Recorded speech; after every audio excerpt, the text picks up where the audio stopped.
Stargate Book presents The Crowd, A Study of the Popular Mind by Gustave Le Bon, audiobook edition and copyright 2025 by Stargate Book.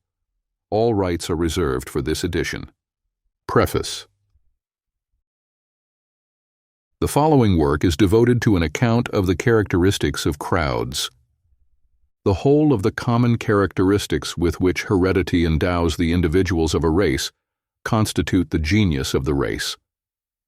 When, however, a certain number of these individuals are gathered together in a crowd for purposes of action, observation proves that, from the mere fact of their being assembled, there result certain new psychological characteristics, which are added to the racial characteristics and differ from them at times to a very considerable degree.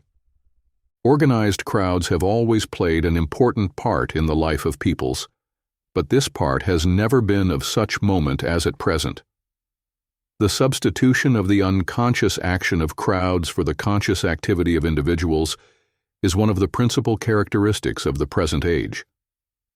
I have endeavored to examine the difficult problem presented by crowds in a purely scientific manner, that is, by making an effort to proceed with method, and without being influenced by opinions, theories, and doctrines.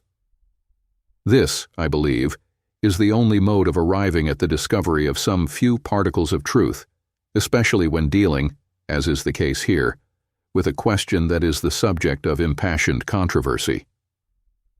A man of science bent on verifying a phenomenon is not called upon to concern himself with the interests his verifications may hurt.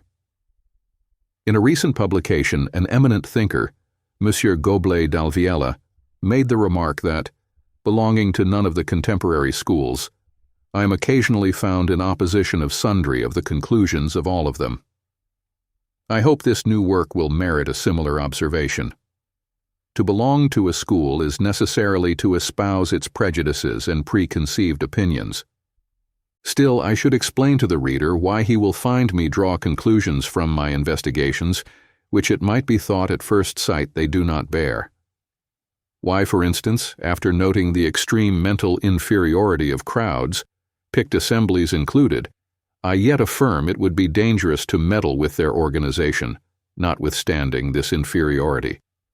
The reason is that the most attentive observation of the facts of history has invariably demonstrated to me that social organisms being every whit as complicated as those of all beings, it is in no wise in our power to force them to undergo on a sudden far-reaching transformations.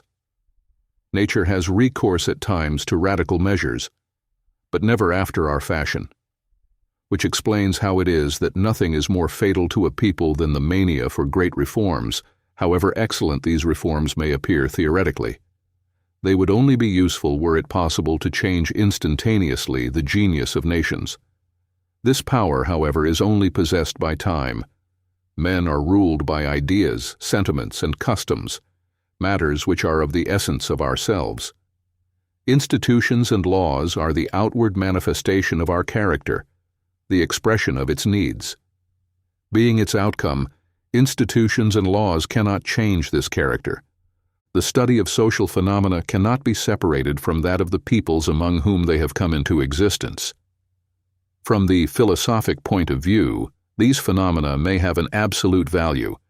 In practice, they have only a relative value. It is necessary, in consequence, when studying a social phenomenon, to consider it successively under two very different aspects. It will then be seen that the teachings of pure reason are very often contrary to those of practical reason. There are scarcely any data, even physical, to which this distinction is not applicable.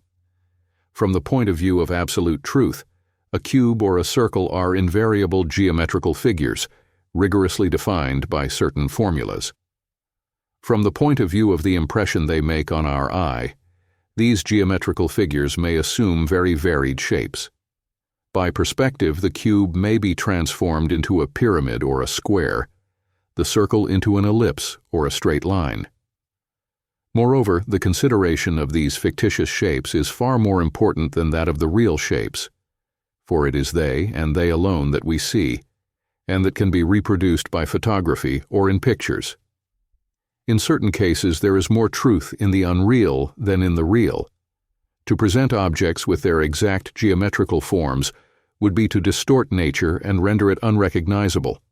If we imagine a world whose inhabitants could only copy or photograph objects, but were unable to touch them, it would be very difficult for such persons to attain to an exact idea of their form. Moreover, the knowledge of this form, accessible only to a small number of learned men, would present but a very minor interest. The philosopher who studies social phenomena should bear in mind that side by side with their theoretical value, they possess a practical value, and that this latter, so far as the evolution of civilization is concerned, is alone of importance. The recognition of this fact should render him very circumspect with regard to the conclusions that logic would seem at first to enforce upon him. There are other motives that dictate to him a like reserve. The complexity of social facts is such that it is impossible to grasp them as a whole and to foresee the effects of their reciprocal influence. It seems, too, that behind the visible facts are hidden at times thousands of invisible causes. Visible social phenomena appear to be the result of an immense, unconscious working that as a rule is beyond the reach of our analysis. Perceptible phenomena may be compared to the waves, which are the expression on the surface of the ocean of deep-lying disturbances of which we know nothing. So far as the majority of their acts are considered, crowds display a singularly inferior mentality. Yet there are other acts in which they appear to be guided by those mysterious forces which the ancients denominated destiny, nature, or providence, which we call the voices of the dead, and whose power it is impossible to overlook, although we ignore their essence. It would seem at times as if there were latent forces in the inner being of nations which serve to guide them. What, for instance, can be more complicated, more logical, more marvelous than a language? Yet whence can this admirably organized production have arisen, except it be the outcome of the unconscious genius of crowds? The most learned academics, the most esteemed grammarians can do no more than note down the laws that govern languages. They would be utterly incapable of creating them. Even with respect to the ideas of great men, are we certain that they are exclusively the offspring of their brains? No doubt such ideas are always created by solitary minds, but is it not the genius of crowds that has furnished the thousands of grains of dust forming the soil in which they have sprung up? Crowds, doubtless, are always unconscious, but this very unconsciousness is perhaps one of the secrets of their strength. In the natural world, beings exclusively governed by instinct accomplish acts whose marvelous complexity astounds us. Reason is an attribute of humanity of too recent date and still too imperfect to reveal to us the laws of the unconscious, and still more to take its place. The part played by the unconscious in all our acts is immense, and that played by reason very small. The unconscious acts like a force still unknown. If we wish, then, to remain within the narrow but safe limits within which science can attain to knowledge, and not to wander in the domain of vague conjecture and vain hypothesis, all we must do is simply to take note of such phenomena as are accessible to us and confine ourselves to their consideration. Every conclusion drawn from our observation is, as a rule, premature, for behind the phenomena which we see clearly are other phenomena that we see indistinctly, and perhaps behind these latter, yet others which we do not see at all. Introduction: The Era of Crowds. The great upheavals which precede changes of civilization, such as the fall of the Roman Empire and the foundation of the Arabian Empire, seem at first sight determined more especially by political transformations, foreign invasion, or the overthrow of dynasties. But a more attentive study of these events shows that behind their apparent causes, the real cause is generally seen to be a profound modification in the ideas of the peoples. The true historical upheavals are not those which astonish us by their grandeur and violence. The only important changes whence the renewal of civilizations results affect ideas, conceptions, and beliefs. The memorable events of history are the visible effects of the invisible changes of human thought. The reason these great events are so rare is that there is nothing so stable in a race as the inherited groundwork of its thoughts. The present epoch is one of these critical moments in which the thought of mankind is undergoing a process of transformation. Two fundamental factors are at the base of this transformation. The first is the destruction of those religious, political, and social beliefs in which all the elements of our civilization are rooted. The second is the creation of entirely new conditions of existence and thought as the result of modern scientific and industrial discoveries. The ideas of the past, although half destroyed, being still very powerful, and the ideas which are to replace them being still in process of formation, the modern age represents a period of transition and anarchy. It is not easy to say as yet what will one day be evolved from this necessarily somewhat chaotic period. What will be the fundamental ideas on which the societies that are to succeed our own will be built up? We do not at present know. Still, it is already clear that on whatever lines the societies of the future are organized, they will have to count with a new power, with the last surviving sovereign force of modern times, the power of crowds. On the ruins of so many ideas formerly considered beyond discussion, and today decayed or decaying, of so many sources of authority that successive revolutions have destroyed, this power, which alone has arisen in their stead, seems soon destined to absorb the others. While all our ancient beliefs are tottering and disappearing, while the old pillars of society are giving way one by one, the power of the crowd is the only force that nothing menaces, and of which the prestige is continually on the increase. The age we are about to enter will in truth be the era of crowds. Scarcely a century ago, the traditional policy of European states and the rivalries of sovereigns were the principal factors that shaped events. The opinion of the masses scarcely counted, and most frequently, indeed, did not count at all. Today it is the traditions which used to obtain in politics, and the individual tendencies and rivalries of rulers which do not count, while on the contrary, the voice of the masses has become preponderant. It is this voice that dictates their conduct to kings, whose endeavor is to take note of its utterances. The destinies of nations are elaborated at present in the heart of the masses, and no longer in the councils of princes. The entry of the popular classes into political life, that is to say, in reality, their progressive transformation into governing classes, is one of the most striking characteristics of our epoch of transition.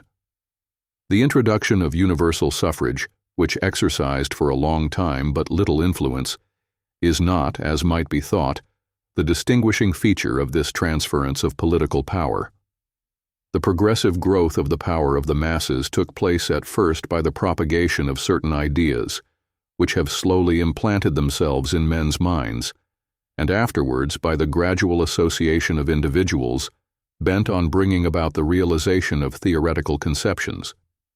It is by association that crowds have come to procure ideas with respect to their interests which are very clearly defined, if not particularly just, and have arrived at a consciousness of their strength.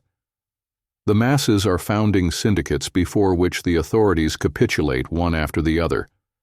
They are also founding labor unions, which in spite of all economic laws tend to regulate the conditions of labor and wages. They return to assemblies in which the government is vested, representatives utterly lacking initiative and independence, and reduced most often to nothing else than the spokesmen of the committees that have chosen them. Today, the claims of the masses are becoming more and more sharply defined, and amount to nothing less than a determination to utterly destroy society as it now exists, with a view to making it hark back to that primitive communism which was the normal condition of all human groups before the dawn of civilization. Limitations of the hours of labor, the nationalization of mines, railways, factories, and the soil, the equal distribution of all products, the elimination of all the upper classes for the benefit of the popular classes, etc. Such are these claims. Little adapted to reasoning, Crowds, on the contrary, are quick to act. As the result of their present organization, their strength has become immense. The dogmas whose birth we are witnessing will soon have the force of the old dogmas. That is to say, the tyrannical and sovereign force of being above discussion. The divine right of the masses is about to replace the divine right of kings. The writers who enjoy the favor of our middle classes, those who best represent their rather narrow ideas, their somewhat prescribed views, their rather superficial skepticism, and their at times somewhat excessive egoism, display profound alarm at this new power which they see growing. And to combat the disorder in men's minds, they are addressing despairing appeals to those moral forces of the Church for which they formerly professed so much disdain.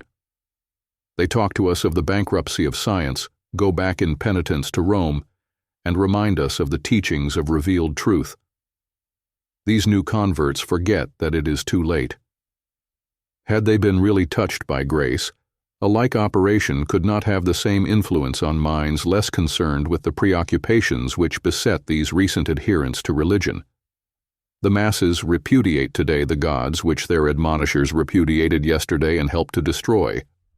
There is no power, divine or human, that can oblige a stream to flow back to its source. There has been no bankruptcy of science, and science has had no share in the present intellectual anarchy, nor in the making of the new power which is springing up in the midst of this anarchy. Science promised us truth, or at least, a knowledge of such relations as our intelligence can seize. It never promised us peace or happiness. Sovereignly indifferent to our feelings, it is deaf to our lamentations. It is for us to endeavor to live with science, since nothing can bring back the illusions it has destroyed. Universal symptoms, visible in all nations, show us the rapid growth of the power of crowds, and do not admit of our supposing that it is destined to cease growing at an early date. Whatever fate it may reserve for us, we shall have to submit to it. All reasoning against it is a mere vain war of words. Certainly it is possible that the advent to power of the masses marks one of the last stages of Western civilization, a complete return to those periods of confused anarchy which seem always destined to precede the birth of every new society. But may this result be prevented?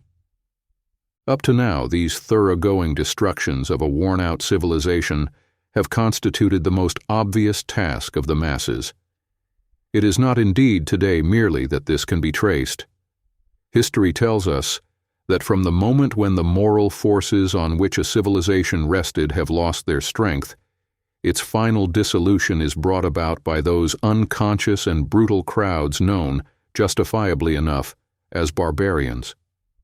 Civilizations as yet have only been created and directed by a small intellectual aristocracy, never by crowds. Crowds are only powerful for destruction. Their rule is always tantamount to a barbarian phase.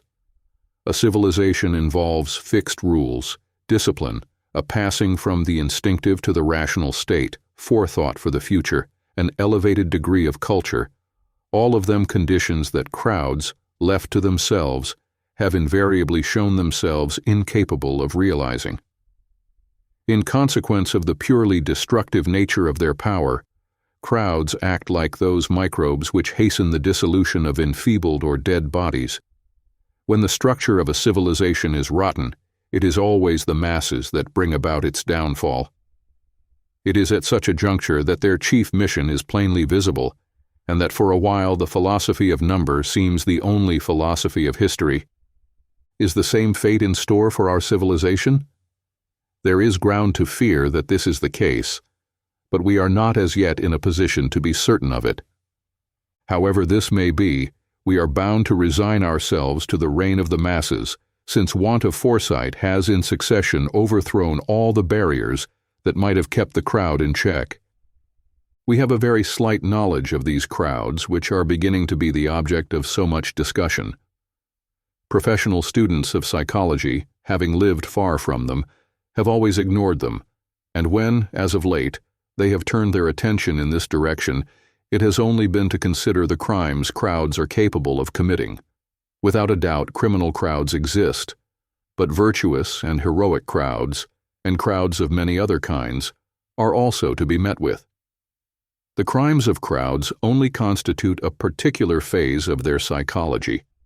The mental constitution of crowds is not to be learnt merely by a study of their crimes, any more than that of an individual by a mere description of his vices.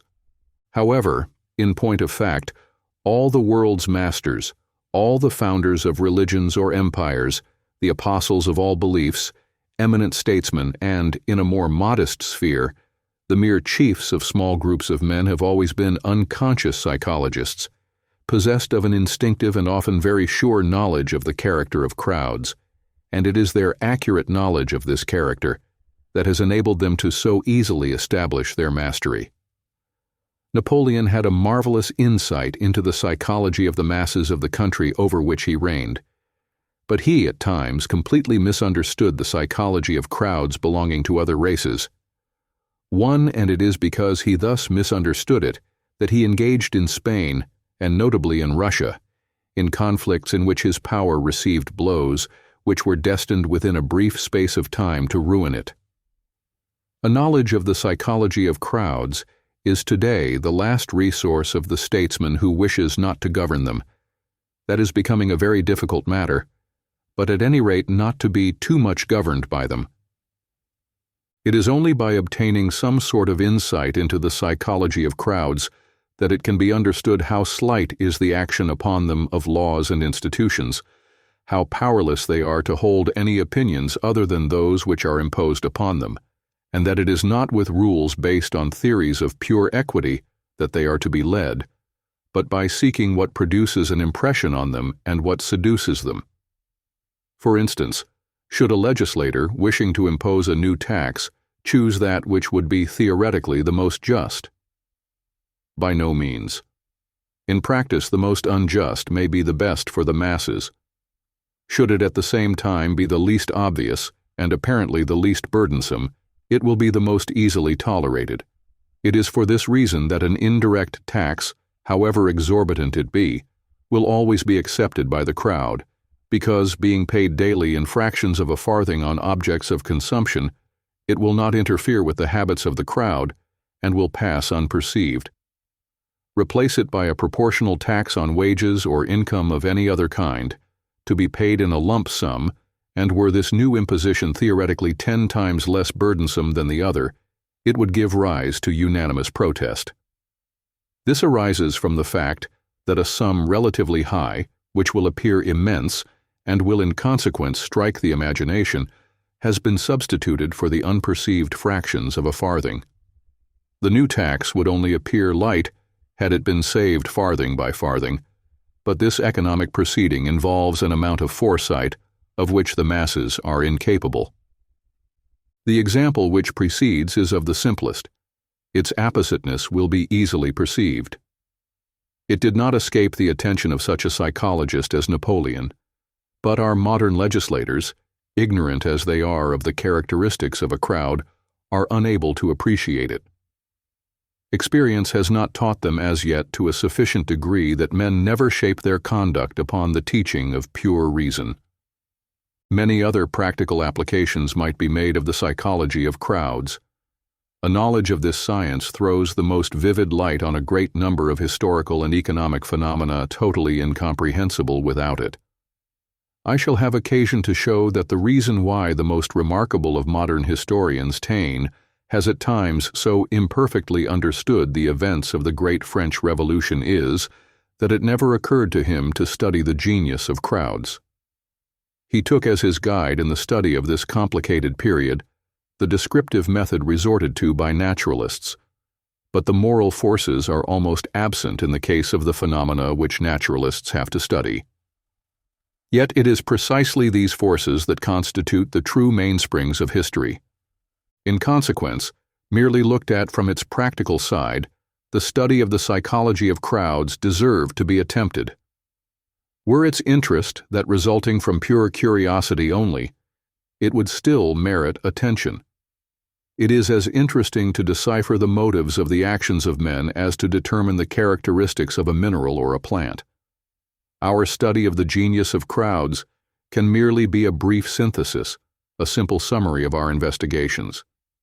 Nothing more must be demanded of it than a few suggestive views. Others will work the ground more thoroughly. Today we only touch the surface of a still almost virgin soil. Book 1, The Mind of Crowds. Chapter 1. General Characteristics of Crowds. Psychological Law of Their Mental Unity. In its ordinary sense, the word crowd means a gathering of individuals of whatever nationality, profession, or sex, and whatever be the chances that have brought them together. From the psychological point of view, the expression crowd assumes quite a different signification. Under certain given circumstances, and only under those circumstances, an agglomeration of men presents new characteristics very different from those of the individuals composing it. The sentiments and ideas of all the persons in the gathering take one and the same direction, and their conscious personality vanishes. A collective mind is formed, doubtless transitory, but presenting very clearly defined characteristics. The gathering has thus become what, in the absence of a better expression, I will call an organized crowd, or, if the term is considered preferable, a psychological crowd. It forms a single being and is subjected to the law of the mental unity of crowds. It is evident that it is not by the mere fact of a number of individuals finding themselves accidentally side by side that they acquire the character of an organized crowd. 1,000 individuals accidentally gathered in a public place without any determined object in no way constitute a crowd from the psychological point of view. To acquire the special characteristics of such a crowd, the influence is necessary of certain predisposing causes, of which we shall have to determine the nature.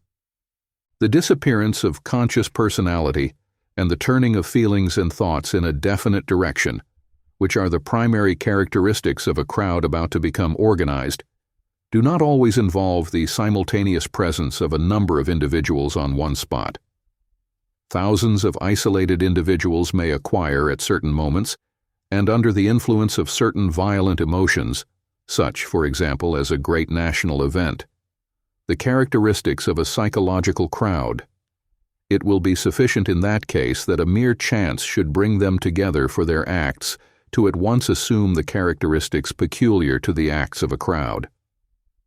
At certain moments, half a dozen men might constitute a psychological crowd, which may not happen in the case of hundreds of men gathered together by accident.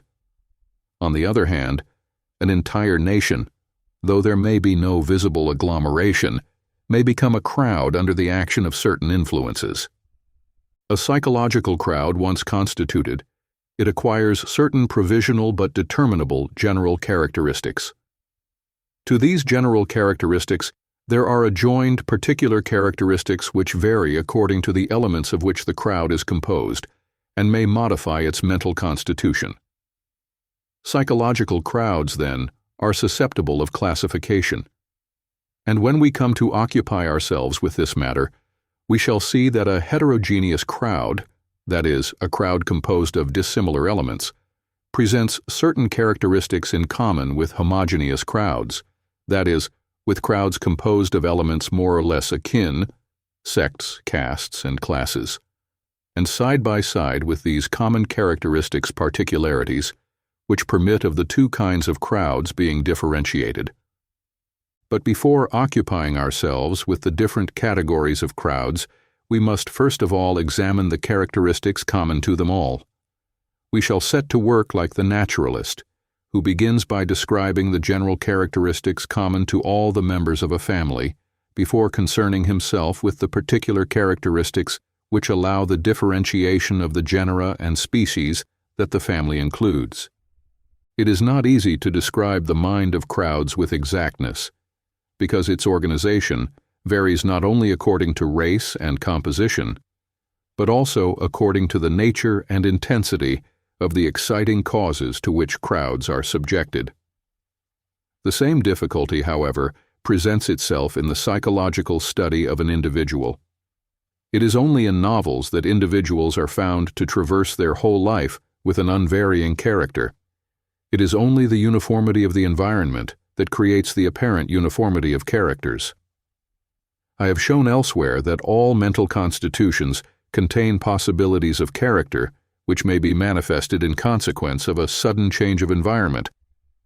This explains how it was that among the most savage members of the French Convention were to be found inoffensive citizens who, under ordinary circumstances, would have been peaceable notaries or virtuous magistrates.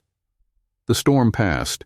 They resumed their normal character of quiet, law-abiding citizens. Napoleon found amongst them his most docile servants. It being impossible to study here all the successive degrees of organization of crowds, we shall concern ourselves more especially with such crowds as have attained to the phase of complete organization. In this way we shall see what crowds may become, but not what they invariably are. It is only in this advanced phase of organization that certain new and special characteristics are superposed on the unvarying and dominant character of the race. Then takes place that turning already alluded to of all the feelings and thoughts of the collectivity in an identical direction. It is only under such circumstances, too, that what I have called above the psychological law of the mental unity of crowds comes into play. Among the psychological characteristics of crowds, there are some that they may present in common with isolated individuals, and others, on the contrary, which are absolutely peculiar to them and are only to be met with in collectivities. It is these special characteristics that we shall study first of all in order to show their importance. The most striking peculiarity presented by a psychological crowd is the following. Whoever be the individuals that compose it, however like or unlike be their mode of life, their occupations, their character, or their intelligence, the fact that they have been transformed into a crowd puts them in possession of a sort of collective mind which makes them feel, think, and act in a manner quite different from that in which each individual of them would feel, think, and act were he in a state of isolation. There are certain ideas and feelings which do not come into being, or do not transform themselves into acts, except in the case of individuals forming a crowd. The psychological crowd is a provisional being formed of heterogeneous elements, which for a moment are combined, exactly as the cells which constitute a living body form, by their reunion, a new being which displays characteristics very different from those possessed by each of the cells singly. Contrary to an opinion which one is astonished to find coming from the pen of so acute a philosopher as Herbert Spencer, in the aggregate which constitutes a crowd, there is in no sort a summing up of or an average struck between its elements.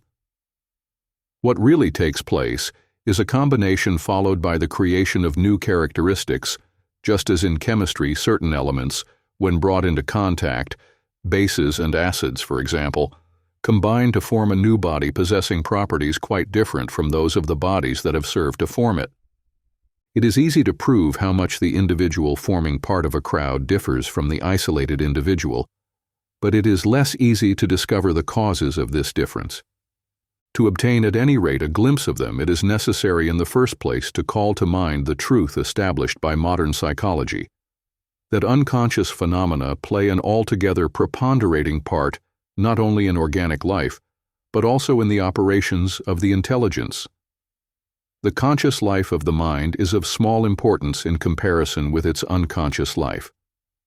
The most subtle analyst, the most acute observer, is scarcely successful in discovering more than a very small number of the unconscious motives that determine his conduct.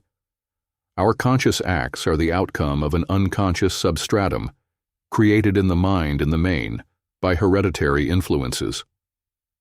This substratum consists of the innumerable common characteristics handed down from generation to generation, which constitute the genius of a race. Behind the avowed causes of our acts there undoubtedly lie secret causes that we do not avow, but behind these secret causes there are many others more secret still, which we ourselves ignore. The greater part of our daily actions are the result of hidden motives which escape our observation. It is more especially with respect to those unconscious elements which constitute the genius of a race that all the individuals belonging to it resemble each other, while it is principally in respect to the conscious elements of their character, the fruit of education and yet more of exceptional hereditary conditions, that they differ from each other. Men the most unlike in the matter of their intelligence possess instincts, passions, and feelings that are very similar. In the case of everything that belongs to the realm of sentiment, religion, politics, morality, the affections and antipathies, etc., the most eminent men seldom surpass the standard of the most ordinary individuals. From the intellectual point of view, an abyss may exist between a great mathematician and his bootmaker, but from the point of view of character, the difference is most often slight or non-existent. It is precisely these general qualities of character, governed by forces of which we are unconscious, and possessed by the majority of the normal individuals of a race in much the same degree. It is precisely these qualities, I say, that in crowds become common property. In the collective mind, the intellectual aptitudes of the individuals, and in consequence their individuality, are weakened. The heterogeneous is swamped by the homogeneous, and the unconscious qualities obtain the upper hand. This very fact that crowds possess in common ordinary qualities explains why they can never accomplish acts demanding a high degree of intelligence. The decisions affecting matters of general interest come to by an assembly of men of distinction, but specialists in different walks of life are not sensibly superior to the decisions that would be adopted by a gathering of imbeciles. The truth is, they can only bring to bear in common on the work in hand those mediocre qualities which are the birthright of every average individual. In crowds it is stupidity and not mother wit that is accumulated.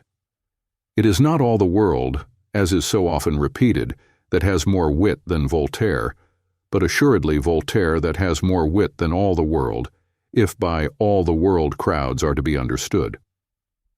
If the individuals of a crowd confine themselves to putting in common the ordinary qualities of which each of them has his share, there would merely result the striking of an average, and not, as we have said is actually the case, the creation of new characteristics. How is it that these new characteristics are created?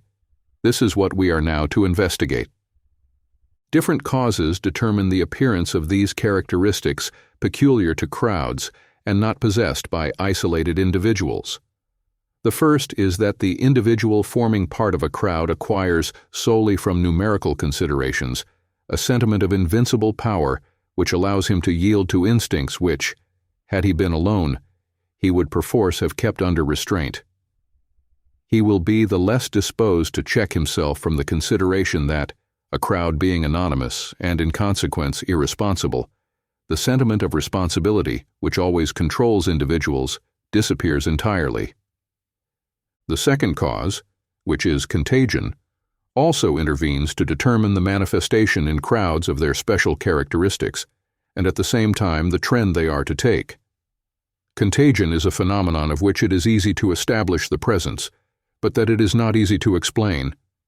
It must be classed among those phenomena of a hypnotic order, which we shall shortly study.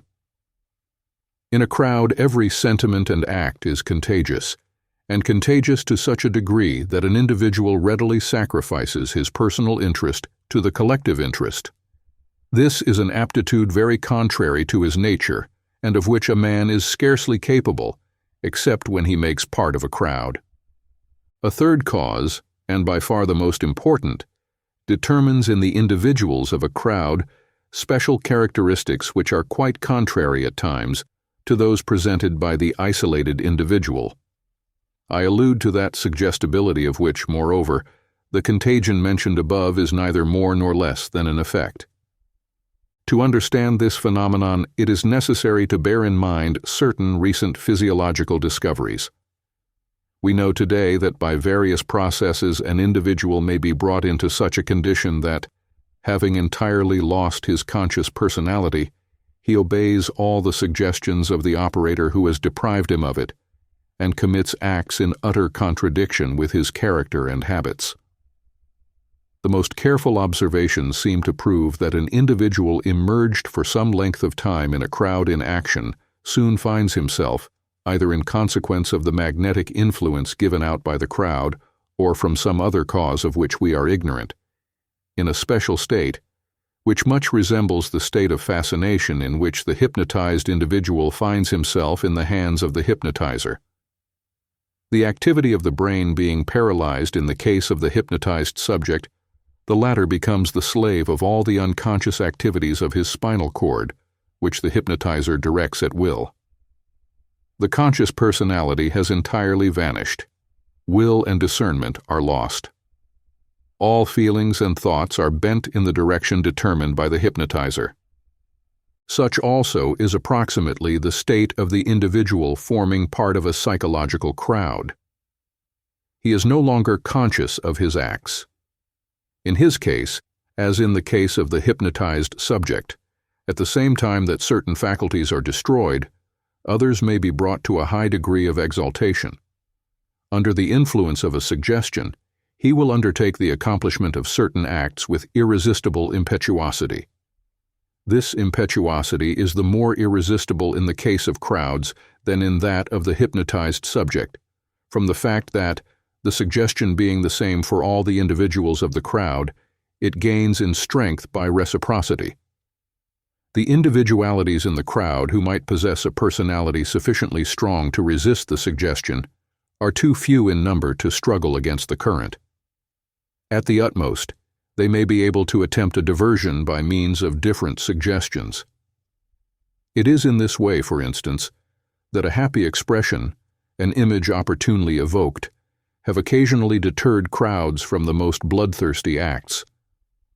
We see, then, that the disappearance of the conscious personality, the predominance of the unconscious personality, the turning by means of suggestion and contagion of feelings and ideas in an identical direction, the tendency to immediately transform the suggested ideas into acts.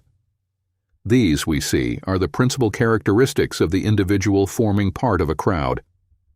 He is no longer himself, but has become an automaton who has ceased to be guided by his will. Moreover, by the mere fact that he forms part of an organized crowd, a man descends several rungs in the ladder of civilization. Isolated, he may be a cultivated individual. In a crowd, he is a barbarian, that is, a creature acting by instinct. He possesses the spontaneity, the violence, the ferocity, and also the enthusiasm and heroism of primitive beings, whom he further tends to resemble by the facility with which he allows himself to be impressed by words and images, which would be entirely without action on each of the isolated individuals composing the crowd, and to be induced to commit acts contrary to his most obvious interests and his best-known habits. An individual in a crowd is a grain of sand amid other grains of sand, which the wind stirs up at will. It is for these reasons that juries are seen to deliver verdicts of which each individual juror would disapprove, that parliamentary assemblies adopt laws and measures of which each of their members would disapprove in his own person. Taken separately, the men of the convention were enlightened citizens of peaceful habits. United in a crowd, they did not hesitate to give their adhesion to the most savage proposals, to guillotine individuals most clearly innocent and, contrary to their interests, to renounce their inviolability and to decimate themselves. It is not only by his acts that the individual in a crowd differs essentially from himself.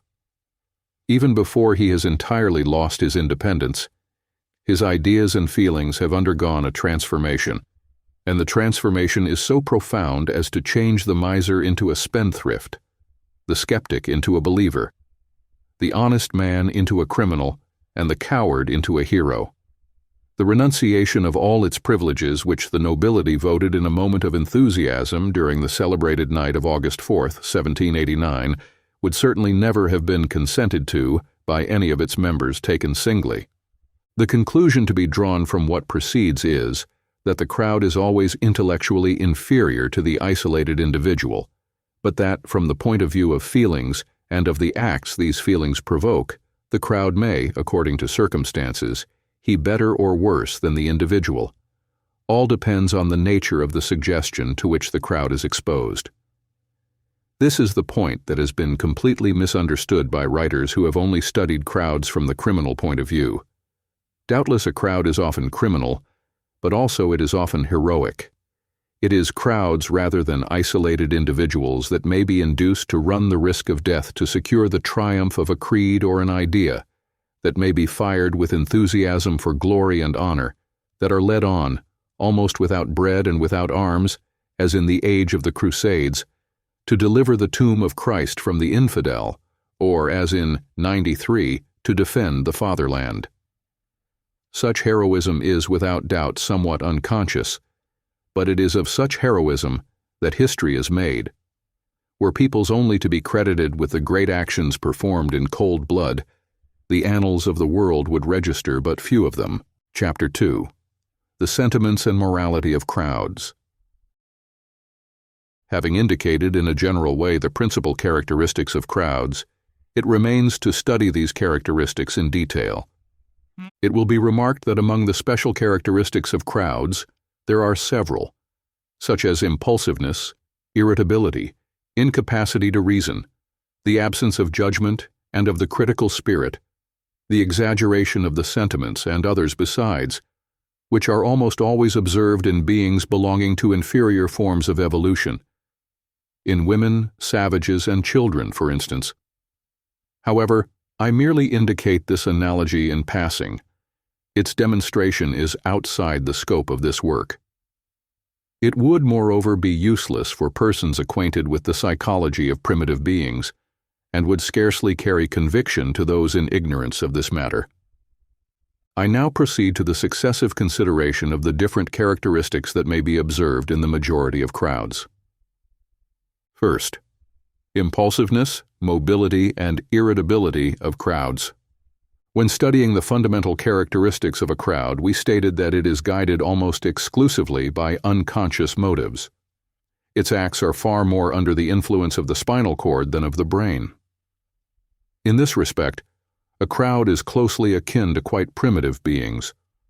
The acts performed may be perfect so far as their execution is concerned, but as they are not directed by the brain, the individual conducts himself according as the exciting causes to which he is submitted may happen to decide. A crowd is at the mercy of all external exciting causes, and reflects their incessant variations. It is the slave of the impulses which it receives. The isolated individual may be submitted to the same exciting causes as the man in a crowd, but as his brain shows him the inadvisability of yielding to them, he refrains from yielding. This truth may be physiologically expressed by saying that the isolated individual possesses the capacity of dominating his reflex actions, while a crowd is devoid of this capacity. The varying impulses to which crowds obey may be, according to their exciting causes, generous or cruel, heroic or cowardly, but they will always be so imperious that the interest of the individual, even the interest of self-preservation, will not dominate them. The exciting causes that may act on crowds being so varied, and crowds always obeying them, crowds are in consequence extremely mobile. This explains how it is that we see them pass in a moment from the most bloodthirsty ferocity to the most extreme generosity and heroism. A crowd may easily enact the part of an executioner, but not less easily that of a martyr. It is crowds that have furnished the torrents of blood requisite for the triumph of every belief. It is not necessary to go back to the heroic ages to see what crowds are capable of in this latter direction. They are never sparing of their life in an insurrection, and not long since a general, becoming suddenly popular, might easily have found 100,000 men ready to sacrifice their lives for his cause had he demanded it. Any display of premeditation by crowds is in consequence out of the question. They may be animated in succession by the most contrary sentiments, but they will always be under the influence of the exciting causes of the moment. They are like the leaves which a tempest whirls up and scatters in every direction, and then allows to fall. When studying later on certain revolutionary crowds, we shall give some examples of the variability of their sentiments. This mobility of crowds renders them very difficult to govern, especially when a measure of public authority has fallen into their hands. Did not the necessities of everyday life constitute a sort of invisible regulator of existence, it would scarcely be possible for democracies to last. Still, though the wishes of crowds are frenzied, they are not durable. Crowds are as incapable of willing as of thinking for any length of time. A crowd is not merely impulsive and mobile. Like a savage, it is not prepared to admit that anything can come between its desire and the realization of its desire. It is the less capable of understanding such an intervention in consequence of the feeling of irresistible power given it by its numerical strength. The notion of impossibility disappears for the individual in a crowd. An isolated individual knows well enough that alone he cannot set fire to a palace or loot a shop, and should he be tempted to do so, he will easily resist the temptation. Making part of a crowd, he is conscious of the power given him by number, and it is sufficient to suggest to him ideas of murder or pillage for him to yield immediately to temptation. An unexpected obstacle will be destroyed with frenzied rage. Did the human organism allow of the perpetuity of furious passion, it might be said that the normal condition of a crowd balked in its wishes is just such a state of furious passion. The fundamental characteristics of the race, which constitute the unvarying source from which all our sentiments spring, always exert an influence on the irritability of crowds, their impulsiveness, and their mobility, as on all the popular sentiments we shall have to study. All crowds are doubtless always irritable and impulsive, but with great variations of degree. For instance, the difference between a Latin and an Anglo-Saxon crowd is striking.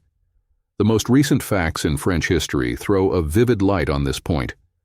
The mere publication, 25 years ago, of a telegram relating an insult supposed to have been offered an ambassador was sufficient to determine an explosion of fury, whence followed immediately a terrible war. Some years later, the telegraphic announcement of an insignificant reverse at Langson provoked a fresh explosion, which brought about the instantaneous overthrow of the government. At the same moment, a much more serious reverse undergone by the English expedition to Khartoum produced only a slight emotion in England, and no ministry was overturned. Crowds are everywhere distinguished by feminine characteristics, but Latin crowds are the most feminine of all. Whoever trusts in them may rapidly attain a lofty destiny, but to do so is to be perpetually skirting the brink of a Tarpeian rock, with the certainty of one day being precipitated from it. 2. The suggestibility and credulity of crowds. When defining crowds, we said that one of their general characteristics was an excessive suggestibility, and we have shown to what an extent suggestions are contagious in every human agglomeration, a fact which explains the rapid turning of the sentiments of a crowd in a definite direction.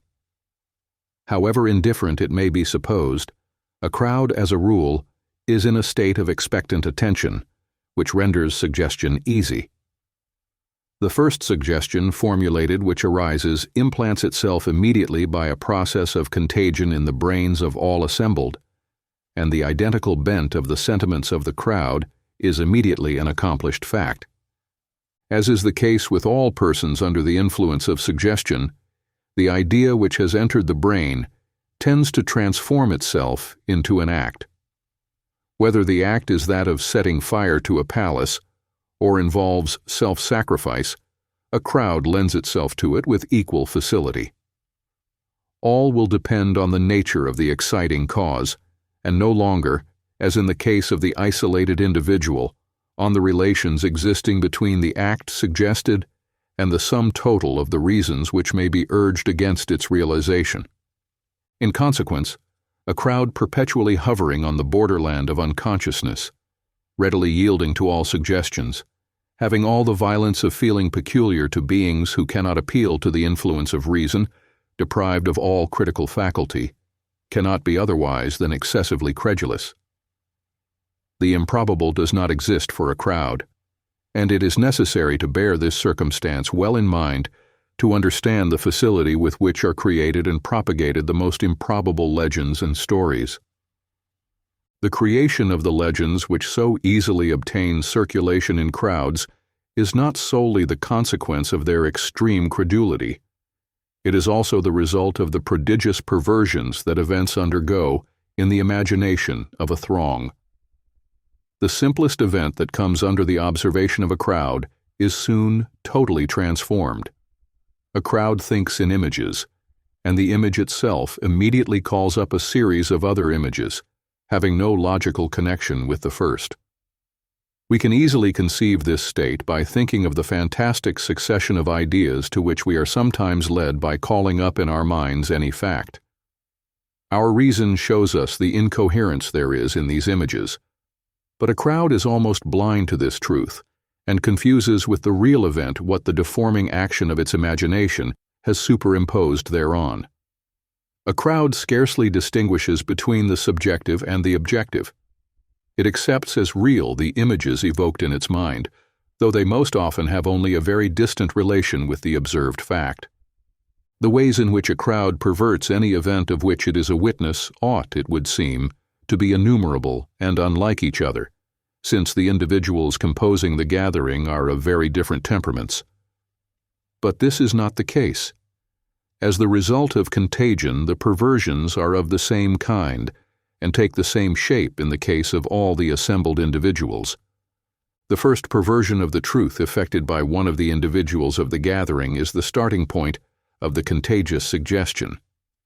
Before St. George appeared on the walls of Jerusalem to all the Crusaders, he was certainly perceived in the first instance by one of those present.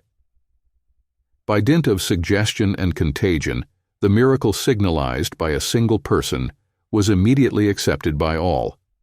Such is always the mechanism of the collective hallucinations so frequent in history.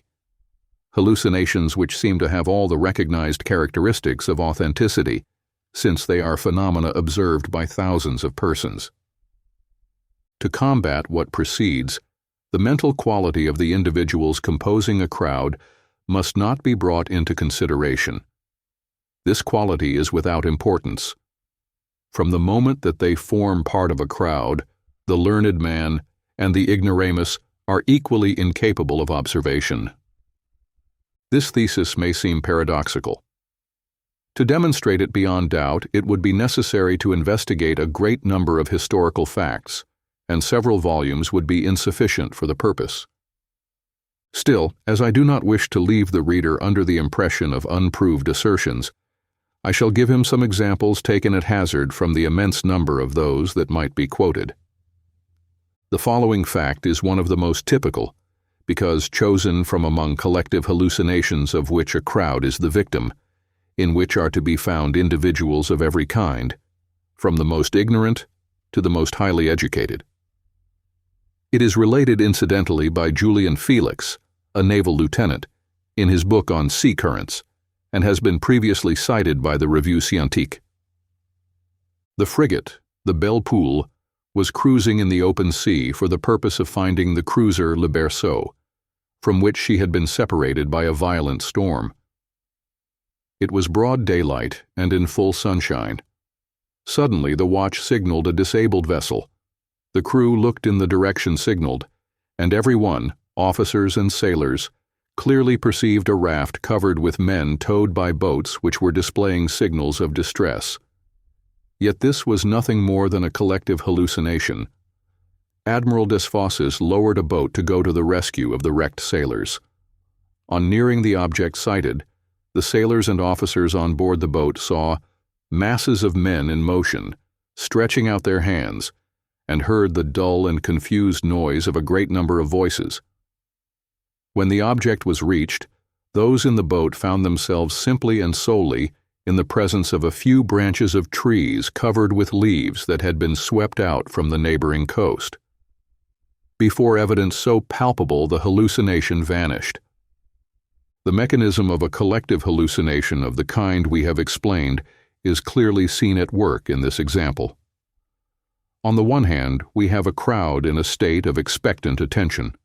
On the other, a suggestion made by the watch signaling a disabled vessel at sea, a suggestion which, by a process of contagion, was accepted by all those present, both officers and sailors.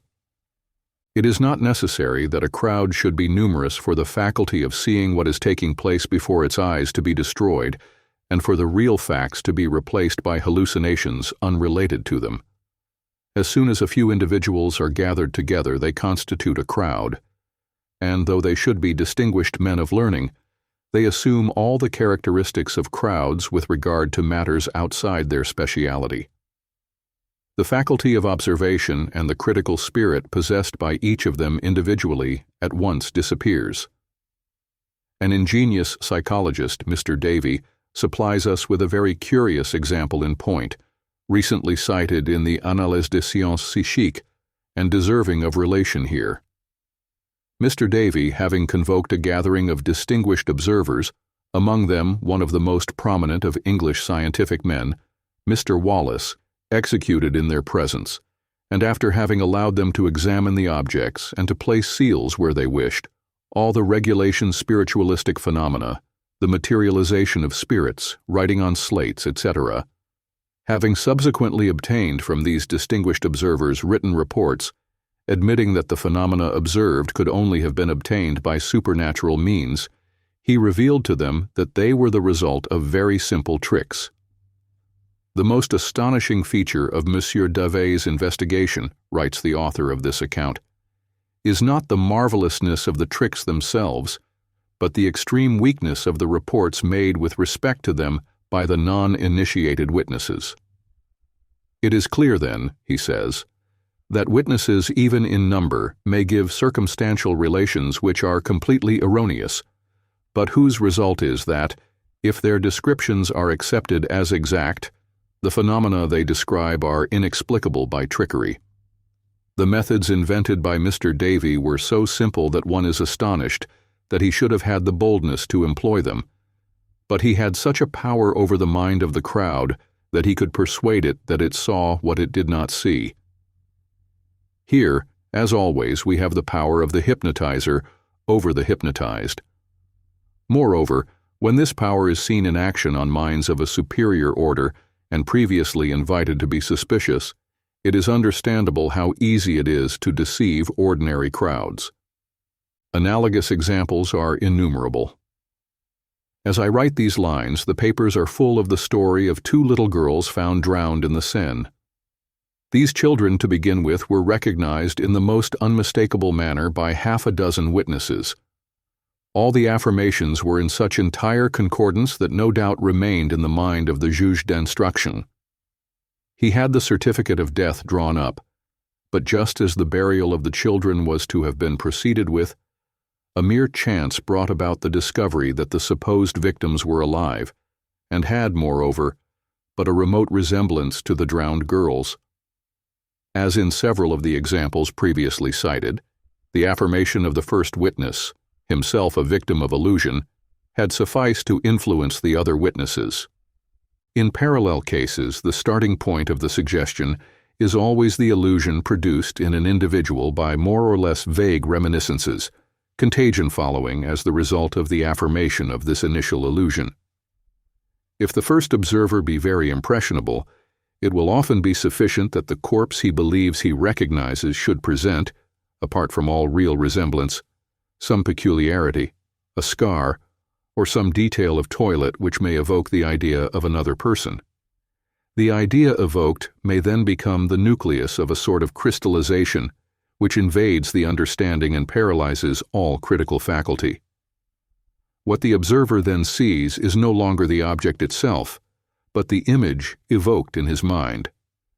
In this way are to be explained erroneous recognitions of the dead bodies of children by their own mother, as occurred in the following case, already old, but which has been recently recalled by the newspapers.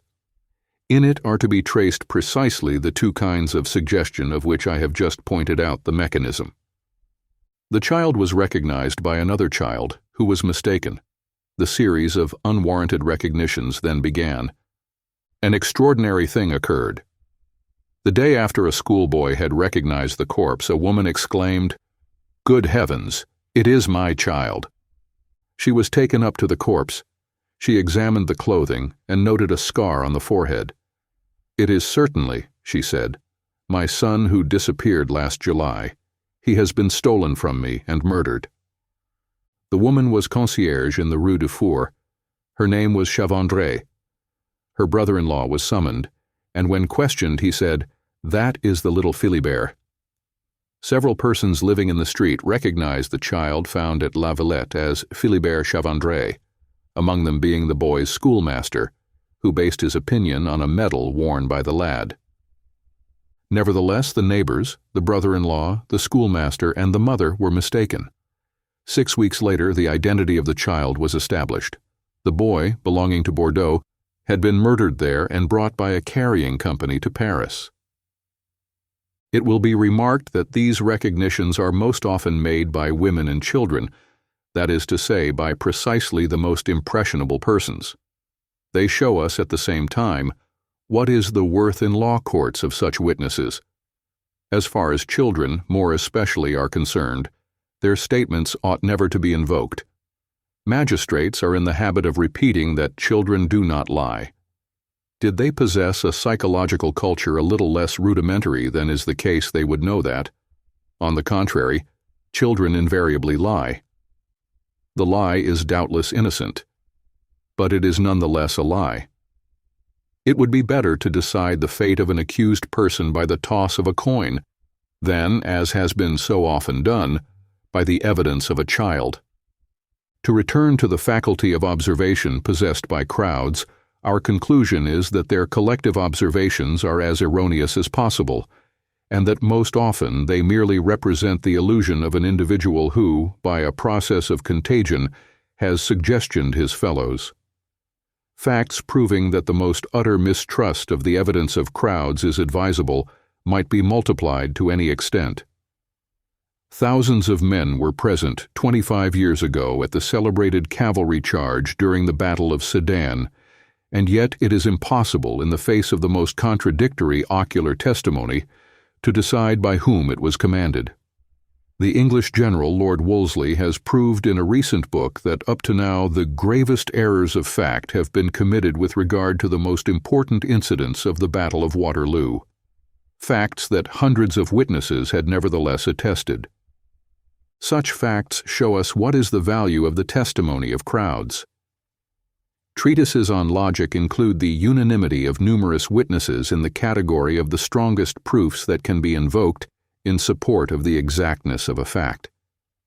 Yet what we know of the psychology of crowds shows that treatises on logic need on this point to be rewritten. The events with regard to which there exists the most doubt are certainly those which have been observed by the greatest number of persons. To say that a fact has been simultaneously verified by thousands of witnesses is to say, as a rule, that the real fact is very different from the accepted account of it. It clearly results from what precedes that works of history must be considered as works of pure imagination. They are fanciful accounts of ill-observed facts, accompanied by explanations the result of reflection. To write such books is the most absolute waste of time. Had not the past left us its literary, artistic, and monumental works, we should know absolutely nothing in reality with regard to bygone times. Are we in possession of a single word of truth concerning the lives of the great men who have played preponderating parts in the history of humanity, men such as Hercules, Buddha, or Mahomet? In all probability, we are not. In point of fact, moreover, their real lives are of slight importance to us. Our interest is to know what our great men were as they are presented by popular legend. It is legendary heroes, and not for a moment real heroes, who have impressed the minds of crowds. Unfortunately, legends, even although they have been definitely put on record by books, have in themselves no stability. The imagination of the crowd continually transforms them as the result of the lapse of time, and especially in consequence of racial causes. There is a great gulf fixed between the sanguinary Jehovah of the Old Testament and the god of love of Saint Therese, and the Buddha worshipped in China has no traits in common with that venerated in India. It is not even necessary that heroes should be separated from us by centuries for their legend to be transformed by the imagination of the crowd. The transformation occasionally takes place within a few years.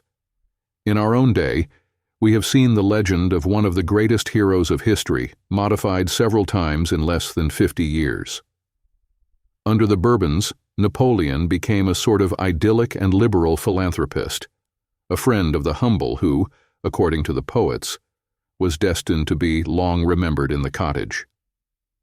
30 years afterwards, this easygoing hero had become a sanguinary despot, who, after having usurped power and destroyed liberty, caused the slaughter of 3 million men solely to satisfy his ambition. At present, we are witnessing a fresh transformation of the legend.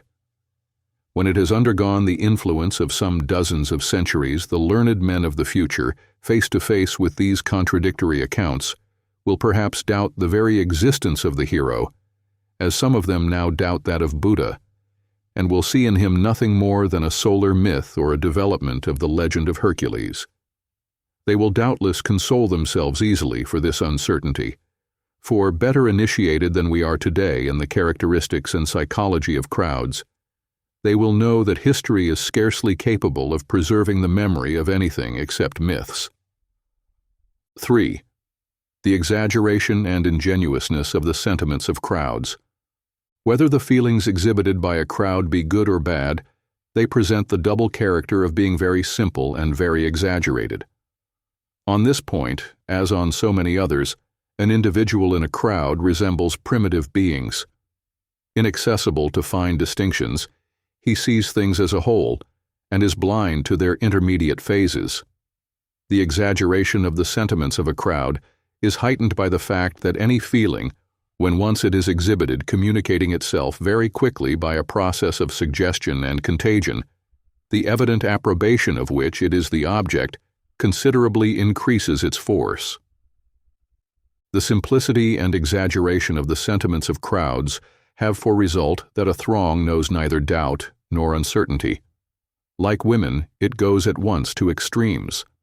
A suspicion transforms itself as soon as announced into incontrovertible evidence. A commencement of antipathy or disapprobation, which in the case of an isolated individual would not gain strength, becomes at once furious hatred in the case of an individual in a crowd. The violence of the feelings of crowds is also increased, especially in heterogeneous crowds, by the absence of all sense of responsibility. The certainty of impunity, a certainty the stronger as the crowd is more numerous, and the notion of a considerable momentary force due to number make possible in the case of crowds, sentiments, and acts impossible for the isolated individual. In crowds, the foolish, ignorant, and envious persons are freed from the sense of their insignificance and powerlessness, and are possessed instead by the notion of brutal and temporary but immense strength. Unfortunately, this tendency of crowds towards exaggeration is often brought to bear upon bad sentiments. These sentiments are atavistic residuum of the instincts of the primitive man, which the fear of punishment obliges the isolated and responsible individual to curb. Thus it is that crowds are so easily led into the worst excesses. Still, this does not mean that crowds, skillfully influenced, are not capable of heroism and devotion, and of evincing the loftiest virtues. They are even more capable of showing these qualities than the isolated individual. We shall soon have occasion to revert to this point when we come to study the morality of crowds. Given to exaggeration in its feelings, a crowd is only impressed by excessive sentiments. An orator wishing to move a crowd must make an abusive use of violent affirmations. To exaggerate, to affirm, to resort to repetitions, and never to attempt to prove anything by reasoning, are methods of argument well known to speakers at public meetings. Moreover, a crowd exacts a like exaggeration in the sentiments of its heroes. Their apparent qualities and virtues must always be amplified. It has been justly remarked that on the stage a crowd demands from the hero of the piece a degree of courage, morality, and virtue that is never to be found in real life. Quite rightly, importance has been laid on the special standpoint from which matters are viewed in the theater. Such a standpoint exists, no doubt, but its rules for the most part have nothing to do with common sense and logic. The art of appealing to crowds is no doubt of an inferior order, but it demands quite special aptitudes. It is often impossible on reading plays to explain their success. Managers of theaters, when accepting pieces, are themselves, as a rule, very uncertain of their success, because to judge the matter it would be necessary that they should be able to transform themselves into a crowd. Here, once more, were we able to embark on more extensive explanations, we should show the preponderating influence of racial considerations. A play which provokes the enthusiasm of the crowd in one country has sometimes no success in another, or has only a partial and conventional success, because it does not put in operation influences capable of working on an altered public. I need not add that the tendency to exaggeration in crowds is only present in the case of sentiments, and not at all in the matter of intelligence. I have already shown that by the mere fact that an individual forms part of a crowd, his intellectual standard is immediately and considerably lowered. A learned magistrate, Monsieur Tard, has also verified this fact in his researches on the crimes of crowds. It is only, then, with respect to sentiment that crowds can rise to a very high, or, on the contrary, descend to a very low level. 4. The intolerance, dictatorialness, and conservatism of crowds. Crowds are only cognizant of simple and extreme sentiments. The opinions, ideas, and beliefs suggested to them are accepted or rejected as a whole, and considered as absolute truths or as not less absolute errors. This is always the case with beliefs induced by a process of suggestion instead of engendered by reasoning. Everyone is aware of the intolerance that accompanies religious beliefs and of the despotic empire they exercise on men's minds. Being in doubt as to what constitutes truth or error, and having, on the other hand, a clear notion of its strength, a crowd is as disposed to give authoritative effect to its inspirations as it is intolerant. An individual may accept contradiction and discussion. A crowd will never do so. At public meetings, the slightest contradiction on the part of an orator is immediately received with howls of fury and violent invective, soon followed by blows, and expulsion should the orator stick to his point. Without the restraining presence of the representatives of authority, the contradictor indeed would often be done to death. Dictatorialness and intolerance are common to all categories of crowds, but they are met with in a varying degree of intensity. Here once more reappears that fundamental notion of race, which dominates all the feelings and all the thoughts of men. It is more especially in Latin crowds that authoritativeness and intolerance are found developed in the highest measure. In fact, their development is such in crowds of Latin origin that they have entirely destroyed that sentiment of the independence of the individual so powerful in the Anglo-Saxon. Latin crowds are only concerned with the collective independence of the sect to which they belong, and the characteristic feature of their conception of independence is the need they experience of bringing those who are in disagreement with themselves into immediate and violent subjection to their beliefs. Among the Latin races, the Jacobins of every epoch, from those of the Inquisition downwards, have never been able to attain to a different conception of liberty.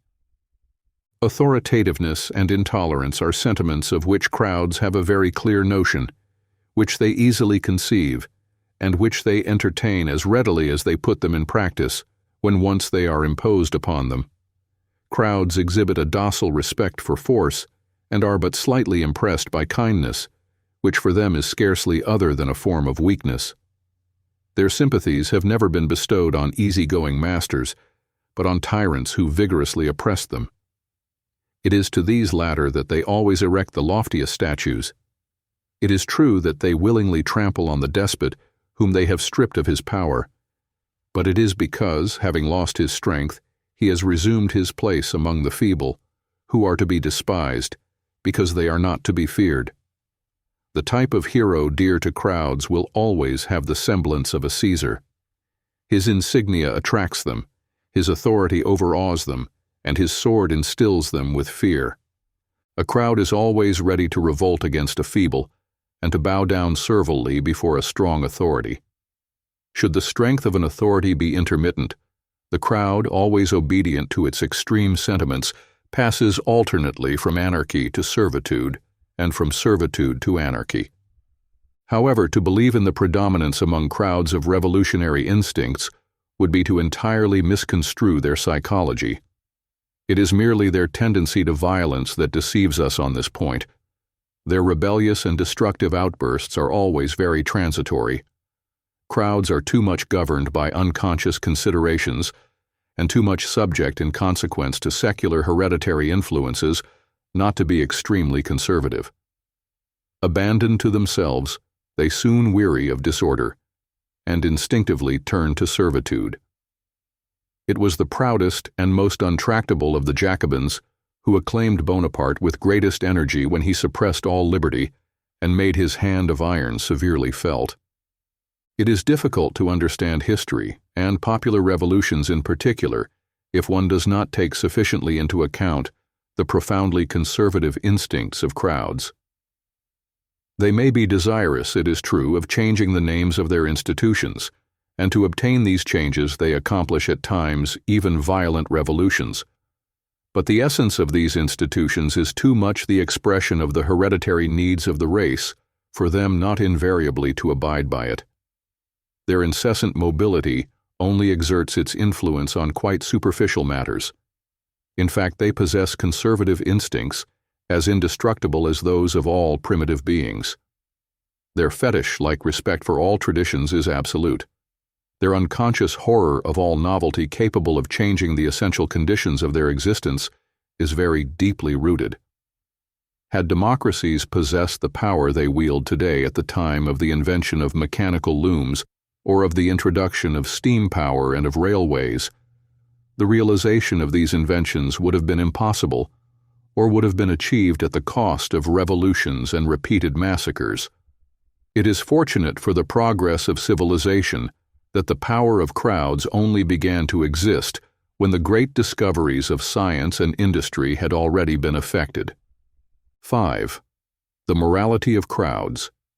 Taking the word morality to mean constant respect for certain social conventions and the permanent repression of selfish impulses, it is quite evident that crowds are too impulsive and too mobile to be moral.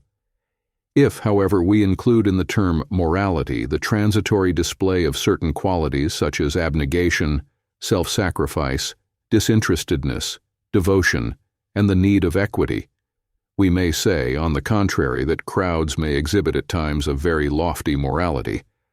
The few psychologists who have studied crowds have only considered them from the point of view of their criminal acts, and noticing how frequent these acts are, they have come to the conclusion that the moral standard of crowds is very low. Doubtless this is often the case. But why? Simply because our savage, destructive instincts are the inheritance left dormant in all of us from the primitive ages. In the life of the isolated individual, it would be dangerous for him to gratify these instincts, while his absorption in an irresponsible crowd, in which in consequence he is assured of impunity, gives him entire liberty to follow them. Being unable, in the ordinary course of events, to exercise these destructive instincts on our fellow men, we confine ourselves to exercising them on animals. The passion so widespread for the chase and the acts of ferocity of crowds proceed from one and the same source. A crowd which slowly slaughters a defenseless victim displays a very cowardly ferocity. But for the philosopher, this ferocity is very closely related to that of the huntsmen who gather in dozens for the pleasure of taking part in the pursuit and killing of a luckless stag by their hounds. A crowd may be guilty of murder, incendiarism, and every kind of crime, but it is also capable of very lofty acts of devotion, sacrifice, and disinterestedness, of acts much loftier indeed than those of which the isolated individual is capable. Appeals to sentiments of glory, honor, and patriotism are particularly likely to influence the individual forming part of a crowd, and often to the extent of obtaining from him the sacrifice of his life. History is rich in examples analogous to those furnished by the Crusaders and the Volunteers of 1793. Collectivities alone are capable of great disinterestedness and great devotion. How numerous are the crowds that have heroically faced death for beliefs, ideas, and phrases that they scarcely understood.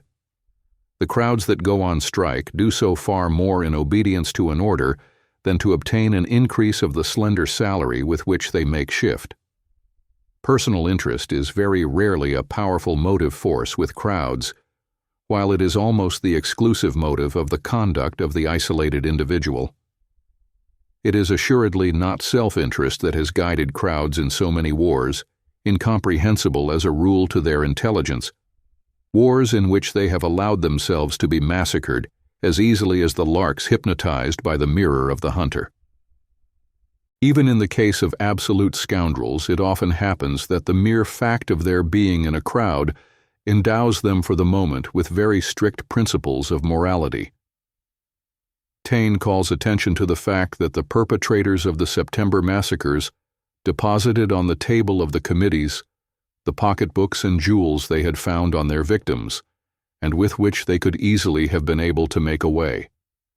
The howling, swarming, ragged crowd which invaded the Tuileries during the Revolution of 1848 did not lay hands on any of the objects that excited its astonishment, and one of which would have meant bread for many days.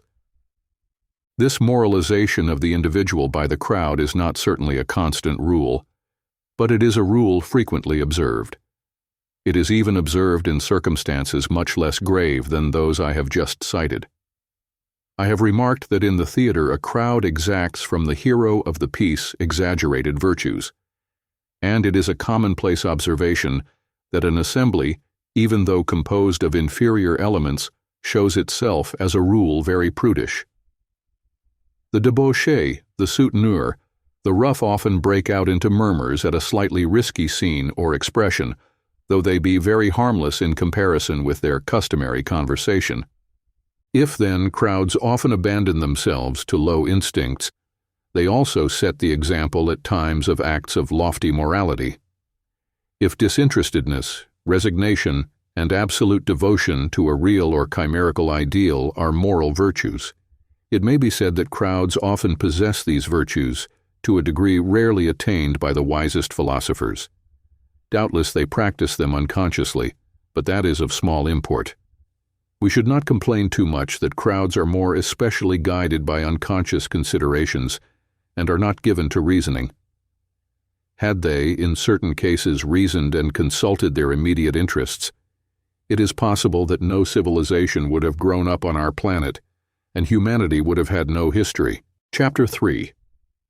The Ideas, Reasoning Power, and Imagination of Crowds. 1. The Ideas of Crowds. When studying in a preceding work the part played by ideas in the evolution of nations, we showed that every civilization is the outcome of a small number of fundamental ideas that are very rarely renewed. We showed how these ideas are implanted in the minds of crowds, with what difficulty the process is effected, and the power possessed by the ideas in question when once it has been accomplished. Finally, we saw that great historical perturbations are the result, as a rule, of changes in these fundamental ideas. Having treated this subject at sufficient length, I shall not return to it now, but shall confine myself to saying a few words on the subject of such ideas as are accessible to crowds, and of the forms under which they conceive them. They may be divided into two classes. In one, we shall place accidental and passing ideas created by the influences of the moment, infatuation for an individual, or a doctrine, for instance.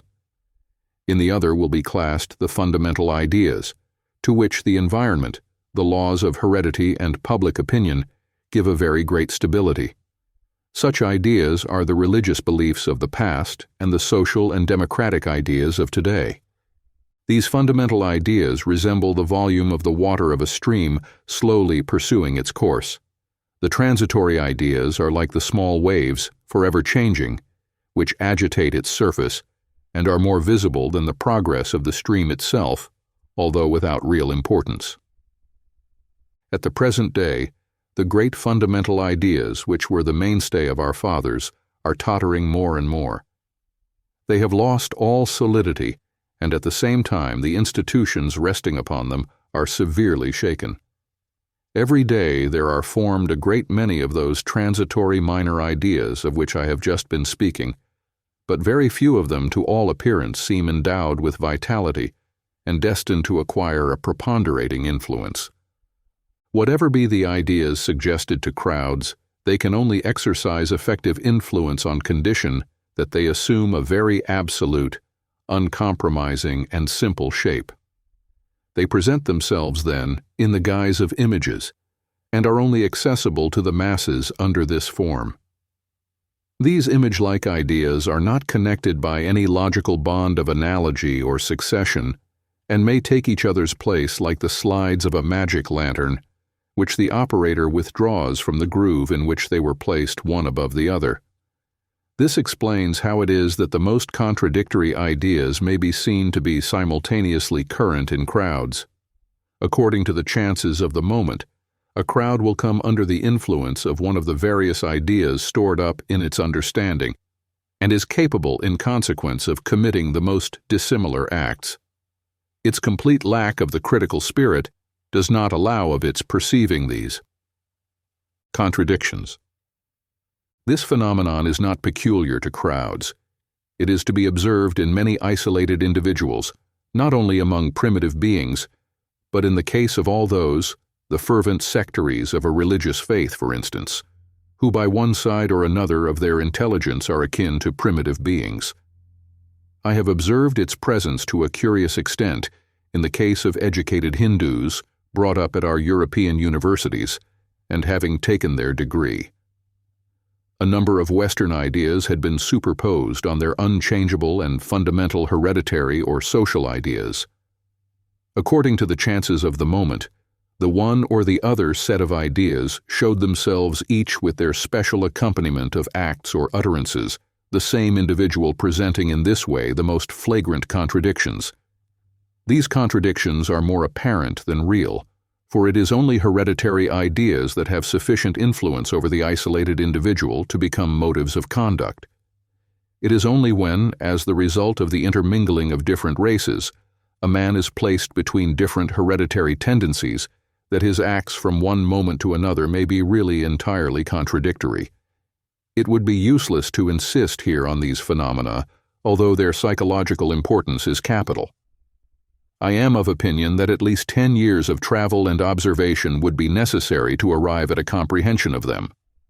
Ideas being only accessible to crowds after having assumed a very simple shape must often undergo the most thoroughgoing transformations to become popular.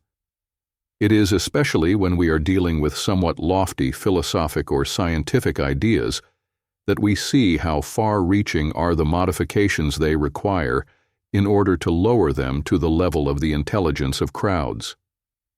These modifications are dependent on the nature of the crowds or of the race to which the crowds belong, but their tendency is always belittling and in the direction of simplification. This explains the fact that, from the social point of view, there is in reality scarcely any such thing as a hierarchy of ideas. That is to say, as ideas of greater or less elevation. However great or true an idea may have been to begin with, it is deprived of almost all that which constituted its elevation and its greatness by the mere fact that it has come within the intellectual range of crowds and exerts an influence upon them. Moreover, from the social point of view, the hierarchical value of an idea, its intrinsic worth, is without importance. The necessary point to consider is the effects it produces. The Christian ideas of the Middle Ages, the democratic ideas of the last century, or the social ideas of today are assuredly not very elevated. Philosophically considered, they can only be regarded as somewhat sorry errors, and yet their power has been and will be immense, and they will count for a long time to come among the most essential factors that determine the conduct of states. Even when an idea has undergone the transformations which render it accessible to crowds, it only exerts influence when, by various processes which we shall examine elsewhere, it has entered the domain of the unconscious, when indeed it has become a sentiment, for which much time is required. For it must not be supposed that merely because the justness of an idea has been proved, it can be productive of effective action even on cultivated minds. This fact may be quickly appreciated by noting how slight is the influence of the clearest demonstration on the majority of men. Evidence, if it be very plain, may be accepted by an educated person, but the convert will be quickly brought back by his unconscious self to his original conceptions. See him again after the lapse of a few days, and he will put forward afresh his old arguments in exactly the same terms.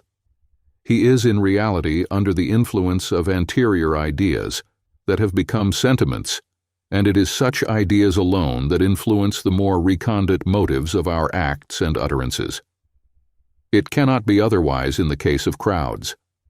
When by various processes an idea has ended by penetrating into the minds of crowds, it possesses an irresistible power and brings about a series of effects, opposition to which is bootless. The philosophical ideas which resulted in the French Revolution took nearly a century to implant themselves in the mind of the crowd. Their irresistible force, when once they had taken root, is known. The striving of an entire nation towards the conquest of social equality and the realization of abstract rights and ideal liberties caused the tottering of all thrones and profoundly disturbed the Western world. During 20 years, the nations were engaged in internecine conflict, and Europe witnessed hecatombs that would have terrified Genghis Khan and Tamerlane. The world had never seen on such a scale what may result from the promulgation of an idea. A long time is necessary for ideas to establish themselves in the minds of crowds, but just as long a time is needed for them to be eradicated. For this reason, crowds, as far as ideas are concerned, are always several generations behind learned men and philosophers. All statesmen are well aware today of the admixture of error contained in the fundamental ideas I referred to a short while back, but as the influence of these ideas is still very powerful, they are obliged to govern in accordance with principles in the truth of which they have ceased to believe. 2. The reasoning power of crowds. It cannot absolutely be said that crowds do not reason and are not to be influenced by reasoning. However, the arguments they employ and those which are capable of influencing them are, from a logical point of view, of such an inferior kind that it is only by way of analogy that they can be described as reasoning. The inferior reasoning of crowds is based, just as is reasoning of a high order, on the association of ideas, but between the ideas associated by crowds, there are only apparent bonds of analogy or succession. The mode of reasoning of crowds resembles that of the Eskimo who, knowing from experience that ice, a transparent body, melts in the mouth, concludes that glass, also a transparent body, should also melt in the mouth, or that of the savage who imagines that by eating the heart of a courageous foe he acquires his bravery, or of the workman who, having been exploited by one employer of labor, immediately concludes that all employers exploit their men. The characteristics of the reasoning of crowds are the association of dissimilar things possessing a merely apparent connection between each other and the immediate generalization of particular cases. It is arguments of this kind that are always presented to crowds by those who know how to manage them. They are the only arguments by which crowds are to be influenced. A chain of logical argumentation is totally incomprehensible to crowds, and for this reason it is permissible to say that they do not reason or that they reason falsely and are not to be influenced by reasoning. Astonishment is felt at times on reading certain speeches at their weakness, and yet they had an enormous influence on the crowds which listened to them, but it is forgotten that they were intended to persuade collectivities and not to be read by philosophers. An orator in intimate communication with a crowd can evoke images by which it will be seduced. If he is successful, his object has been attained, and 20 volumes of harangues, always the outcome of reflection, are not worth the few phrases which appealed to the brains it was required to convince. It would be superfluous to add that the powerlessness of crowds to reason aright prevents them displaying any trace of the critical spirit, prevents them, that is, from being capable of discerning truth from error or of forming a precise judgment on any matter. Judgments accepted by crowds are merely judgments forced upon them, and never judgments adopted after discussion. In regard to this matter, the individuals who do not rise above the level of a crowd are numerous. The ease with which certain opinions obtain general acceptance results more especially from the impossibility experienced by the majority of men of forming an opinion peculiar to themselves and based on reasoning of their own. 3. The imagination of crowds. Just as is the case with respect to persons in whom the reasoning power is absent, the figurative imagination of crowds is very powerful, very active, and very susceptible of being keenly impressed. The images evoked in their mind by a personage, an event, an accident, are almost as lifelike as the reality. Crowds are to some extent in the position of the sleeper whose reason, suspended for the time being, allows the arousing in his mind of images of extreme intensity which would quickly be dissipated could they be submitted to the action of reflection. Crowds, being incapable both of reflection and of reasoning, are devoid of the notion of improbability, and it is to be noted that in a general way it is the most improbable things that are the most striking. This is why it happens that it is always the marvelous and legendary side of events that more specially strike crowds. When a civilization is analyzed, it is seen that, in reality, it is the marvelous and the legendary that are its true supports. Appearances have always played a much more important part than reality in history, where the unreal is always of greater moment than the real. Crowds being only capable of thinking in images are only to be impressed by images. It is only images that terrify or attract them and become motives of action. For this reason, theatrical representations, in which the image is shown in its most clearly visible shape, always have an enormous influence on crowds. Bread and spectacular shows constituted for the plebeians of ancient Rome the ideal of happiness, and they asked for nothing more. Throughout the successive ages, this ideal has scarcely varied. Nothing has a greater effect on the imagination of crowds of every category than theatrical representations. The entire audience experiences at the same time the same emotions, and if these emotions are not at once transformed into acts, it is because the most unconscious spectator cannot ignore that he is the victim of illusions, and that he has laughed or wept over imaginary adventures. Sometimes, however, the sentiments suggested by the images are so strong that they tend, like habitual suggestions, to transform themselves into acts. The story has often been told of the manager of a popular theater who, in consequence of his only playing somber dramas, was obliged to have the actor who took the part of the traitor protected on his leaving the theater, to defend him against the violence of the spectators, indignant at the crimes, imaginary though they were, which the traitor had committed. We have here, in my opinion, one of the most remarkable indications of the mental state of crowds, and especially of the facility with which they are suggestioned. The unreal has almost as much influence on them as the real. They have an evident tendency not to distinguish between the two. The power of conquerors and the strength of states is based on the popular imagination. It is more particularly by working upon this imagination that crowds are led. All great historical facts, the rise of Buddhism, of Christianity, of Islamism, the Reformation, the French Revolution, and, in our own time, the threatening invasion of socialism, are the direct or indirect consequences of strong impressions produced on the imagination of the crowd. Moreover, all the great statesmen of every age and every country, including the most absolute despots, have regarded the popular imagination as the basis of their power, and they have never attempted to govern in opposition to it. "It was by becoming a Catholic," said Napoleon to the Council of State, "that I terminated the Vendéan War. By becoming a Mussulman that I obtained a footing in Egypt. By becoming an ultramontane that I won over the Italian priests, and had I to govern a nation of Jews, I would rebuild Solomon's temple." Never perhaps since Alexander and Caesar has any great man better understood how the imagination of the crowd should be impressed. His constant preoccupation was to strike it. He bore it in mind in his victories, in his harangues, in his speeches, in all his acts. On his deathbed, it was still in his thoughts. How is the imagination of crowds to be impressed? We shall soon see. Let us confine ourselves for the moment to saying that the feat is never to be achieved by attempting to work upon the intelligence or reasoning faculty, that is to say, by way of demonstration.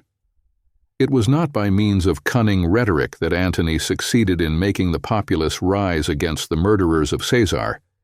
It was by reading his will to the multitude and pointing to his corpse.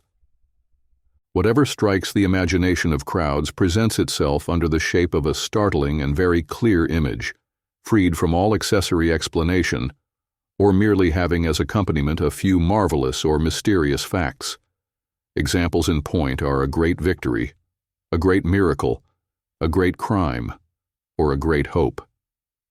Things must be laid before the crowd as a whole, and their genesis must never be indicated. 100 petty crimes or petty accidents will not strike the imagination of crowds in the least, whereas a single great crime or a single great accident will profoundly impress them, even though the results be infinitely less disastrous than those of the 100 small accidents put together. The epidemic of influenza, which caused the death but a few years ago of 5,000 persons in Paris alone, made very little impression on the popular imagination. The reason was that this veritable hecatomb was not embodied in any visible image, but was only learnt from statistical information furnished weekly. An accident which should have caused the death of only 500 instead of 5,000 persons, but on the same day and in public, as the outcome of an accident appealing strongly to the eye by the fall, for instance, of the Eiffel Tower, would have produced, on the contrary, an immense impression on the imagination of the crowd. The probable loss of a transatlantic steamer that was supposed, in the absence of news, to have gone down in mid-ocean profoundly impressed the imagination of the crowd for a whole week. Yet official statistics show that 850 sailing vessels and 203 steamers were lost in the year 1894 alone. The crowd, however, was never for a moment concerned by these successive losses, much more important though they were as far as regards the destruction of life and property than the loss of the Atlantic liner in question could possibly have been. It is not, then, the facts in themselves that strike the popular imagination, but the way in which they take place and are brought under notice. It is necessary that by their condensation, if I may thus express myself, they should produce a startling image which fills and besets the mind. To know the art of impressing the imagination of crowds is to know at the same time the art of governing them. Chapter 4. A religious shape assumed by all the convictions of crowds. We have shown that crowds do not reason, that they accept or reject ideas as a whole, that they tolerate neither discussion nor contradiction, and that the suggestions brought to bear on them invade the entire field of their understanding and tend at once to transform themselves into acts. We have shown that crowds suitably influenced are ready to sacrifice themselves for the ideal with which they have been inspired. We have also seen that they only entertain violent and extreme sentiments, that in their case sympathy quickly becomes adoration, and antipathy almost as soon as it is aroused is transformed into hatred. These general indications furnish us already with a presentiment of the nature of the convictions of crowds. When these convictions are closely examined, whether at epochs marked by fervent religious faith or by great political upheavals such as those of 1850, the last century, it is apparent that they always assume a peculiar form which I cannot better define than by giving it the name of a religious sentiment. This sentiment has very simple characteristics, such as worship of a being supposed superior, fear of the power with which the being is credited, blind submission to its commands, inability to discuss its dogmas, the desire to spread them, and a tendency to consider as enemies all by whom they are not accepted. Whether such a sentiment apply to an invisible God, to a wooden or stone idol, to a hero or to a political conception, provided that it presents the preceding characteristics, its essence always remains religious. The supernatural and the miraculous are found to be present to the same extent. Crowds unconsciously accord a mysterious power to the political formula or the victorious leader that for the moment arouses their enthusiasm. A person is not religious solely when he worships a divinity, but when he puts all the resources of his mind, the complete submission of his will, and the whole-souled ardor of fanaticism at the service of a cause or an individual who becomes the goal and guide of his thoughts and actions. Intolerance and fanaticism are the necessary accompaniments of the religious sentiment. They are inevitably displayed by those who believe themselves in the possession of the secret of earthly or eternal happiness. These two characteristics are to be found in all men grouped together when they are inspired by a conviction of any kind. The Jacobins of the Reign of Terror were at bottom as religious as the Catholics of the Inquisition, and their cruel ardor proceeded from the same source. The convictions of crowds assume those characteristics of blind submission, fierce intolerance, and the need of violent propaganda which are inherent in the religious sentiment, and it is for this reason that it may be said that all their beliefs have a religious form. The hero acclaimed by a crowd is a veritable god for that crowd. Napoleon was such a god for 15 years, and a divinity never had more fervent worshippers or sent men to their death with greater ease. The Christian and pagan gods never exercised a more absolute empire over the minds that had fallen under their sway. All founders of religious or political creeds have established them solely because they were successful in inspiring crowds with those fanatical sentiments which have as result that men find their happiness in worship and obedience and are ready to lay down their lives for their idol. This has been the case at all epochs. Fustel de Coulanges, in his excellent work on Roman Gaul, justly remarks that the Roman Empire was in no wise maintained by force, but by the religious admiration it inspired. It would be without a parallel in the history of the world, he observes rightly, that a form of government held in popular detestation should have lasted for 5 centuries. It would be inexplicable that the 30 legions of the empire should have constrained 100 million men to obedience. The reason of their obedience was that the emperor, who personified the greatness of Rome, was worshipped like a divinity by unanimous consent. There were altars in honor of the emperor in the smallest townships of his realm. From one end of the empire to the other, a new religion was seen to arise in those days, which had for its divinities the emperors themselves. Some years before the Christian era, the whole of Gaul, represented by 60 cities, built in common a temple near the town of Lyons in honor of Augustus. Its priests, elected by the United Gallic cities, were the principal personages in their country. It is impossible to attribute all this to fear and servility. Whole nations are not servile, and especially for 3 centuries. It was not the courtiers who worshipped the prince, it was Rome, and it was not Rome merely, but it was Gaul, it was Spain, it was Greece, and Asia. Today, the majority of the great men who have swayed men's minds no longer have altars, but they have statues, or their portraits are in the hands of their admirers, and the cult of which they are the object is not notably different from that accorded to their predecessors. An understanding of the philosophy of history is only to be got by a thorough appreciation of this fundamental point of the psychology of crowds. The crowd demands a god before everything else. It must not be supposed that these are the superstitions of a bygone age which reason has definitely banished. Sentiment has never been vanquished in its eternal conflict with reason. Crowds will hear no more of the words divinity and religion, in whose name they were so long enslaved, but they have never possessed so many fetishes as in the last 100 years, and the old divinities have never had so many statues and altars raised in their honor. Those who in recent years have studied the popular movement known under the name of Boulangism have been able to see with what ease the religious instincts of crowds are ready to revive. There was not a country inn that did not possess the hero's portrait. He was credited with the power of remedying all injustices and all evils, and thousands of men would have given their lives for him. Great might have been his place in history, had his character been at all on a level with his legendary reputation. It is thus a very useless commonplace to assert that a religion is necessary for the masses, because all political, divine, and social creeds only take root among them on the condition of always assuming the religious shape, a shape which obviates the danger of discussion.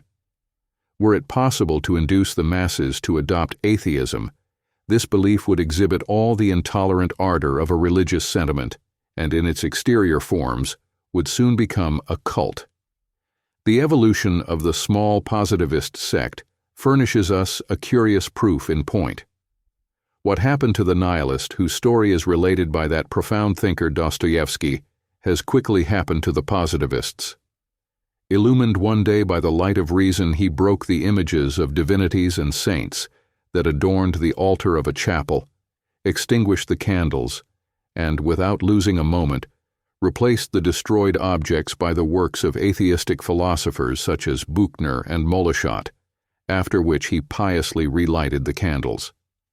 The object of his religious beliefs had been transformed, but can it be truthfully said that his religious sentiments had changed? Certain historical events, and they are precisely the most important, I again repeat, are not to be understood unless one has attained to an appreciation of the religious form which the convictions of crowds always assume in the long run. There are social phenomena that need to be studied far more from the point of view of the psychologist than from that of the naturalist. The great historian Taine has only studied the revolution as a naturalist, and on this account the real genesis of events has often escaped him. He has perfectly observed the facts, but from want of having studied the psychology of crowds, he has not always been able to trace their causes.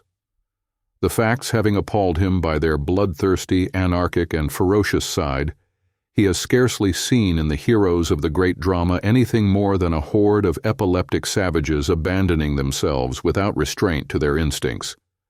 The violence of the revolution, its massacres, its need of propaganda, its declarations of war upon all things, are only to be properly explained by reflecting that the revolution was merely the establishment of a new religious belief in the mind of the masses.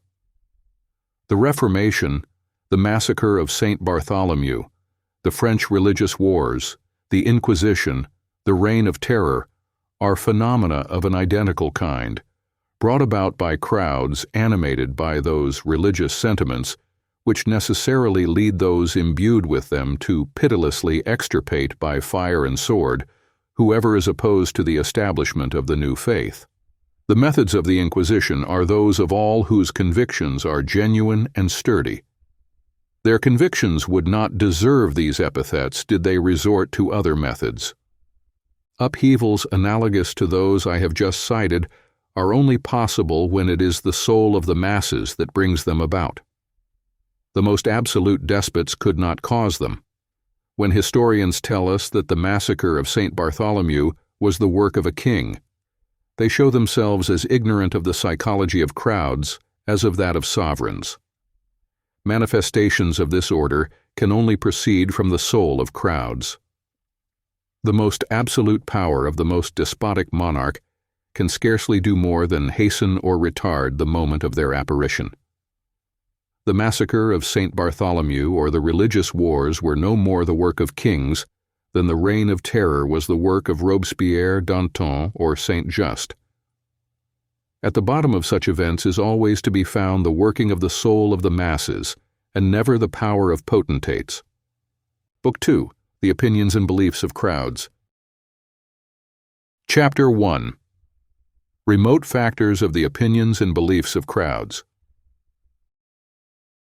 Having studied the mental constitution of crowds and become acquainted with their modes of feeling, thinking, and reasoning, we shall now proceed to examine how their opinions and beliefs arise and become established. The factors which determine these opinions and beliefs are of two kinds: remote factors and immediate factors. The remote factors are those which render crowds capable of adopting certain convictions and absolutely refractory to the acceptance of others. These factors prepare the ground in which are suddenly seen to germinate certain new ideas whose force and consequences are a cause of astonishment, though they are only spontaneous in appearance. The outburst and putting in practice of certain ideas among crowds present at times a startling suddenness. This is only a superficial effect, behind which must be sought a preliminary and preparatory action of long duration.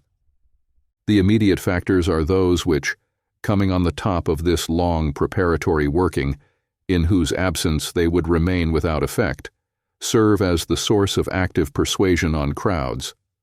That is, they are the factors which cause the idea to take shape and set it loose with all its consequences. The resolutions by which collectivities are suddenly carried away arise out of these immediate factors. It is due to them that a riot breaks out or a strike is decided upon, and to them that enormous majorities invest one man with power to overthrow a government. The successive action of these two kinds of factors is to be traced in all great historical events. The French Revolution, to cite but one of the most striking of such events, had among its remote factors the writings of the philosophers, the exactions of the nobility, and the progress of scientific thought. The mind of the masses, thus prepared, was then easily roused by such immediate factors as the speeches of orators and the resistance of the court party to insignificant reforms. Among the remote factors there are some of a general nature, which are found to underlie all the beliefs and opinions of crowds. They are race, traditions, time, institutions, and education. We now proceed to study the influence of these different factors. First, race. This factor, race, must be placed in the first rank, for in itself it far surpasses in importance all the others. We have sufficiently studied it in another work. It is therefore needless to deal with it again. We showed, in a previous volume, what an historical race is and how, its character once formed, it possesses, as the result of the laws of heredity, such power that its beliefs, institutions, and arts, in a word, all the elements of its civilization, are merely the outward expression of its genius. We showed that the power of the race is such that no element can pass from one people to another without undergoing the most profound transformations. Environment, circumstances, and events represent the social suggestions of the moment. They may have a considerable influence, but this influence is always momentary if it be contrary to the suggestions of the race, that is, to those which are inherited by a nation from the entire series of its ancestors. We shall have occasion in several of the chapters of this work to touch again upon racial influence, and to show that this influence is so great that it dominates the characteristics peculiar to the genius of crowds. It follows from this fact that the crowds of different countries offer very considerable differences of beliefs and conduct, and are not to be influenced in the same manner. Second, traditions. Traditions represent the ideas, the needs, and the sentiments of the past. They are the synthesis of the race and weigh upon us with immense force. The biological sciences have been transformed since embryology has shown the immense influence of the past on the evolution of living beings, and the historical sciences will not undergo a less change when this conception has become more widespread. As yet, it is not sufficiently general, and many statesmen are still no further advanced than the theorists of the last century, who believed that a society could break off with its past and be entirely recast on lines suggested solely by the light of reason. A people is an organism created by the past, and like every other organism, it can only be modified by slow hereditary accumulations. It is tradition that guides men, and more especially so when they are in a crowd. The changes they can effect in their traditions with any ease merely bear, as I have often repeated, upon names and outward forms. This circumstance is not to be regretted. Neither a national genius nor civilization would be possible without traditions. In consequence, man's two great concerns, since he has existed, have been to create a network of traditions, which he afterwards endeavors to destroy when their beneficial effects have worn themselves out. Civilization is impossible without traditions, and progress impossible without the destruction of those traditions. The difficulty, and it is an immense difficulty, is to find a proper equilibrium between stability and variability. Should a people allow its customs to become too firmly rooted, it can no longer change, and becomes, like China, incapable of improvement. Violent revolutions are in this case of no avail. For what happens is that either the broken fragments of the chain are pieced together again, and the past resumes its empire without change, or the fragments remain apart, and decadence soon succeeds anarchy. The ideal for a people is in consequence to preserve the institutions of the past, merely changing them insensibly and little by little. This ideal is difficult to realize. The Romans in ancient and the English in modern times are almost alone in having realized it. It is precisely crowds that cling the most tenaciously to traditional ideas and oppose their being changed with the most obstinacy. This is notably the case with the category of crowds constituting castes. I have already insisted upon the conservative spirit of crowds and shown that the most violent rebellions merely end in a changing of words and terms. At the end of the last century, in the presence of destroyed churches, of priests expelled the country or guillotined, it might have been thought that the old religious ideas had lost all their strength, and yet a few years had barely lapsed before the abolished system of public worship had to be re-established in deference to universal demands. Blotted out for a moment, the old traditions had resumed their sway. No example could better display the power of tradition on the mind of crowds. The most redoubtable idols do not dwell in temples, nor the most despotic tyrants in palaces. Both the one and the other can be broken in an instant. But the invisible masters that reign in our innermost selves are safe from every effort at revolt, and only yield to the slow wearing away of centuries. Third time. In social as in biological problems, time is one of the most energetic factors. It is the sole real creator and the sole great destroyer. It is time that has made mountains with grains of sand and raised the obscure cell of geological eras to human dignity. The action of centuries is sufficient to transform any given phenomenon. It has been justly observed that an ant with enough time at its disposal could level Mount Blanc. A being possessed of the magical force of varying time at his will would have the power attributed by believers to God. In this place, however, we have only to concern ourselves with the influence of time on the genesis of the opinions of crowds. Its action from this point of view is still immense. Dependent upon it are the great forces such as race, which cannot form themselves without it. It causes the birth, the growth, and the death of all beliefs. It is by the aid of time that they acquire their strength, and also by its aid that they lose it. It is time in particular that prepares the opinions and beliefs of crowds, or at least the soil on which they will germinate. This is why certain ideas are realizable at one epoch and not at another. It is time that accumulates that immense detritus of beliefs and thoughts on which the ideas of a given period spring up. They do not grow at hazard and by chance. The roots of each of them strike down into a long past. When they blossom, it is time that has prepared their blooming.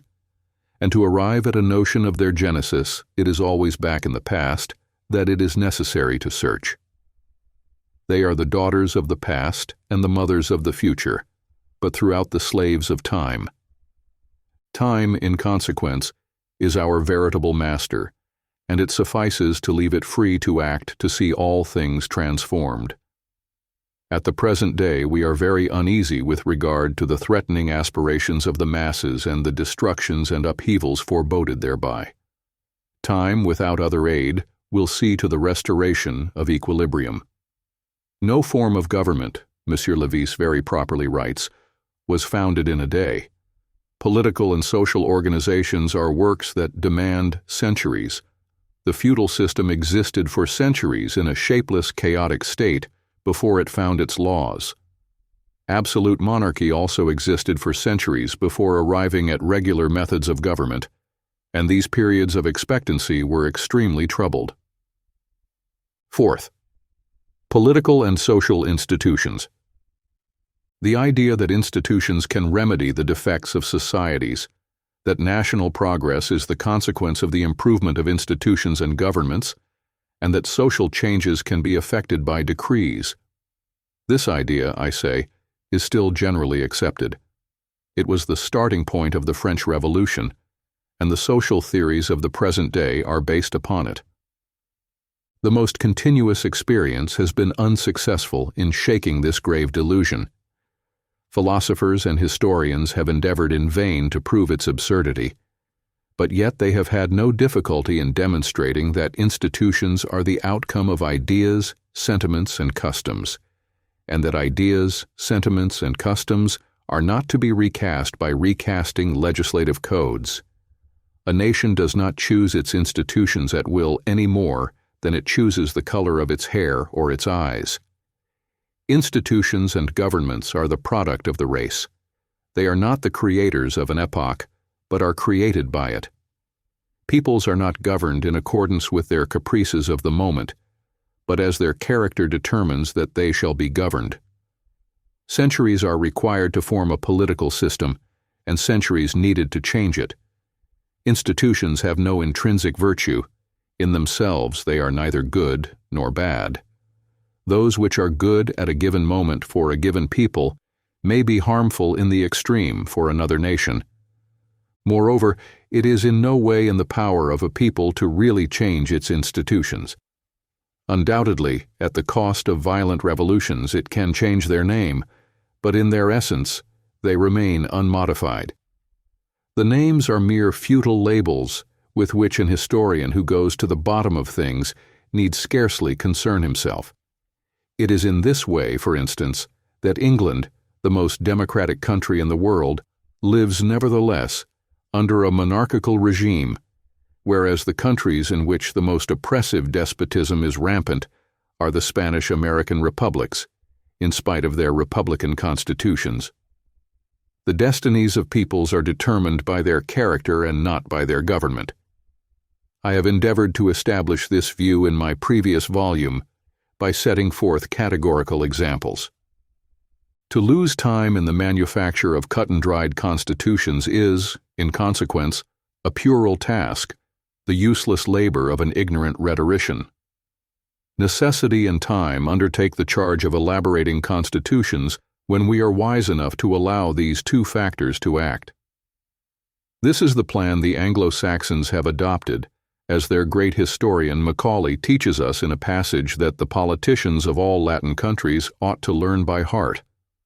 After having shown all the good that can be accomplished by laws which appear from the point of view of pure reason a chaos of absurdities and contradictions, he compares the scores of constitutions that have been engulfed in the convulsions of the Latin peoples with that of England, and points out that the latter has only been very slowly changed part by part, under the influence of immediate necessities and never of speculative reasoning. To think nothing of symmetry and much of convenience, never to remove an anomaly merely because it is an anomaly, never to innovate except when some grievance is felt, never to innovate except so far as to get rid of the grievance, never to lay down any proposition of wider extent than the particular case for which it is necessary to provide. These are the rules which have, from the age of John to the age of Victoria, generally guided the deliberations of our 250 parliaments. It would be necessary to take one by one the laws and institutions of each people to show to what extent they are the expression of the needs of each race and are incapable, for that reason, of being violently transformed. It is possible, for instance, to indulge in philosophical dissertations on the advantages and disadvantages of centralization. But when we see a people composed of very different races devote 1,000 years of efforts to attaining to this centralization, when we observe that a great revolution, having for object the destruction of all the institutions of the past, has been forced to respect this centralization, and has even strengthened it. Under these circumstances, we should admit that it is the outcome of imperious needs, that it is a condition of the existence of the nation in question, and we should pity the poor mental range of politicians who talk of destroying it. Could they by chance succeed in this attempt, their success would at once be the signal for a frightful civil war, and which, moreover, would immediately bring back a new system of centralization much more oppressive than the old.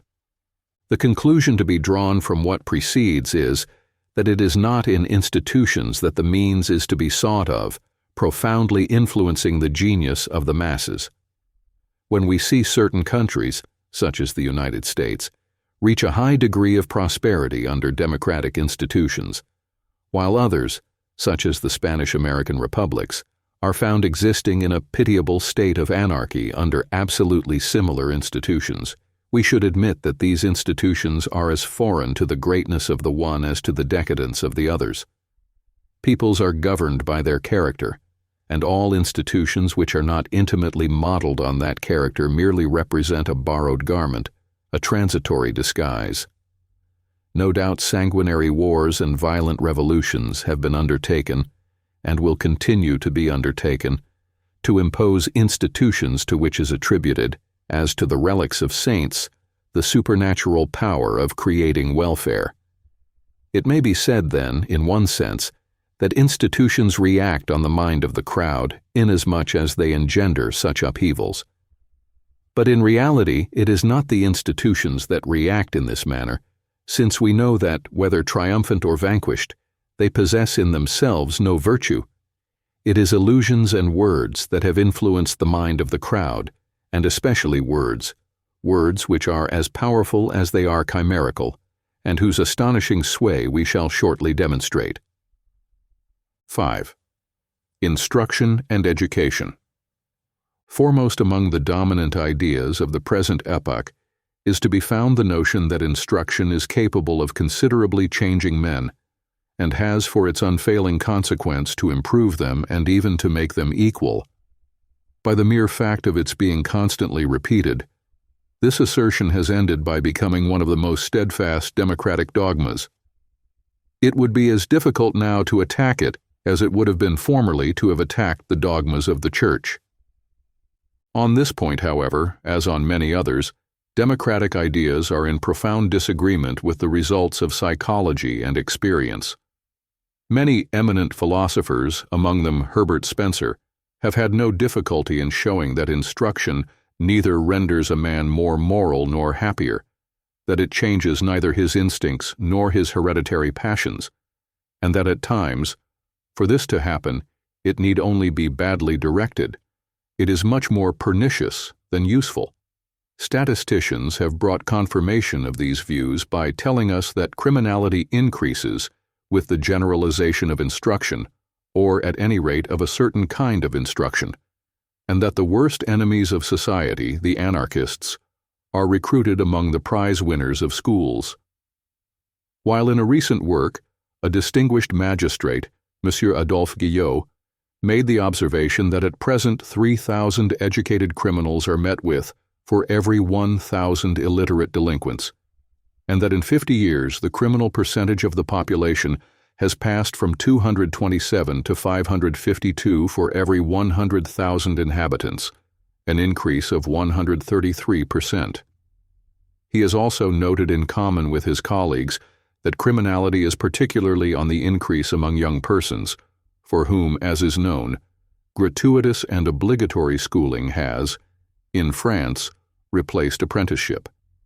It is not assuredly, and nobody has ever maintained this proposition, that well-directed instruction may not give very useful practical results, if not in the sense of raising the standard of morality, at least in that of developing professional capacity. Unfortunately, the Latin peoples, especially in the last 25 years, have based their systems of instruction on very erroneous principles, and in spite of the observations of the most eminent minds, such as Bréal, Fustel de Coulanges, Taine, and many others, they persist in their lamentable mistakes. I have myself shown, in a work published some time ago, that the French system of education transforms the majority of those who have undergone it into enemies of society and recruits numerous disciples for the worst forms of socialism. The primary danger of this system of education, very properly qualified as Latin, consists in the fact that it is based on the fundamental psychological error that the intelligence is developed by the learning by heart of textbooks. Adopting this view, the endeavor has been made to enforce a knowledge of as many handbooks as possible. From the primary school till he leaves the university, a young man does nothing but acquire books by heart, without his judgment or personal initiative being ever called into play. Education consists for him in reciting by heart and obeying. Learning lessons, knowing by heart a grammar or a compendium, repeating well and imitating well, that, writes a former minister of public instruction, Monsieur Jules Simon, is a ludicrous form of education whose every effort is an act of faith, tacitly admitting the infallibility of the master, and whose only results are a belittling of ourselves and a rendering of us impotent.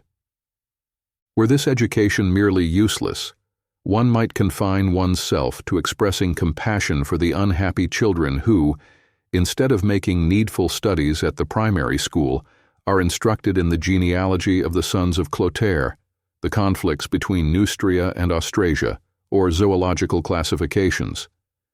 But the system presents a far more serious danger. It gives those who have been submitted to it a violent dislike to the state of life in which they were born, and an intense desire to escape from it. The working man no longer wishes to remain a working man, or the peasant to continue a peasant, while the most humble members of the middle classes admit of no possible career for their sons except that of state-paid functionaries. Instead of preparing men for life, French schools solely prepare them to occupy public functions, in which success can be attained without any necessity for self-direction or the exhibition of the least glimmer of personal initiative. At the bottom of the social ladder, the system creates an army of proletarians discontented with their lot and always ready to revolt, while at the summit it brings into being a frivolous bourgeoisie, at once skeptical and credulous, having a superstitious confidence in the state, whom it regards as a sort of providence, but without forgetting to display towards it a ceaseless hostility, always laying its own faults to the door of the government and incapable of the least enterprise without the intervention of the authorities. The state, which manufactures by dint of textbooks all these persons possessing diplomas, can only utilize a small number of them, and is forced to leave the others without employment. It is obliged in consequence to resign itself to feeding the first mentioned and to having the others as its enemies. From the top to the bottom of the social pyramid, from the humblest clerk to the professor and the prefect, the immense mass of persons boasting diplomas besiege the professions. While a businessman has the greatest difficulty in finding an agent to represent him in the colonies, thousands of candidates solicit the most modest official posts. There are 20,000 schoolmasters and mistresses without employment in the Department of the Seine alone, all of them persons who, disdaining the fields or the workshops, look to the state for their livelihood. The number of the chosen being restricted, that of the discontented, is perforce immense. The latter are ready for any revolution, whoever be its chiefs and whatever the goal they aim at. The acquisition of knowledge for which no use can be found is a sure method of driving a man to revolt. It is evidently too late to retrace our steps. Experience alone, that supreme educator of peoples, will be at pains to show us our mistake. It alone will be powerful enough to prove the necessity of replacing our odious textbooks and our pitiable examinations by industrial instruction capable of inducing our young men to return to the fields, to the workshop, and to the colonial enterprise which they avoid today at all costs. The professional instruction which all enlightened minds are now demanding was the instruction received in the past by our forefathers. It is still in vigor at the present day among the nations who rule the world by their force of will, their initiative, and their spirit of enterprise. In a series of remarkable pages, whose principal passages I reproduce further on, a great thinker, M. Taine, has clearly shown that our former system of education was approximately that in vogue today in England and America, and in a remarkable parallel between the Latin and Anglo-Saxon systems, he has plainly pointed out the consequences of the two methods. One might consent, perhaps, at a pinch, to continue to accept all the disadvantages of our classical education, although it produced nothing but discontented men, and men unfitted for their station in life. Did the superficial acquisition of so much knowledge, the faultless repeating by heart of so many textbooks, raise the level of intelligence? But does it really raise this level? Alas, no. The conditions of success in life are the possession of judgment, experience, initiative, and character, qualities which are not bestowed by books. Books are dictionaries, which it is useful to consult, but of which it is perfectly useless to have lengthy portions in one's head. How is it possible for professional instruction to develop the intelligence in a measure quite beyond the reach of classical instruction? This has been well shown by M. Taine. Ideas, he says, are only formed in their natural and normal surroundings. The promotion of the growth is effected by the innumerable impressions appealing to the senses which a young man receives daily in the workshop, the mine, the law court, the study, the builder's yard, the hospital, at the sight of tools, materials, and operations, in the presence of customers, workers, and labor, of work well or ill done, costly or lucrative. In such a way are obtained those trifling perceptions of detail of the eyes, the ear, the hands, and even the sense of smell, which, picked up involuntarily and silently elaborated, take shape within the learner, and suggest to him sooner or later this or that new combination, simplification, economy, improvement, or invention. The young Frenchman is deprived, and precisely at the age when they are most fruitful, of all these precious contacts, of all these indispensable elements of assimilation. For 7 or 8 years on end he is shut up in a school, and is cut off from that direct personal experience which would give him a keen and exact notion of men and things, and of the various ways of handling them. At least 9 out of 10 have wasted their time and pains during several years of their life, telling, important, even decisive years. Among such are to be counted, first of all, the half or 2/3 of those who present themselves for examination. I refer to those who are rejected, and then among those who are successful, who obtain a degree, a certificate, a diploma, there is still a half or 2/3. I refer to the overworked. Too much has been demanded of them by exacting that on a given day, on a chair or before a board, they should, for 2 hours in succession, and with respect to a group of sciences, be living repertories of all human knowledge. In point of fact, they were that, or nearly so, for 2 hours on that particular day. But a month later, they are so no longer. They could not go through the examination again. Their too numerous and too burdensome acquisitions slip incessantly from their mind and are not replaced. Their mental vigor has declined, their fertile capacity for growth has dried up. The fully developed man appears, and he is often a used-up man. Settled down, married, resigned to turning in a circle, and indefinitely in the same circle, he shuts himself up in his confined function, which he fulfills adequately, but nothing more. Such is the average yield. Assuredly, the receipts do not balance the expenditure. In England or America, where, as in France previous to 1789, the contrary proceeding is adopted, the outcome obtained is equal or superior. The illustrious psychologist subsequently shows us the difference between our system and that of the Anglo-Saxons. The latter do not possess our innumerable special schools. With them, instruction is not based on book learning but on object lessons. The engineer, for example, is trained in a workshop and never at a school, a method which allows of each individual reaching the level his intelligence permits of. He becomes a workman or a foreman if he can get no further, an engineer if his aptitudes take him as far. This manner of proceeding is much more democratic and of much greater benefit to society than that of making the whole career of an individual depend on an examination, lasting a few hours, and undergone at the age of 19 or 20.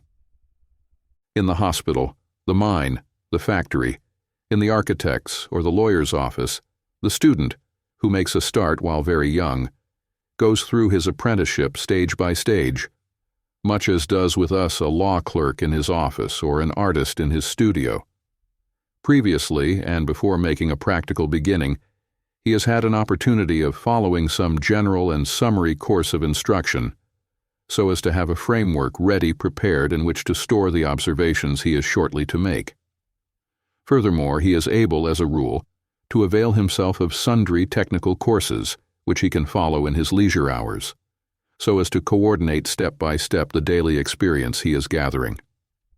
Under such a system, the practical capabilities increase and develop of themselves in exact proportion to the faculties of the student and in the direction requisite for his future task and the special work for which from now onwards he desires to fit himself.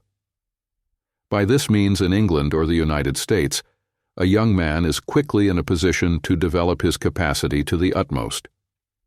At 25 years of age, and much sooner if the material and the parts are there, he is not merely a useful performer, he is capable also of spontaneous enterprise. He is not only a part of a machine, but also a motor. In France, where the contrary system prevails, in France, which with each succeeding generation is falling more and more into line with China, the sum total of the wasted forces is enormous. The great philosopher arrives at the following conclusion with respect to the growing incongruity between our Latin system of education and the requirements of practical life. In the three stages of instruction, those of childhood, adolescence, and youth, the theoretical and pedagogic preparation by books on the school benches has lengthened out and become overcharged in view of the examination, the degree, the diploma, and the certificate, and solely in this view, and by the worst methods, by the application of an unnatural and anti-social regime, by the excessive postponement of the practical apprenticeship, by our boarding school system, by artificial training and mechanical cramming, by overwork, without thought for the time that is to follow, for the adult age and the functions of the man, without regard for the real world on which the young man will shortly be thrown, for the society in which we move and to which he must be adapted or be taught to resign himself in advance, for the struggle in which humanity is engaged, and in which to defend himself and to keep his footing he ought previously to have been equipped, armed, trained, and hardened. This indispensable equipment, this acquisition of more importance than any other, this sturdy common sense and nerve and willpower our schools do not procure the young Frenchman. On the contrary, far from qualifying him for his approaching and definite state, they disqualify him. In consequence, his entry into the world and his first steps in the field of action are most often merely a succession of painful falls, whose effect is that he long remains wounded and bruised, and sometimes disabled for life. The test is severe and dangerous. In the course of it, the mental and moral equilibrium is affected, and runs the risk of not being re-established. Too sudden and complete disillusion has supervened. The deceptions have been too great, the disappointments too keen. 12. Have we digressed in what proceeds from the psychology of crowds? Assuredly not. If we desire to understand the ideas and beliefs that are germinating today in the masses, and will spring up tomorrow, it is necessary to know how the ground has been prepared. The instruction given the youth of a country allows of a knowledge of what that country will one day be. The education accorded the present generation justifies the most gloomy previsions. It is in part by instruction and education that the mind of the masses is improved or deteriorated. It was necessary in consequence to show how this mind has been fashioned by the system in vogue, and how the mass of the indifferent and the neutral has become progressively an army of the discontented, ready to obey all the suggestions of utopians and rhetoricians. It is in the schoolroom that socialists and anarchists are found nowadays, and that the way is being paved for the approaching period of decadence for the Latin peoples. Chapter 2. The immediate factors of the opinions of crowds. We have just investigated the remote and preparatory factors which give the mind of crowds a special receptivity, and make possible therein the growth of certain sentiments and certain ideas. It now remains for us to study the factors capable of acting in a direct manner.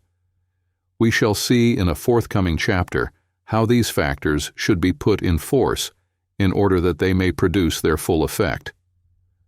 In the first part of this work, we studied the sentiments, ideas, and methods of reasoning of collective bodies, and from the knowledge thus acquired, it would evidently be possible to deduce in a general way the means of making an impression on their mind. We already know what strikes the imagination of crowds, and are acquainted with the power and contagiousness of suggestions, of those especially that are presented under the form of images. However, as suggestions may proceed from very different sources, the factors capable of acting on the minds of crowds may differ considerably. It is necessary then to study them separately. This is not a useless study. Crowds are somewhat like the Sphinx of ancient fable. It is necessary to arrive at a solution of the problems offered by their psychology, or to resign ourselves to being devoured by them. 1. Images, words, and formulas. When studying the imagination of crowds, we saw that it is particularly open to the impressions produced by images. These images do not always lie ready to hand, but it is possible to evoke them by the judicious employment of words and formulas. Handled with art, they possess in sober truth the mysterious power formerly attributed to them by the adepts of magic. They cause the birth in the minds of crowds of the most formidable tempests, which in turn they are capable of stilling. A pyramid far loftier than that of old Cheops could be raised merely with the bones of men who have been victims of the power of words and formulas. The power of words is bound up with the images they evoke, and is quite independent of their real significance. Words whose sense is the most ill-defined are sometimes those that possess the most influence. Such, for example, are the terms democracy, socialism, equality, liberty, etc., whose meaning is so vague that bulky volumes do not suffice to precisely fix it, yet it is certain that a truly magical power is attached to those short syllables, as if they contain the solution of all problems. They synthesize the most diverse unconscious aspirations and the hope of their realization. Reason and arguments are incapable of combating certain words and formulas. They are uttered with solemnity in the presence of crowds, and as soon as they have been pronounced, an expression of respect is visible on every countenance, and all heads are bowed. By many they are considered as natural forces, as supernatural powers. They evoke grandiose and vague images in men's minds, but this very vagueness that wraps them in obscurity augments their mysterious power. They are the mysterious divinities hidden behind the tabernacle, which the devout only approach in fear and trembling. The images evoked by words being independent of their sense, they vary from age to age and from people to people, the formulas remaining identical. Certain transitory images are attached to certain words. The word is merely, as it were, the button of an electric bell that calls them up. All words and all formulas do not possess the power of evoking images, while there are some which have once had this power, but lose it in the course of use, and cease to waken any response in the mind. They then become vain sounds, whose principal utility is to relieve the person who employs them of the obligation of thinking. Armed with a small stock of formulas and commonplaces learnt while we are young, we possess all that is needed to traverse life without the tiring necessity of having to reflect on anything whatever. If any particular language be studied, it is seen that the words of which it is composed change rather slowly in the course of ages, while the images these words evoke or the meaning attached to them changes ceaselessly. This is the reason why, in another work, I have arrived at the conclusion that the absolute translation of a language, especially of a dead language, is totally impossible.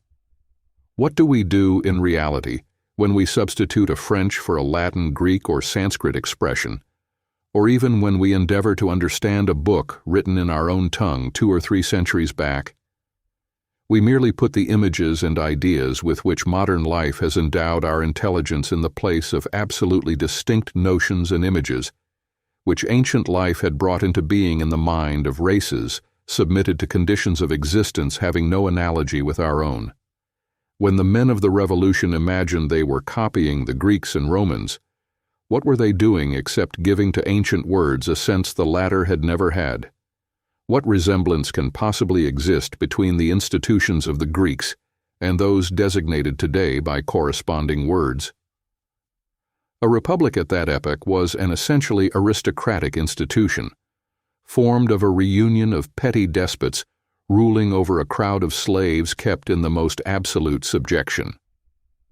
These communal aristocracies, based on slavery, could not have existed for a moment without it. The word liberty, again, what signification could it have in any way resembling that we attribute to it today, at a period when the possibility of the liberty of thought was not even suspected, and when there was no greater and more exceptional crime than that of discussing the gods, the laws, and the customs of the city?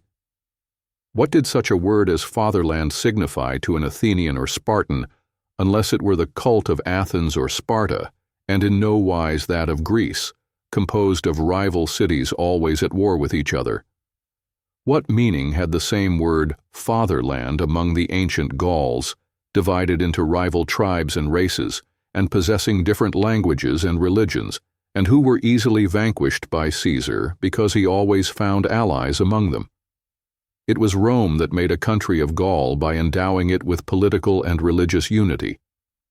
Without going back so far, scarcely 2 centuries ago, is it to be believed that this same notion of a fatherland was conceived to have the same meaning as at present by French princes like the great Condé, who allied themselves with the foreigner against their sovereign? And yet again, the same word had it not a sense very different from the modern for the French royalist emigrants, who thought they obeyed the laws of honor in fighting against France, and who from their point of view did indeed obey them, since the feudal law bound the vassal to the lord and not to the soil, so that where the sovereign was there was the true fatherland? Numerous are the words whose meaning has thus profoundly changed from age to age, words which we can only arrive at understanding in the sense in which they were formerly understood after a long effort. It has been said with truth that much study is necessary merely to arrive at conceiving what was signified to our great-grandfathers by such words as the king and the royal family. What, then, is likely to be the case with terms still more complex? Words, then, have only mobile and transitory significations which change from age to age and people to people, and when we desire to exert an influence by their means on the crowd, what it is requisite to know is the meaning given them by the crowd at a given moment, and not the meaning which they formerly had or may yet have for individuals of a different mental constitution. Thus, when crowds have come, as the result of political upheavals or changes of belief, to acquire a profound antipathy for the images evoked by certain words, the first duty of the true statesman is to change the words without, of course, laying hands on the things themselves, the latter being too intimately bound up with the inherited constitution to be transformed. The judicious Tocqueville long ago made the remark that the work of the consulate and the empire consisted more particularly in the clothing with new words of the greater part of the institutions of the past, that is to say, in replacing words evoking disagreeable images in the imagination of the crowd by other words of which the novelty prevented such evocations. The taille or tallage has become the land tax, the gabelle, the tax on salt, the aids, the indirect contributions and the consolidated duties, the tax on trade companies and guilds, the license, etc. One of the most essential functions of statesmen consists, then, in baptizing with popular, or at any rate, indifferent words things the crowd cannot endure under their old names. The power of words is so great that it suffices to designate in well-chosen terms the most odious things to make them acceptable to crowds.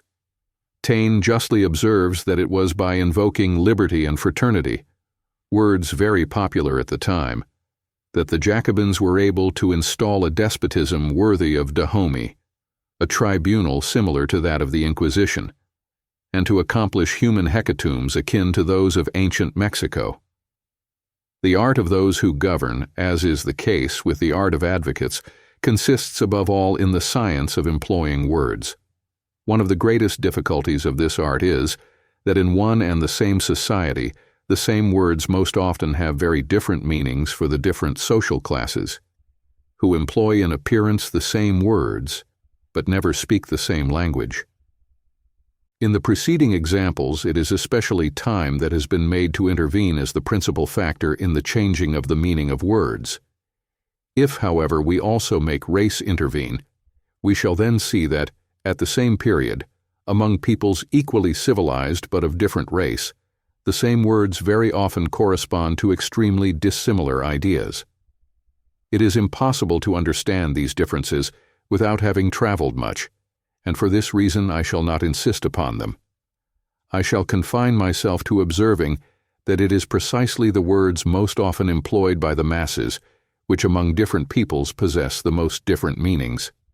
Such is the case, for instance, with the words democracy and socialism in such frequent use nowadays. In reality, they correspond to quite contrary ideas and images in the Latin and Anglo-Saxon mind.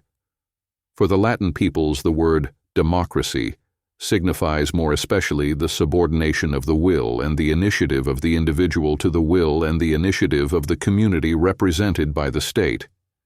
It is the state that is charged, to a greater and greater degree, with the direction of everything, the centralization, the monopolization, and the manufacture of everything.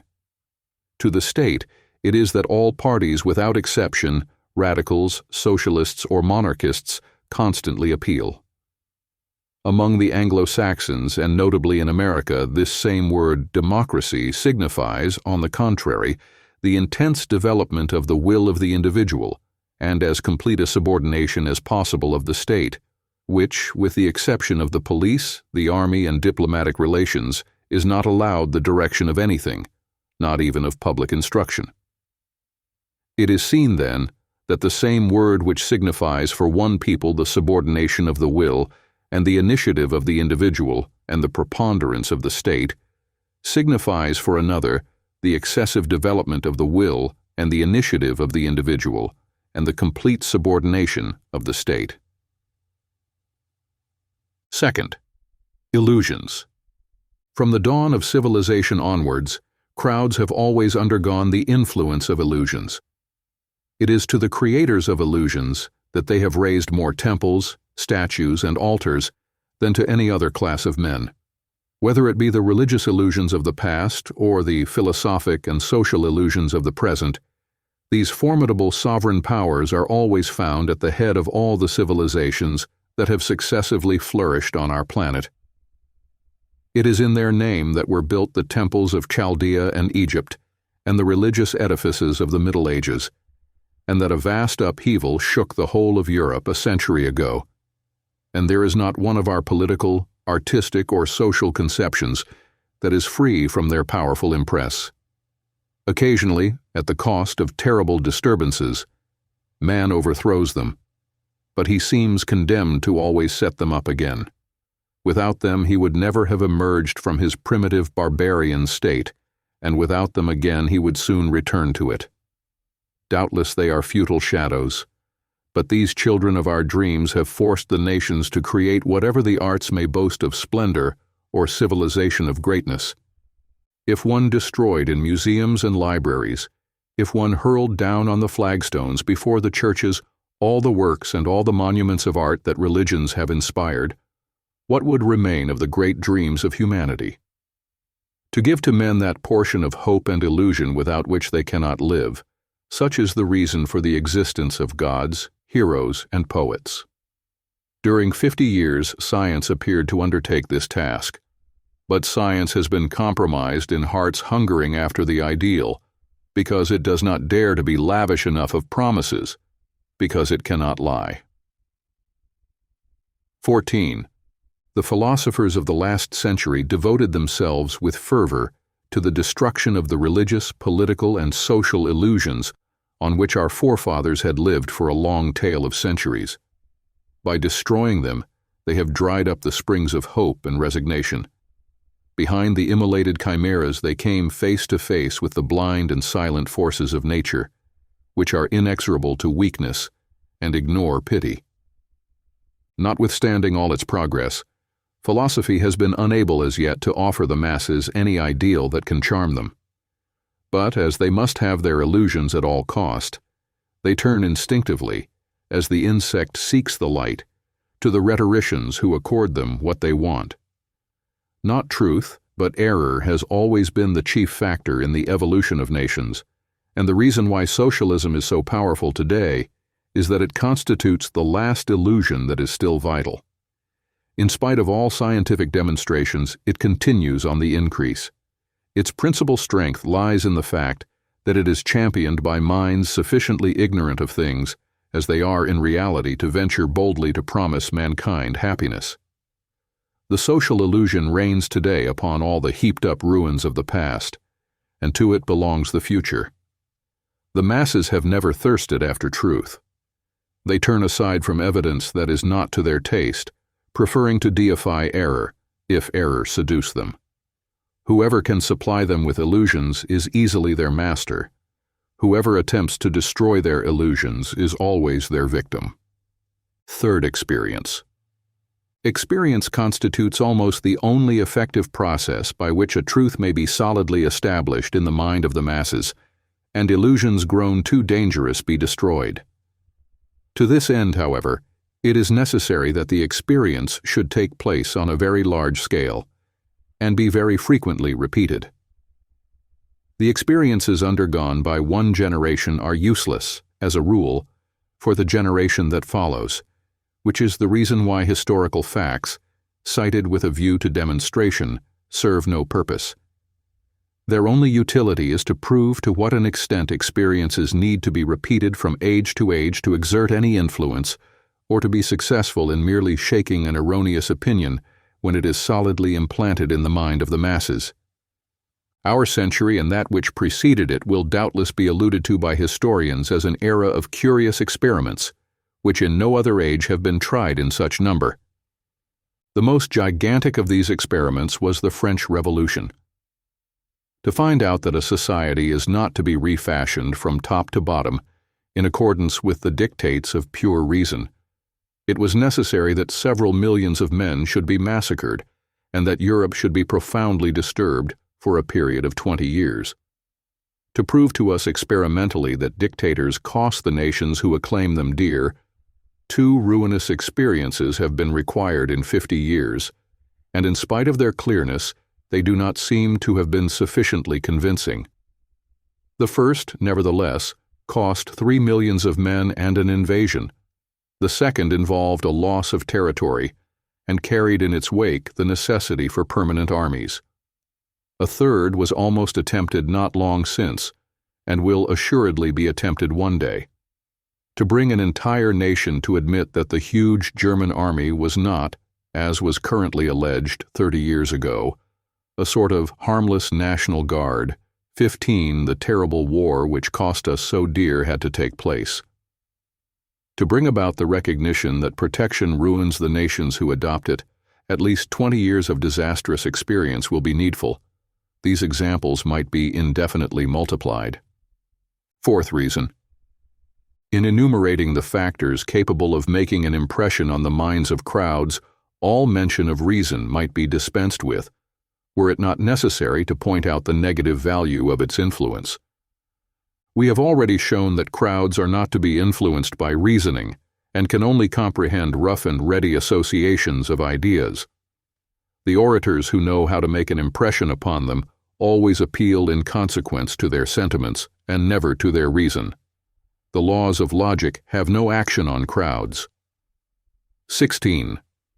To bring home conviction to crowds, it is necessary first of all to thoroughly comprehend the sentiments by which they are animated, to pretend to share these sentiments, then to endeavor to modify them by calling up, by means of rudimentary associations, certain eminently suggestive notions, to be capable, if need be, of going back to the point of view from which a start was made, and above all, to divine from instant to instant the sentiments to which one's discourse is giving birth. This necessity of ceaselessly varying one's language in accordance with the effect produced at the moment of speaking deprives from the outset a prepared and studied harangue of all efficaciousness. In such a speech, the orator follows his own line of thought, not that of his hearers, and from this fact alone his influence is annihilated. Logical minds, accustomed to be convinced by a chain of somewhat close reasoning, cannot avoid having recourse to this mode of persuasion when addressing crowds, and the inability of their arguments always surprises them. The usual mathematical consequences based on the syllogism, that is, on associations of identities, are imperative, writes a logician. This imperativeness would enforce the assent even of an inorganic mass, were it capable of following associations of identities. This is doubtless true, but a crowd is no more capable than an inorganic mass of following such associations, nor even of understanding them. If the attempt be made to convince by reasoning primitive minds, savages or children, for instance, the slight value possessed by this method of arguing will be understood. It is not even necessary to descend so low as primitive beings to obtain an insight into the utter powerlessness of reasoning when it has to fight against sentiment. Let us merely call to mind how tenacious, for centuries long, have been religious superstitions in contradiction with the simplest logic. For nearly 2,000 years, the most luminous geniuses have bowed before their laws, and modern times have to be reached for their veracity to be merely contested. The Middle Ages and the Renaissance possessed many enlightened men, but not a single man who attained by reasoning to an appreciation of the childish side of his superstitions, or who promulgated even a slight doubt as to the misdeeds of the devil, or the necessity of burning sorcerers. Should it be regretted that crowds are never guided by reason? We would not venture to affirm it. Without a doubt, human reason would not have availed to spur humanity along the path of civilization with the ardor and hardihood its illusions have done.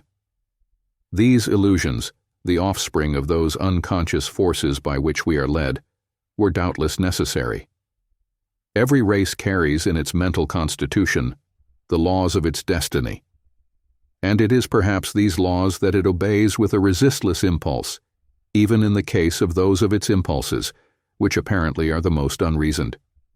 It seems at times as if nations were submitted to secret forces, analogous to those which compel the acorn to transform itself into an oak or a comet to follow its orbit. What little insight we can get into these forces must be sought for in the general course of the evolution of a people, and not in the isolated facts from which this evolution appears at times to proceed. Were these facts alone to be taken into consideration, history would seem to be the result of a series of improbable chances. It was improbable that a Galilean carpenter should become for 2,000 years an all-powerful god in whose name the most important civilizations were founded. Improbable, too, that a few bands of Arabs emerging from their deserts should conquer the greater part of the old Greco-Roman world, and establish an empire greater than that of Alexander. Improbable again that in Europe, at an advanced period of its development, and when authority throughout it had been systematically hierarchized, an obscure lieutenant of artillery should have succeeded in reigning over a multitude of peoples and kings. Let us leave reason, then, to philosophers, and not insist too strongly on its intervention in the governing of men. It is not by reason, but most often in spite of it, that are created those sentiments that are the mainsprings of all civilization, sentiments such as honor, self-sacrifice, religious faith, patriotism, and the love of glory. Chapter 3. The Leaders of Crowds and Their Means of Persuasion. We are now acquainted with the mental constitution of crowds, and we also know what are the motives capable of making an impression on their mind. It remains to investigate how these motives may be set in action and by whom they may usefully be turned to practical account. 1. The leaders of crowds. As soon as a certain number of living beings are gathered together, whether they be animals or men, they place themselves instinctively under the authority of a chief. In the case of human crowds, the chief is often nothing more than a ringleader or agitator, but as such he plays a considerable part. His will is the nucleus around which the opinions of the crowd are grouped and attain to identity. He constitutes the first element towards the organization of heterogeneous crowds and paves the way for their organization in sects. In the meantime, he directs them. A crowd is a servile flock that is incapable of ever doing without a master. The leader has most often started as one of the LED.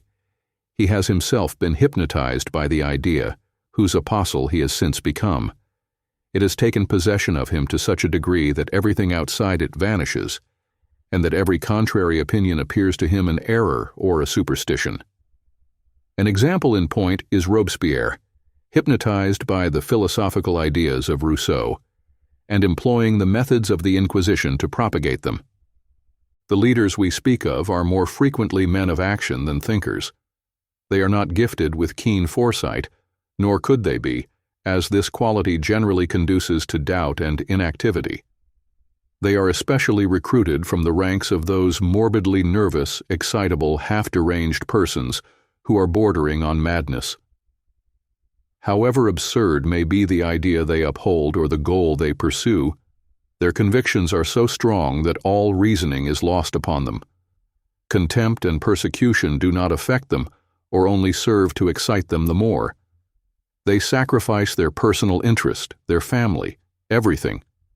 The very instinct of self-preservation is entirely obliterated in them, and so much so that often the only recompense they solicit is that of martyrdom. The intensity of their faith gives great power of suggestion to their words. The multitude is always ready to listen to the strong-willed man who knows how to impose himself upon it. Men gathered in a crowd lose all force of will and turn instinctively to the person who possesses the quality they lack. Nations have never lacked leaders, but all of the latter have by no means been animated by those strong convictions proper to apostles. These leaders are often subtle rhetoricians, seeking only their own personal interest and endeavoring to persuade by flattering base instincts. The influence they can assert in this manner may be very great, but it is always ephemeral. The men of ardent convictions who have stirred the soul of crowds, the Peter the Hermits, the Luthers, the Savonarolas, the men of the French Revolution, have only exercised their fascination after having been themselves fascinated first of all by a creed. They are then able to call up in the souls of their fellows that formidable force known as faith, which renders a man the absolute slave of his dream. The arousing of faith, whether religious, political, or social, whether faith in a work, in a person, or an idea, has always been the function of the great leaders of crowds, and it is on this account that their influence is always very great. Of all the forces at the disposal of humanity, faith has always been one of the most tremendous, and the gospel rightly attributes to it the power of moving mountains. To endow a man with faith is to multiply his strength tenfold. The great events of history have been brought about by obscure believers who have had little beyond their faith in their favor. It is not by the aid of the learned or of philosophers, and still less of skeptics, that have been built up the great religions which have swayed the world, or the vast empires which have spread from one hemisphere to the other. In the cases just cited, however, we are dealing with great leaders, and they are so few in number that history can easily reckon them up. They form the summit of a continuous series, which extends from these powerful masters of men down to the workman who, in the smoky atmosphere of an inn, slowly fascinates his comrades by ceaselessly drumming into their ears a few set phrases, whose purport he scarcely comprehends, but the application of which, according to him, must surely bring about the realization of all dreams and of every hope. In every social sphere, from the highest to the lowest, as soon as a man ceases to be isolated, he speedily falls under the influence of a leader. The majority of men, especially among the masses, do not possess clear and reasoned ideas on any subject whatever outside their own speciality. The leader serves them as guide. It is just possible that he may be replaced, though very inefficiently, by the periodical publications which manufacture opinions for their readers and supply them with ready-made phrases which dispense them of the trouble of reasoning. The leaders of crowds wield a very despotic authority, and this despotism indeed is a condition of their obtaining a following. It has often been remarked how easily they extort obedience, although without any means of backing up their authority, from the most turbulent section of the working classes. They fix the hours of labor and the rate of wages, and they decree strikes, which are begun and ended at the hour they ordain. At the present day, these leaders and agitators tend more and more to usurp the place of the public authorities in proportion as the latter allow themselves to be called in question and shorn of their strength. The tyranny of these new masters has for result that the crowds obey them much more docilely than they have obeyed any government. If in consequence of some accident or other the leaders should be removed from the scene, the crowd returns to its original state of a collectivity without cohesion or force of resistance. During the last strike of the Parisian omnibus employees, the arrest of the two leaders who were directing it was at once sufficient to bring it to an end. It is the need not of liberty but of servitude that is always predominant in the soul of crowds. They are so bent on obedience that they instinctively submit to whoever declares himself their master. These ringleaders and agitators may be divided into two clearly defined classes. The one includes the men who are energetic and possess, but only intermittently, much strength of will. The other, the men, far rarer than the preceding, whose strength of will is enduring. The first mentioned are violent, brave, and audacious. They are more especially useful to direct a violent enterprise suddenly decided on, to carry the masses with them in spite of danger, and to transform into heroes the men who but yesterday were recruits. Men of this kind were Ney and Murat under the First Empire, and such a man in our own time was Garibaldi, a talentless but energetic adventurer who succeeded with a handful of men in laying hands on the ancient kingdom of Naples, defended though it was by a disciplined army. Still, though the energy of leaders of this class is a force to be reckoned with, it is transitory, and scarcely outlasts the exciting cause that has brought it into play. When they have returned to their ordinary course of life, the heroes animated by energy of this description often evince, as was the case with those I have just cited, the most astonishing weakness of character. They seem incapable of reflection and of conducting themselves under the simplest circumstances, although they had been able to lead others. These men are leaders who cannot exercise their function, except on the condition that they be led themselves and continually stimulated, that they have always as their beacon a man or an idea, that they follow a line of conduct clearly traced. The second category of leaders, that of men of enduring strength of will, have, in spite of a less brilliant aspect, a much more considerable influence. In this category are to be found the true founders of religions and great undertakings: St. Paul, Mahomet, Christopher Columbus, and de Lesseps, for example. Whether they be intelligent or narrow-minded is of no importance. The world belongs to them. The persistent will force they possess is an immensely rare and immensely powerful faculty to which everything yields. What a strong and continuous will is capable of is not always properly appreciated. Nothing resists it, neither nature, gods, nor man. The most recent example of what can be effected by a strong and continuous will is afforded us by the illustrious man who separated the Eastern and Western worlds and accomplished a task that during 3,000 years had been attempted in vain by the greatest sovereigns. He failed later in an identical enterprise, but then had intervened old age, to which everything, even the will, succumbs. When it is desired to show what may be done by mere strength of will, all that is necessary is to relate in detail the history of the difficulties that had to be surmounted in connection with the cutting of the Suez Canal. An ocular witness, Dr. Cazales, has summed up in a few striking lines the entire story of this great work, recounted by its immortal author. From day to day, episode by episode, he told the stupendous story of the canal.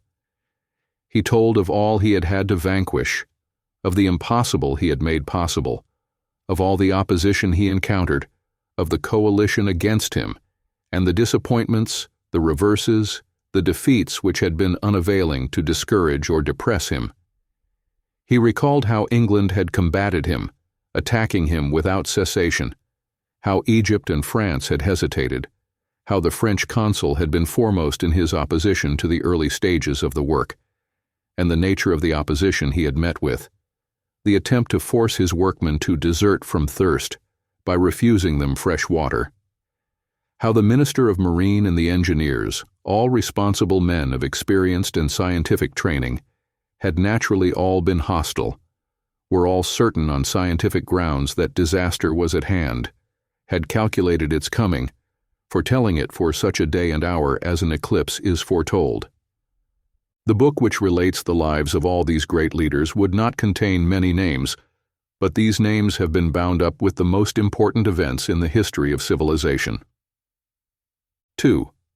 The means of action of the leaders: affirmation, repetition, contagion. When it is wanted to stir up a crowd for a short space of time, to induce it to commit an act of any nature, to pillage a palace, or to die in defense of a stronghold or a barricade, for instance, the crowd must be acted upon by rapid suggestion, among which example is the most powerful in its effect. To attain this end, however, it is necessary that the crowd should have been previously prepared by certain circumstances, and above all that he who wishes to work upon it should possess the quality to be studied farther on, to which I give the name of prestige.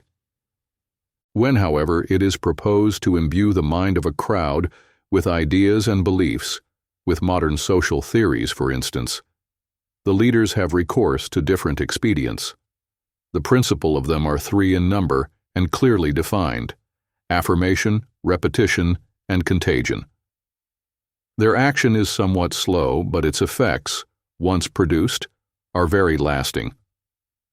Affirmation, pure and simple, kept free of all reasoning and all proof, is one of the surest means of making an idea enter the mind of crowds. The conciser an affirmation is, the more destitute of every appearance of proof and demonstration, the more weight it carries. The religious books and the legal codes of all ages have always resorted to simple affirmation. Statesmen called upon to defend a political cause, and commercial men pushing the sale of their products by means of advertising, are acquainted with the value of affirmation. Affirmation, however, has no real influence unless it be constantly repeated, and so far as possible in the same terms. It was Napoleon, I believe, who said that there is only one figure in rhetoric of serious importance, namely, repetition. The thing affirmed comes by repetition to fix itself in the mind in such a way that it is accepted in the end as a demonstrated truth. The influence of repetition on crowds is comprehensible when the power is seen, which it exercises on the most enlightened minds. This power is due to the fact that the repeated statement is embedded in the long run in those profound regions of our unconscious selves in which the motives of our actions are forged. At the end of a certain time, we have forgotten who is the author of the repeated assertion, and we finish by believing it. To this circumstance is due the astonishing power of advertisements. When we have read 100, 1,000 times that X's chocolate is the best, we imagine we have heard it said in many quarters, and we end by acquiring the certitude that such is the fact. When we have read 1,000 times that Y's flour has cured the most illustrious persons of the most obstinate maladies, we are tempted at last to try it when suffering from an illness of a similar kind. If we always read in the same papers that A is an arrant scamp and B a most honest man, we finish by being convinced that this is the truth, unless, indeed, we are given to reading another paper of the contrary opinion, in which the two qualifications are reversed. Affirmation and repetition are alone powerful enough to combat each other. When an affirmation has been sufficiently repeated, and there is unanimity in this repetition, as has occurred in the case of certain famous financial undertakings rich enough to purchase every assistance, what is called a current of opinion is formed, and the powerful mechanism of contagion intervenes. Ideas, sentiments, emotions, and beliefs possess in crowds a contagious power as intense as that of microbes. This phenomenon is very natural, since it is observed even in animals when they are together in number. Should a horse in a stable take to biting his manger, the other horses in the stable will imitate him. A panic that has seized on a few sheep will soon extend to the whole flock. In the case of men collected in a crowd, all emotions are very rapidly contagious, which explains the suddenness of panics. Brain disorders like madness are themselves contagious. The frequency of madness among doctors who are specialists for the mad is notorious. Indeed, forms of madness have recently been cited, agoraphobia, for instance, which are communicable from men to animals. For individuals to succumb to contagion, their simultaneous presence on the same spot is not indispensable. The action of contagion may be felt from a distance under the influence of events which give all minds an individual trend and the characteristics peculiar to crowds. This is especially the case when men's minds have been prepared to undergo the influence in question by those remote factors of which I have made a study above. An example in point is the revolutionary movement of 1848, which, after breaking out in Paris, spread rapidly over a great part of Europe and shook a number of thrones. Imitation, to which so much influence is attributed in social phenomena, is in reality a mere effect of contagion. Having shown its influence elsewhere, I shall confine myself to reproducing what I said on the subject 15 years ago. My remarks have since been developed by other writers in recent publications. Man, like animals, has a natural tendency to imitation. Imitation is a necessity for him, provided always that the imitation is quite easy. It is this necessity that makes the influence of what is called fashion so powerful.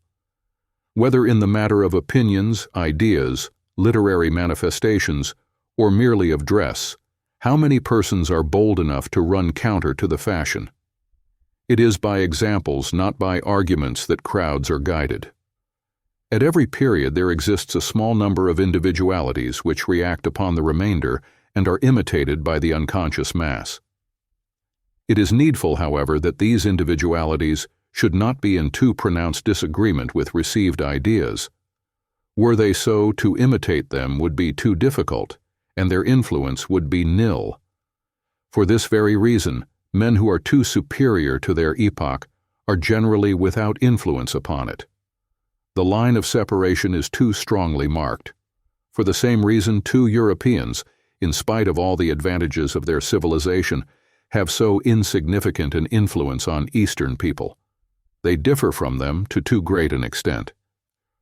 The dual action of the past and of reciprocal imitation renders, in the long run, all the men of the same country and the same period so alike that even in the case of individuals who would seem destined to escape this double influence, such as philosophers, learned men, and men of letters, thought and style have a family air which enables the age to which they belong to be immediately recognized. It is not necessary to talk for long with an individual to attain to a thorough knowledge of what he reads, of his habitual occupations, and of the surroundings amid which he lives. 17. Contagion is so powerful that it forces upon individuals not only certain opinions, but certain modes of feeling as well. Contagion is the cause of the contempt in which, at a given period, certain works are held. The example of Tannhäuser may be cited, which a few years later, for the same reason, are admired by those who were foremost in criticizing them. The opinions and beliefs of crowds are specially propagated by contagion, but never by reasoning.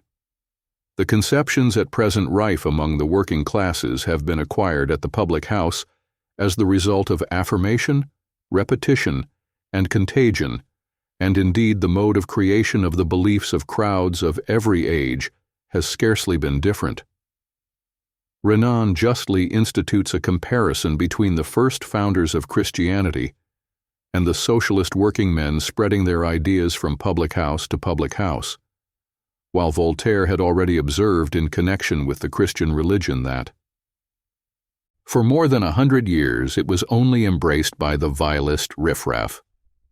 It will be noted that in cases analogous to those I have just cited, contagion, after having been at work among the popular classes, has spread to the higher classes of society.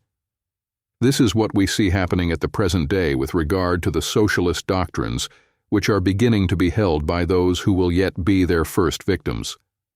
Contagion is so powerful a force that even the sentiment of personal interest disappears under its action.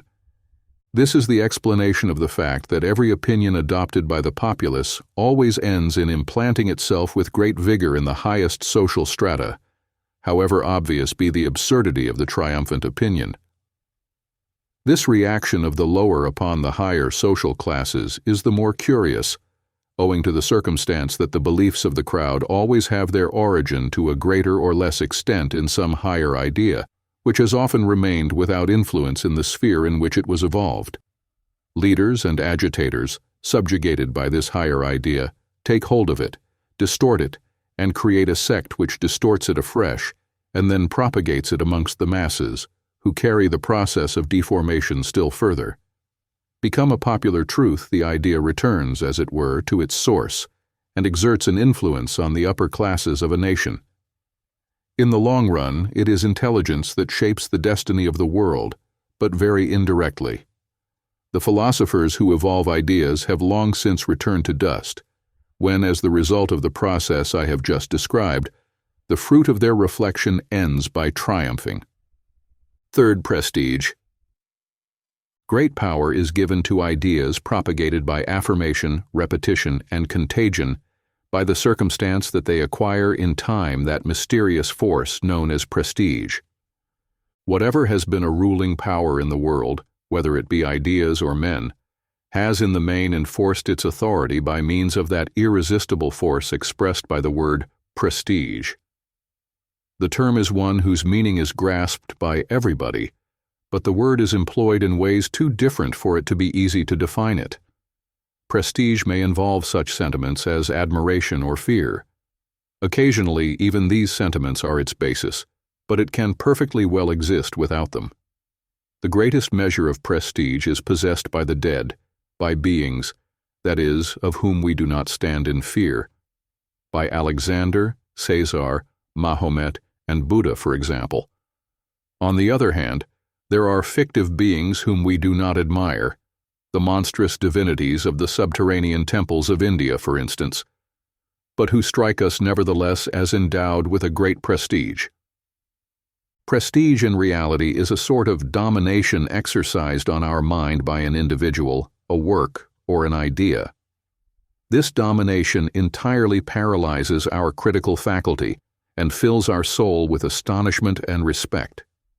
The sentiment provoked is inexplicable, like all sentiments, but it would appear to be of the same kind as the fascination to which a magnetized person is subjected. Prestige is the mainspring of all authority. Neither gods, kings, nor women have ever reigned without it. The various kinds of prestige may be grouped under two principal heads: acquired prestige and personal prestige. Acquired prestige is that resulting from name, fortune, and reputation. It may be independent of personal prestige. Personal prestige, on the contrary, is something essentially peculiar to the individual. It may coexist with reputation, glory, and fortune, or be strengthened by them, but it is perfectly capable of existing in their absence. Acquired or artificial prestige is much the most common. The mere fact that an individual occupies a certain position, possesses a certain fortune, or bears certain titles, endows him with prestige, however slight his own personal worth. A soldier in uniform, a judge in his robes, always enjoys prestige. Pascal has very properly noted the necessity for judges of robes and wigs. Without them, they would be stripped of half their authority. The most unbending socialist is always somewhat impressed by the sight of a prince or a marquis, and the assumption of such titles makes the robbing of tradesmen an easy matter. The prestige of which I have just spoken is exercised by persons. Side by side with it may be placed that exercised by opinions, literary and artistic works, etc. Prestige of the latter kind is most often merely the result of accumulated repetitions. History, literary and artistic history especially, being nothing more than the repetition of identical judgments, which nobody endeavors to verify, everyone ends by repeating what he learnt at school, till there come to be names and things which nobody would venture to meddle with. For a modern reader, the perusal of Homer results incontestably in immense boredom, but who would venture to say so? The Parthenon, in its present state, is a wretched ruin, utterly destitute of interest, but it is endowed with such prestige that it does not appear to us as it really is, but with all its accompaniment of historic memories. The special characteristic of prestige is to prevent us seeing things as they are, and to entirely paralyze our judgment. Crowds always, and individuals as a rule, stand in need of ready-made opinions on all subjects. The popularity of these opinions is independent of the measure of truth or error they contain, and is solely regulated by their prestige. I now come to personal prestige. Its nature is very different from that of artificial or acquired prestige, with which I have just been concerned. It is a faculty independent of all titles, of all authority, and possessed by a small number of persons whom it enables to exercise a veritably magnetic fascination on those around them, although they are socially their equals, and lack all ordinary means of domination. They force the acceptance of their ideas and sentiments on those about them, and they are obeyed, as is the tamer of wild beasts, by the animal that could easily devour him. The great leaders of crowds, such as Buddha, Jesus, Muhammad, Joan of Arc, and Napoleon, have possessed this form of prestige in a high degree, and to this endowment is more particularly due the position they attained. Gods, heroes, and dogmas win their way in the world of their own inward strength. They are not to be discussed. They disappear, indeed, as soon as discussed. The great personages I have just cited were in possession of their power of fascination long before they became illustrious, and would never have become so without it. It is evident, for instance, that Napoleon at the zenith of his glory enjoyed an immense prestige by the mere fact of his power, but he was already endowed in part with this prestige when he was without power and completely unknown. When, an obscure general, he was sent, thanks to influential protection, to command the army of Italy, he found himself among rough generals who were of a mind to give a hostile reception to the young intruder dispatched them by the Directory. From the very beginning, from the first interview, without the aid of speeches, gestures, or threats, at the first sight of the man who was to become great, they were vanquished. Taine furnishes a curious account of this interview taken from contemporary memoirs. The generals of division, amongst others Augereau, a sort of swashbuckler, uncouth and heroic, proud of his height and his bravery, arrive at the staff quarters very badly disposed towards the little upstart dispatched them from Paris. On the strength of the description of him that has been given them, Augereau is inclined to be insolent and insubordinate. A favorite of Barras, a general who owes his rank to the events of 1897 Vendémiaire, who has won his grade by street fighting, who is looked upon as bearish, because he is always thinking in solitude, of poor aspect, and with the reputation of a mathematician and dreamer. They are introduced, and Bonaparte keeps them waiting. At last he appears, girt with his sword. He puts on his hat, explains the measures he has taken, gives his orders, and dismisses them. Augereau has remained silent. It is only when he is outside that he regains his self-possession and is able to deliver himself of his customary oaths. He admits with Masséna that this little devil of a general has inspired him with awe. He cannot understand the ascendancy by which from the very first he has felt himself overwhelmed. Become a great man, his prestige increased in proportion as his glory grew, and came to be at least equal to that of a divinity in the eyes of those devoted to him. General Vandamme, a rough, typical soldier of the Revolution, even more brutal and energetic than Augereau, said of him to Marshal d'Arnano in 1815, as on one occasion they mounted together the stairs of the Tuileries, "That devil of a man exercises a fascination on me that I cannot explain even to myself, and in such a degree that, though I fear neither God nor devil, when I am in his presence I am ready to tremble like a child, and he could make me go through the eye of a needle to throw myself into the fire." Napoleon exercised a like fascination on all who came into contact with him. 19. Davoust used to say, talking of Maret's devotion and of his own, "Had the Emperor said to us, 'It is important in the interest of my policy that Paris should be destroyed without a single person leaving it or escaping,' Maret, I am sure, would have kept the secret, but he could not have abstained from compromising himself by seeing that his family got clear of the city. On the other hand, I, for fear of letting the truth leak out, would have let my wife and children stay." It is necessary to bear in mind the astounding power exerted by fascination of this order to understand that marvelous return from the Isle of Elba, that lightning-like conquest of France by an isolated man confronted by all the organized forces of a great country that might have been supposed weary of his tyranny. He had merely to cast a look at the generals sent to lay hands on him, and who had sworn to accomplish their mission. All of them submitted without discussion. Napoleon, writes the English General Wolseley, lands in France almost alone, a fugitive from the small island of Elba which was his kingdom, and succeeded in a few weeks, without bloodshed, in upsetting all organized authority in France under its legitimate king. Is it possible for the personal ascendancy of a man to affirm itself in a more astonishing manner? But from the beginning to the end of this campaign, which was his last, how remarkable, too, is the ascendancy he exercised over the Allies, obliging them to follow his initiative, and how near he came to crushing them. His prestige outlived him and continued to grow. It is his prestige that made an emperor of his obscure nephew. How powerful is his memory still is seen in the resurrection of his legend in progress at the present day. Ill-treat men as you will, massacre them by millions, be the cause of invasion upon invasion. All is permitted you, if you possess prestige in a sufficient degree and the talent necessary to uphold it. I have invoked, no doubt, in this case a quite exceptional example of prestige, but one it was useful to cite to make clear the genesis of great religions, great doctrines, and great empires.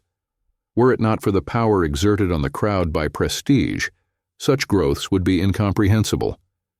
Prestige, however, is not based solely on personal ascendancy, military glory, and religious terror. It may have a more modest origin and still be considerable. Our century furnishes several examples. One of the most striking ones that posterity will recall from age to age will be supplied by the history of the illustrious man who modified the face of the globe and the commercial relations of the nations by separating two continents. He succeeded in his enterprise owing to his immense strength of will, but also owing to the fascination he exercised on those surrounding him. To overcome the unanimous opposition he met with, he had only to show himself. He would speak briefly, and in face of the charm he exerted, his opponents became his friends. The English, in particular, strenuously opposed his scheme. He had only to put in an appearance in England to rally all suffrages. In later years, when he passed Southampton, the bells were rung on his passage. And at the present day, a movement is on foot in England to raise a statue in his honor. Having vanquished whatever there is to vanquish, men and things, marshes, rocks, and sandy wastes, he had ceased to believe in obstacles and wished to begin Suez over again at Panama. He began again with the same methods as of old. But he had aged, and besides, the faith that moves mountains does not move them if they are too lofty. The mountains resisted, and the catastrophe that ensued destroyed the glittering aureole of glory that enveloped the hero. His life teaches how prestige can grow and how it can vanish. After rivaling in greatness the most famous heroes of history, he was lowered by the magistrates of his country to the ranks of the vilest criminals. When he died, his coffin, unattended, traversed an indifferent crowd. Foreign sovereigns are alone in rendering homage to his memory as to that of one of the greatest men that history has known. Still, the various examples that have just been cited represent extreme cases. To fix in detail the psychology of prestige, it would be necessary to place them at the extremity of a series, which would range from the founders of religions and empires to the private individual who endeavors to dazzle his neighbors by a new coat or a decoration. Between the extreme limits of this series would find a place all the forms of prestige resulting from the different elements composing a civilization, sciences, arts, literature, etc., and it would be seen that prestige constitutes the fundamental element of persuasion. Consciously or not, the being, the idea, or the thing possessing prestige is immediately imitated in consequence of contagion, and forces an entire generation to adopt certain modes of feeling and of giving expression to its thought. This imitation, moreover, is, as a rule, unconscious, which accounts for the fact that it is perfect. The modern painters who copy the pale coloring and the stiff attitudes of some of the primitives are scarcely alive to the source of their inspiration. They believe in their own sincerity, whereas, if an eminent master had not revived this form of art, people would have continued blind to all but its naive and inferior sides. Those artists who, after the manner of another illustrious master, inundate their canvases with violet shades, do not see in nature more violet than was detected there 50 years ago, but they are influenced, suggestioned, by the personal and special impressions of a painter who, in spite of this eccentricity, was successful in acquiring great prestige. Similar examples might be brought forward in connection with all the elements of civilization. It is seen from what precedes that a number of factors may be concerned in the genesis of prestige. Among them, success was always one of the most important. Every successful man, every idea that forces itself into recognition, ceases, ipso facto, to be called in question. The proof that success is one of the principal stepping stones to prestige is that the disappearance of the one is almost always followed by the disappearance of the other. The hero whom the crowd acclaimed yesterday is insulted today should he have been overtaken by failure. The reaction, indeed, will be the stronger in proportion, as the prestige has been great. The crowd in this case considers the fallen hero as an equal, and takes its revenge for having bowed to a superiority whose existence it no longer admits. While Robespierre was causing the execution of his colleagues and of a great number of his contemporaries, he possessed an immense prestige. When the transposition of a few votes deprived him of power, he immediately lost his prestige, and the crowd followed him to the guillotine with the selfsame imprecations with which shortly before it had pursued his victims. Believers always break the statues of their former gods with every symptom of fury. Prestige lost by want of success disappears in a brief space of time. It can also be worn away, but more slowly by being subjected to discussion. This latter power, however, is exceedingly sure. From the moment prestige is called in question, it ceases to be prestige. The gods and men who have kept their prestige for long have never tolerated discussion.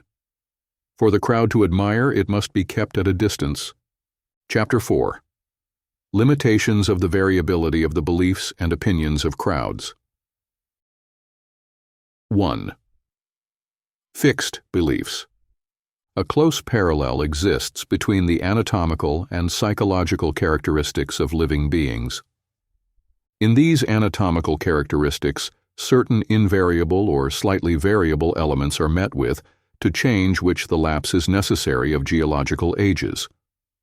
Side by side with these fixed, indestructible features are to be found others extremely changeable, which the art of the breeder or horticulturist may easily modify, and at times to such an extent as to conceal the fundamental characteristics from an observer at all inattentive. The same phenomenon is observed in the case of moral characteristics. Alongside the unalterable psychological elements of a race, mobile and changeable elements are to be encountered. For this reason, in studying the beliefs and opinions of a people, the presence is always detected of a fixed groundwork on which are engrafted opinions as changing as the surface sand on a rock. The opinions and beliefs of crowds may be divided, then, into two very distinct classes. On the one hand, we have great permanent beliefs, which endure for several centuries, and on which an entire civilization may rest. Such, for instance, in the past were feudalism, Christianity, and Protestantism, and such in our own time are the nationalist principle and contemporary democratic and social ideas. In the second place, there are the transitory, changing opinions, the outcome, as a rule, of general conceptions, of which every age sees the birth and disappearance. Examples in point are the theories which mold literature and the arts, those, for instance, which produced Romanticism, Naturalism, Mysticism, etc. Opinions of this order are as superficial, as a rule, as fashion, and as changeable. They may be compared to the ripples which ceaselessly arise and vanish on the surface of a deep lake.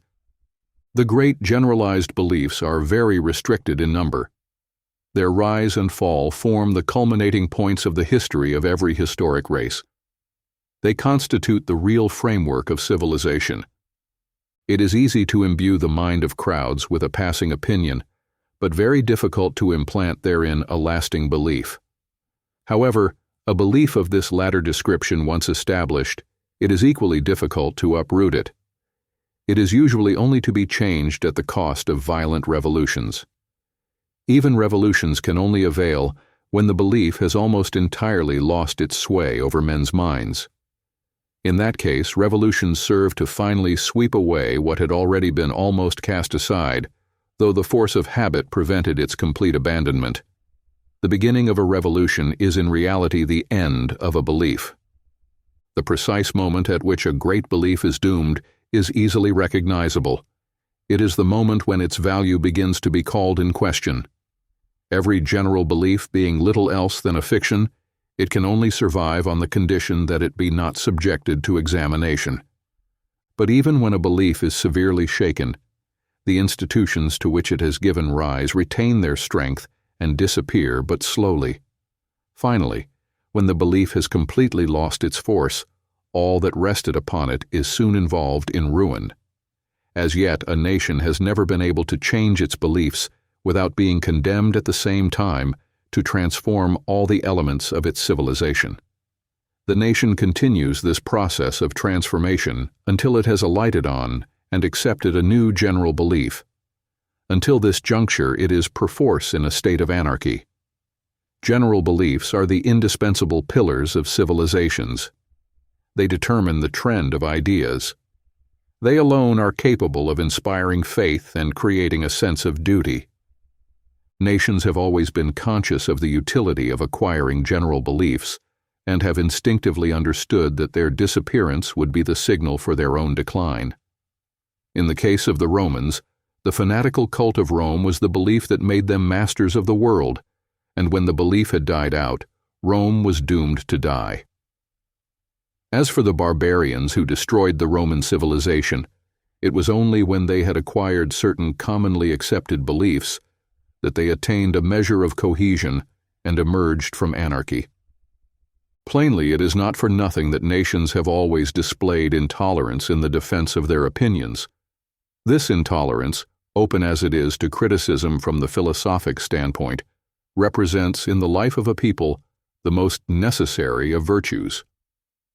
It was to found or uphold general beliefs that so many victims were sent to the stake in the Middle Ages, and that so many inventors and innovators have died in despair, even if they have escaped martyrdom. It is in defense, too, of such beliefs that the world has been so often the scene of the direst disorder, and that so many millions of men have died on the battlefield and will yet die there. There are great difficulties in the way of establishing a general belief, but when it is definitely implanted, its power is for a long time to come invincible, and however false it be philosophically, it imposes itself upon the most luminous intelligence. Have not the European peoples regarded as incontrovertible for more than 15 centuries religious legends which, closely examined, are as barbarous as those of Moloch? The frightful absurdity of the legend of a god who revenges himself for the disobedience of one of his creatures by inflicting horrible tortures on his son remained unperceived during many centuries. Such potent geniuses as a Galileo, a Newton, and a Leibniz never supposed for an instant that the truth of such dogmas could be called in question.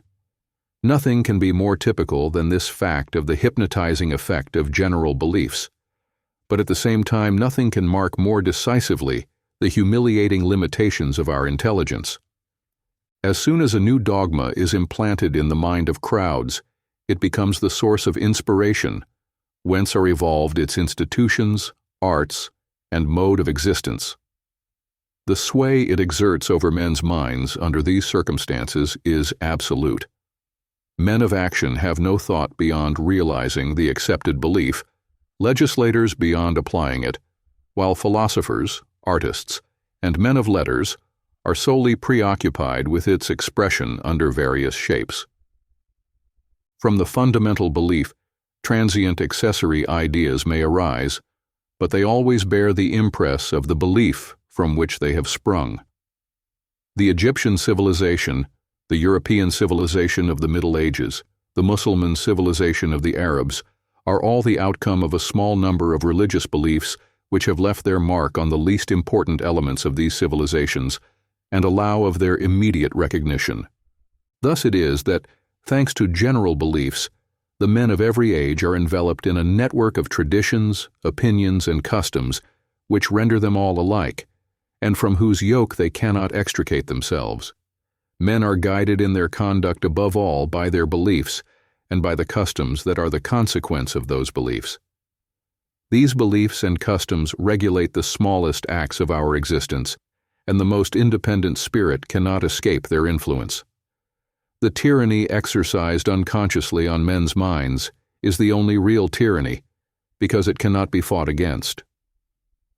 Tiberius, Genghis Khan, and Napoleon were assuredly redoubtable tyrants, but from the depth of their graves Moses, Buddha, Jesus, and Muhammad have exerted on the human soul a far profounder despotism.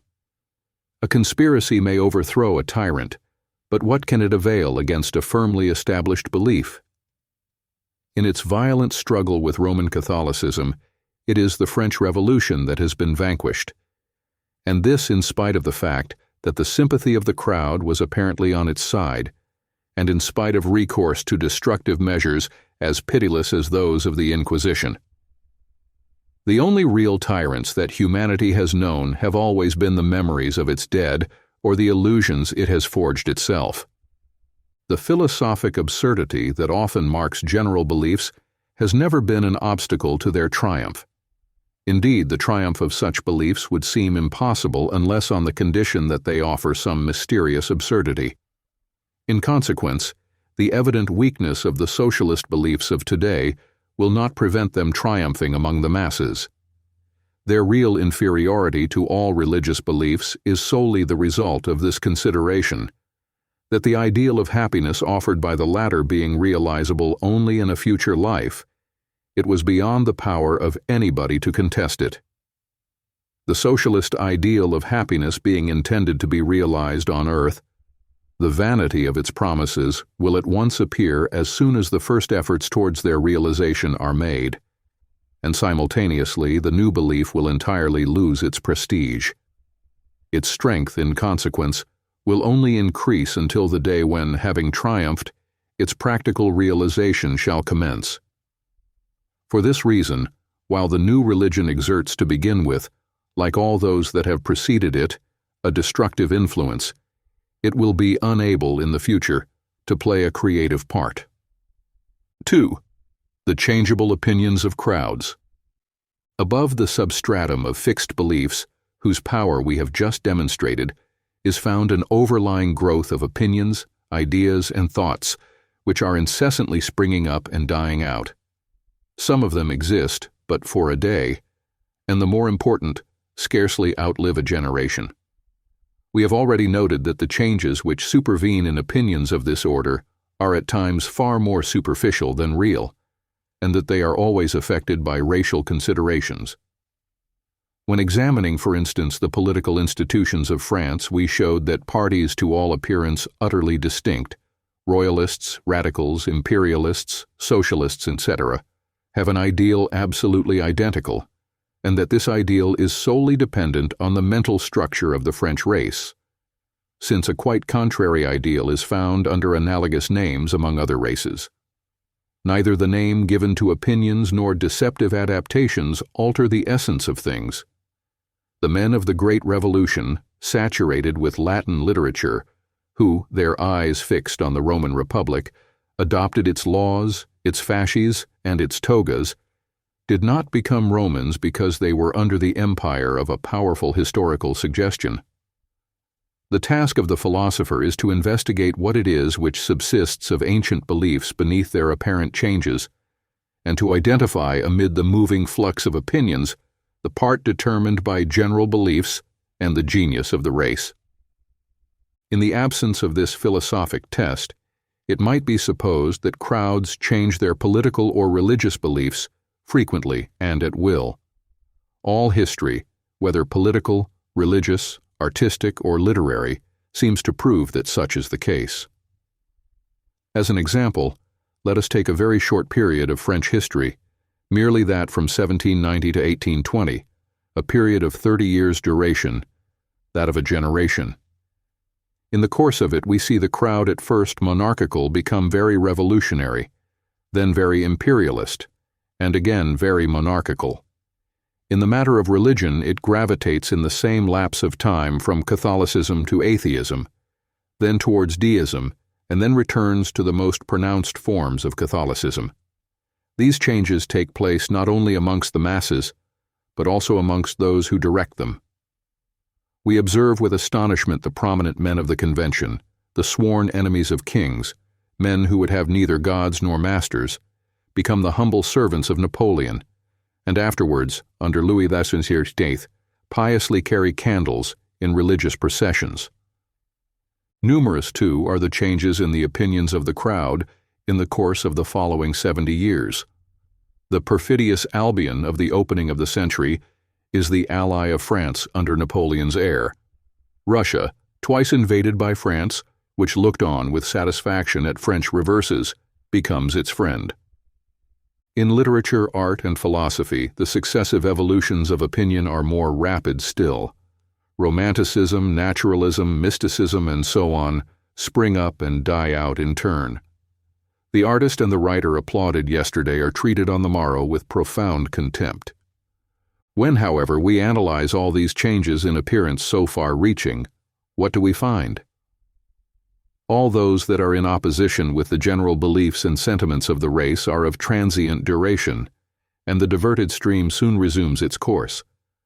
The opinions which are not linked to any general belief or sentiment of the race, and which in consequence cannot possess stability, are at the mercy of every chance, or, if the expression be preferred, of every change in the surrounding circumstances. Formed by suggestion and contagion, they are always momentary. They crop up and disappear as rapidly on occasion as the sandhills formed by the wind on the seacoast. At the present day, the changeable opinions of crowds are greater in number than they ever were, and for three different reasons. The first is that as the old beliefs are losing their influence to a greater and greater extent, they are ceasing to shape the ephemeral opinions of the moment as they did in the past. The weakening of general beliefs clears the ground for a crop of haphazard opinions without a past or a future.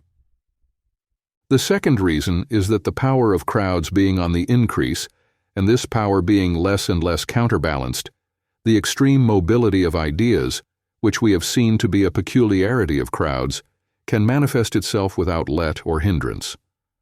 Finally, the third reason is the recent development of the newspaper press, by whose agency the most contrary opinions are being continually brought before the attention of crowds. The suggestions that might result from each individual opinion are soon destroyed by suggestions of an opposite character.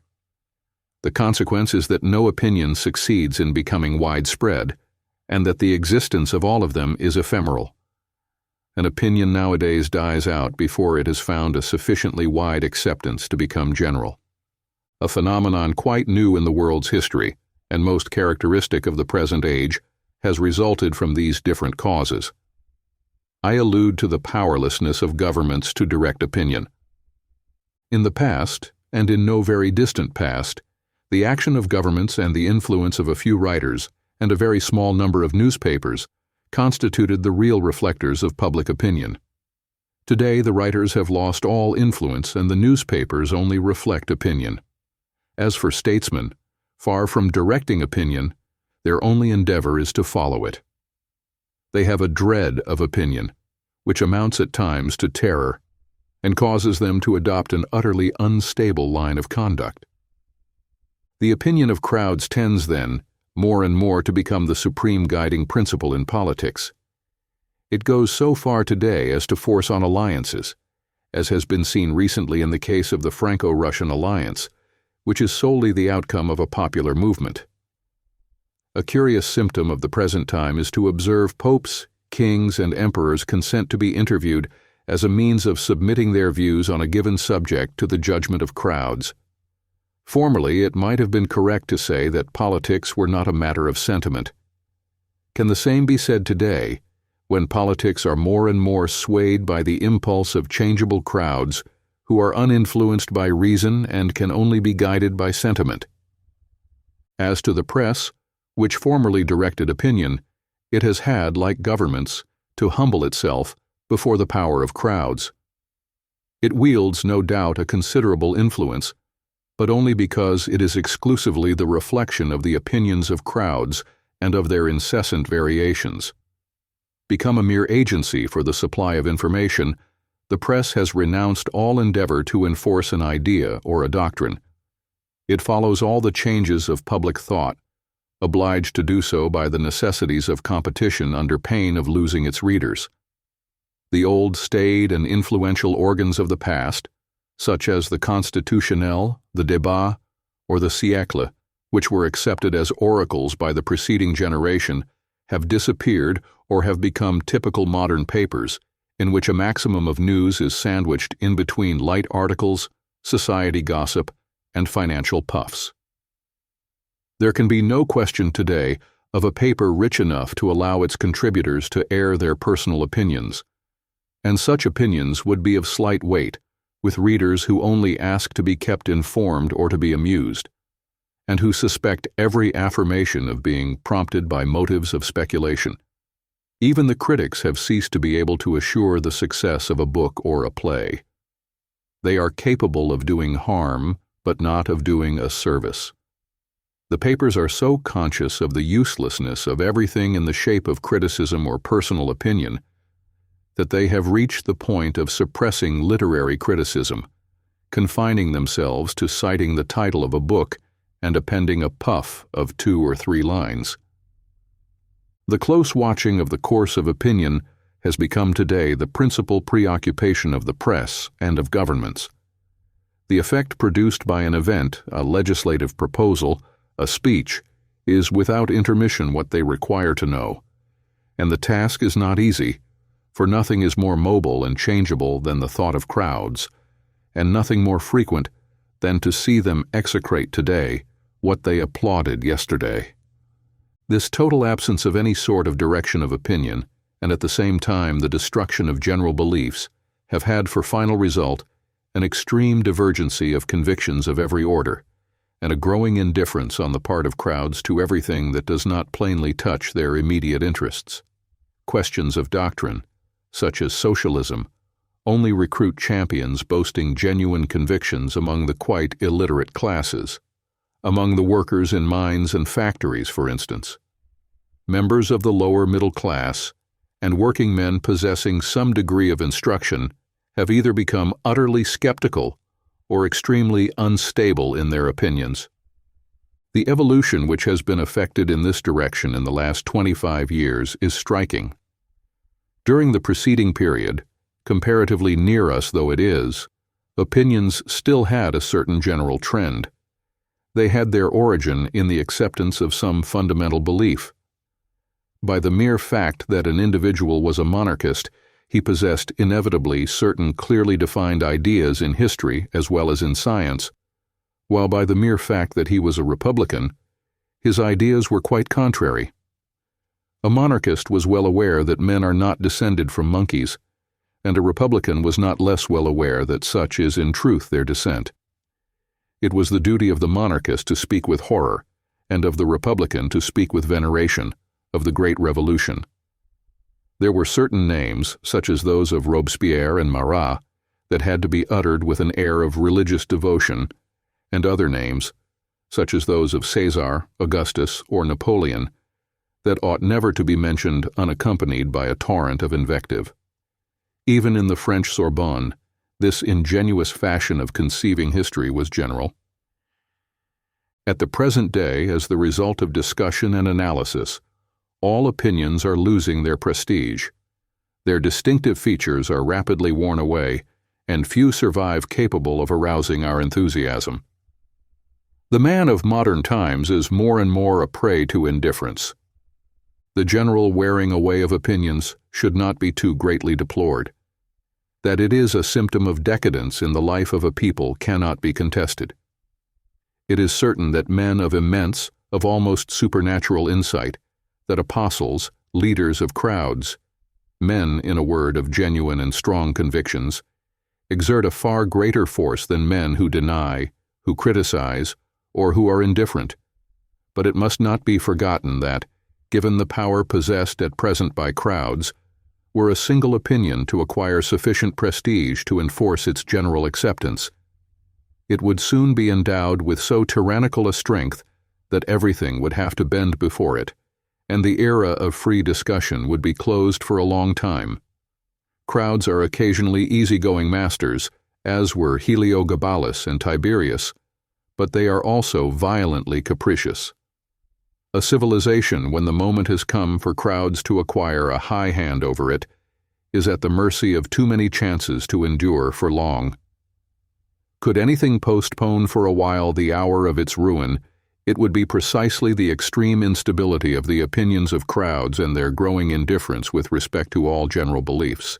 Book 3. The Classification and Description of the Different Kinds of Crowds. Chapter 1. The Classification of Crowds. We have sketched in this work the general characteristics common to psychological crowds. It remains to point out the particular characteristics which accompany those of a general order in the different categories of collectivities, when they are transformed into a crowd under the influences of the proper exciting causes. We will first of all set forth in a few words a classification of crowds. Our starting point will be the simple multitude. Its most inferior form is met with when the multitude is composed of individuals belonging to different races. In this case, its only common bond of union is the will, more or less respected of a chief. The barbarians of very diverse origin, who during several centuries invaded the Roman Empire, may be cited as a specimen of multitudes of this kind. On a higher level than these multitudes composed of different races are those which, under certain influences, have acquired common characteristics and have ended by forming a single race. They present at times characteristics peculiar to crowds, but these characteristics are overruled to a greater or less extent by racial considerations. These two kinds of multitudes may, under certain influences investigated in this work, be transformed into organized or psychological crowds. We shall break up these organized crowds into the following divisions. A. Heterogeneous crowds. 1. Anonymous crowds, street crowds, for example. 2. Crowds not anonymous, juries, parliamentary assemblies, and so on. B. Homogeneous crowds, first sects, political sects, religious sects, and so on. Second castes, the military caste, the priestly caste, the working caste, and so on. Third classes, the middle classes, the peasant classes, and so on. We will point out briefly the distinguishing characteristics of these different categories of crowds. 1. Heterogeneous crowds. It is these collectivities whose characteristics have been studied in this volume. They are composed of individuals of any description, of any profession, and any degree of intelligence. We are now aware that by the mere fact that men form part of a crowd engaged in action, their collective psychology differs essentially from their individual psychology, and their intelligence is affected by this differentiation. We have seen that intelligence is without influence in collectivities, they being solely under the sway of unconscious sentiments. A fundamental factor, that of race, allows of a tolerably thorough differentiation of the various heterogeneous crowds. We have often referred already to the part played by race, and have shown it to be the most powerful of the factors capable of determining men's actions. Its action is also to be traced in the character of crowds.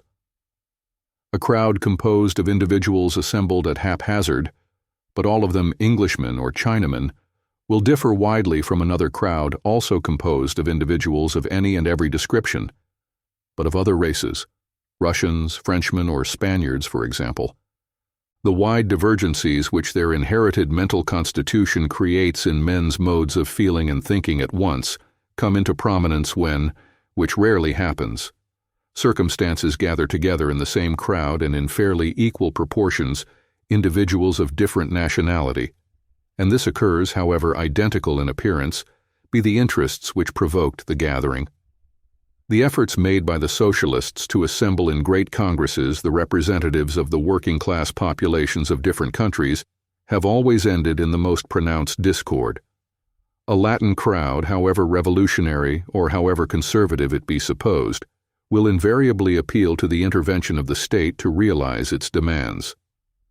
It is always distinguished by a marked tendency toward centralization and by a leaning, more or less pronounced, in favor of a dictatorship. An English or an American crowd, on the contrary, sets no store on the state and only appeals to private initiative. A French crowd lays particular weight on equality, and an English crowd on liberty. These differences of race explain how it is that there are almost as many different forms of socialism and democracy as there are nations. The genius of the race, then, exerts a paramount influence upon the dispositions of a crowd. It is the powerful underlying force that limits its changes of humor. It should be considered as an essential law that the inferior characteristics of crowds are the less accentuated in proportion as the spirit of the race is strong. The crowd state and the domination of crowds is equivalent to the barbarian state, or to a return to it. It is by the acquisition of a solidly constituted collective spirit that the race frees itself to a greater and greater extent from the unreflecting power of crowds, and emerges from the barbarian state. The only important classification to be made of heterogeneous crowds, apart from that based on racial considerations, is to separate them into anonymous crowds, such as street crowds, and crowds not anonymous, deliberative assemblies and juries, for example. The sentiment of responsibility absent from crowds of the first description and developed in those of the second often gives a very different tendency to their respective acts. Second, homogeneous crowds. Homogeneous crowds include 1. Sects, 2. Castes, 3. Classes. The sect represents the first step in the process of organization of homogeneous crowds.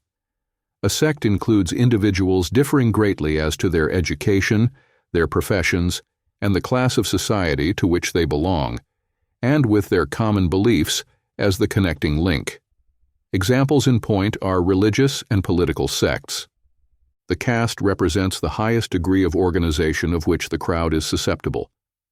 While the sect includes individuals of very different professions, degrees of education and social surrounding, who are only linked together by the beliefs they hold in common. The caste is composed of individuals of the same profession, and in consequence similarly educated, and of much the same social status. Examples in point are the military and priestly castes.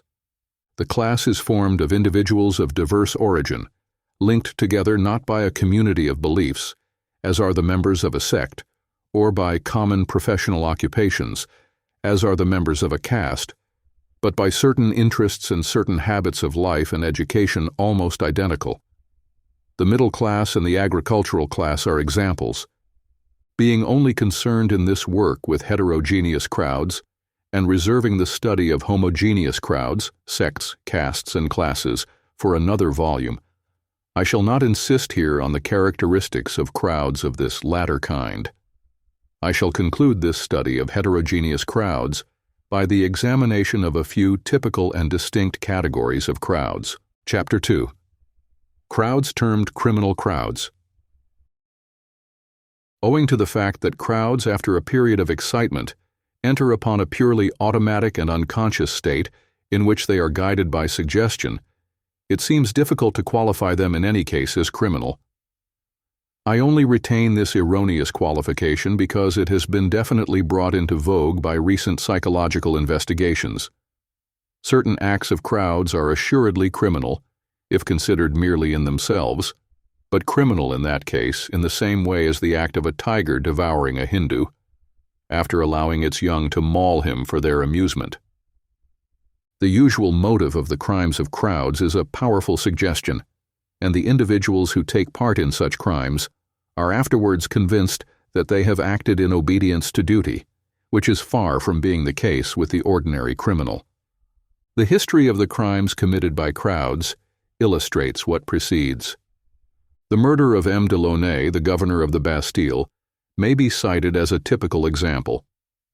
After the taking of the fortress, the governor, surrounded by a very excited crowd, was dealt blows from every direction. It was proposed to hang him, to cut off his head, to tie him to a horse's tail. While struggling, he accidentally kicked one of those present. Someone proposed, and his suggestion was at once received with acclamation by the crowd, that the individual who had been kicked should cut the governor's throat. The individual in question, a cook out of work, whose chief reason for being at the Bastille was idle curiosity as to what was going on, esteems that since such is the general opinion, the action is patriotic, and even believes he deserves a medal for having destroyed a monster.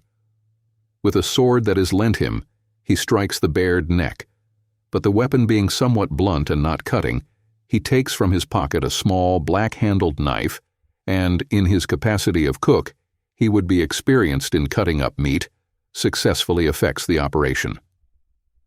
The working of the process indicated above is clearly seen in this example.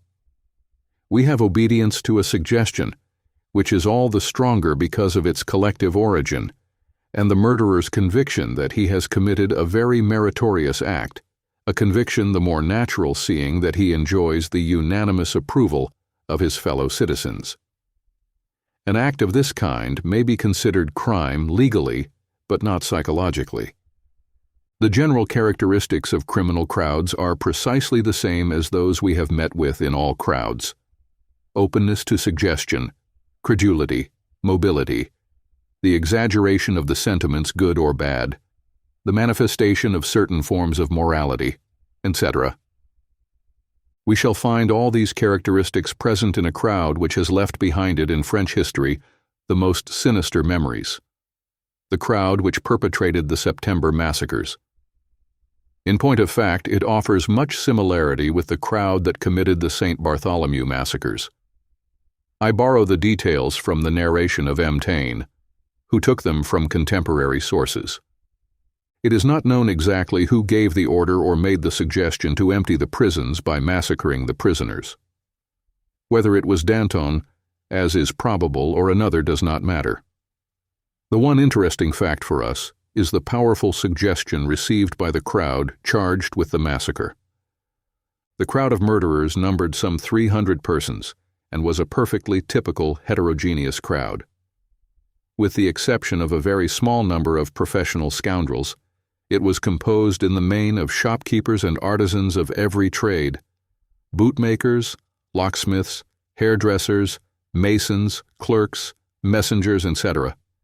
Under the influence of the suggestion received, they are perfectly convinced, as was the cook referred to above, that they are accomplishing a patriotic duty. They fill a double office, being at once judge and executioner, but they do not for a moment regard themselves as criminals. Deeply conscious of the importance of their duty, they begin by forming a sort of tribunal, and in connection with this act, the ingenuousness of crowds and their rudimentary conception of justice are seen immediately.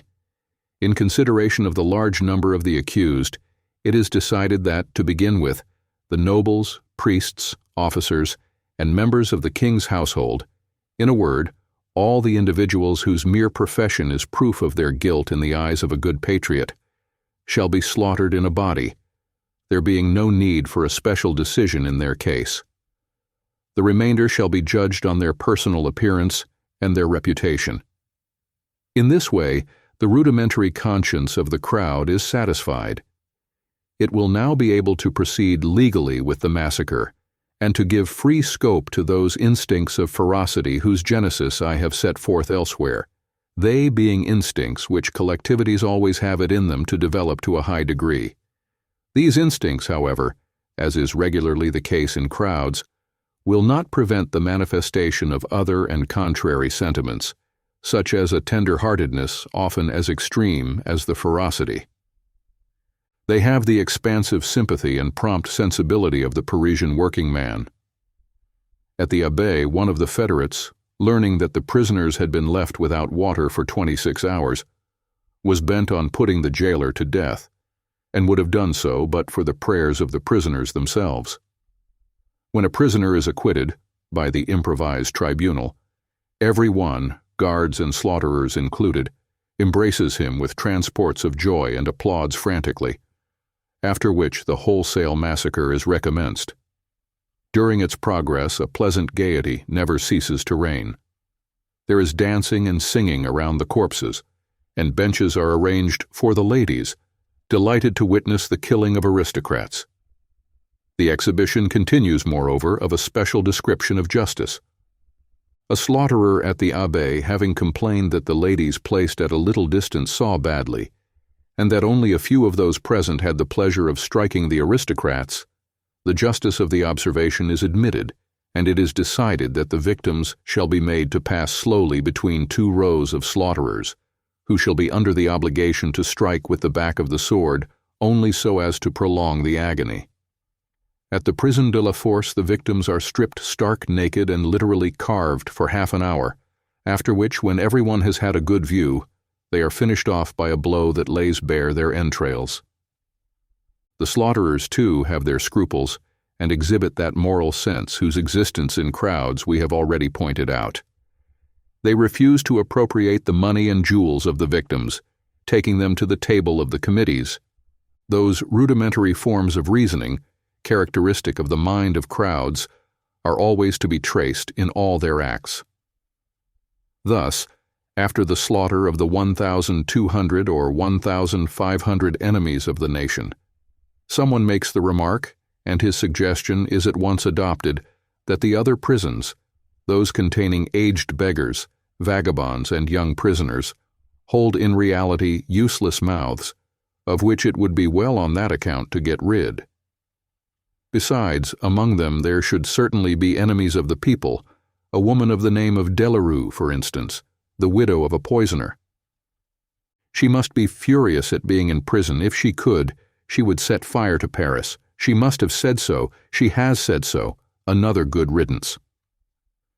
The demonstration appears convincing, and the prisoners are massacred without exception, included in the number being some 50 children of from 12 to 17 years of age, who, of course, might themselves have become enemies of the nation, and of whom, in consequence, it was clearly well to be rid. At the end of a week's work, all these operations being brought to an end, the slaughterers can think of reposing themselves. Profoundly convinced that they have deserved well of their country, they went to the authorities and demanded a recompense. The most zealous went so far as to claim a medal. The history of the Commune of 1871 affords several facts analogous to those which precede. Given the growing influence of crowds and the successive capitulations before them of those in authority, we are destined to witness many others of a like nature. Chapter 3. Criminal Juries. Being unable to study here every category of jury, I shall only examine the most important, that of the juries of the Court of Assize. These juries afford an excellent example of the heterogeneous crowd that is not anonymous. We shall find them display suggestibility and but slight capacity for reasoning, while they are open to the influence of the leaders of crowds, and they are guided in the main by unconscious sentiments. In the course of this investigation, we shall have occasion to observe some interesting examples of the errors that may be made by persons not versed in the psychology of crowds. Juries, in the first place, furnish us a good example of the slight importance of the mental level of the different elements composing a crowd, so far as the decisions it comes to are concerned. We have seen that when a deliberative assembly is called upon to give its opinion on a question of a character not entirely technical, intelligence stands for nothing. For instance, a gathering of scientific men or of artists, owing to the mere fact that they form an assemblage, will not deliver judgments on general subjects sensibly different from those rendered by a gathering of masons or grocers. At various periods, and in particular previous to 1848, the French administration instituted a careful choice among the persons summoned to form a jury, picking the jurors from among the enlightened classes, choosing professors, functionaries, men of letters, etc. At the present day, jurors are recruited for the most part from among small tradesmen, petty capitalists, and employees.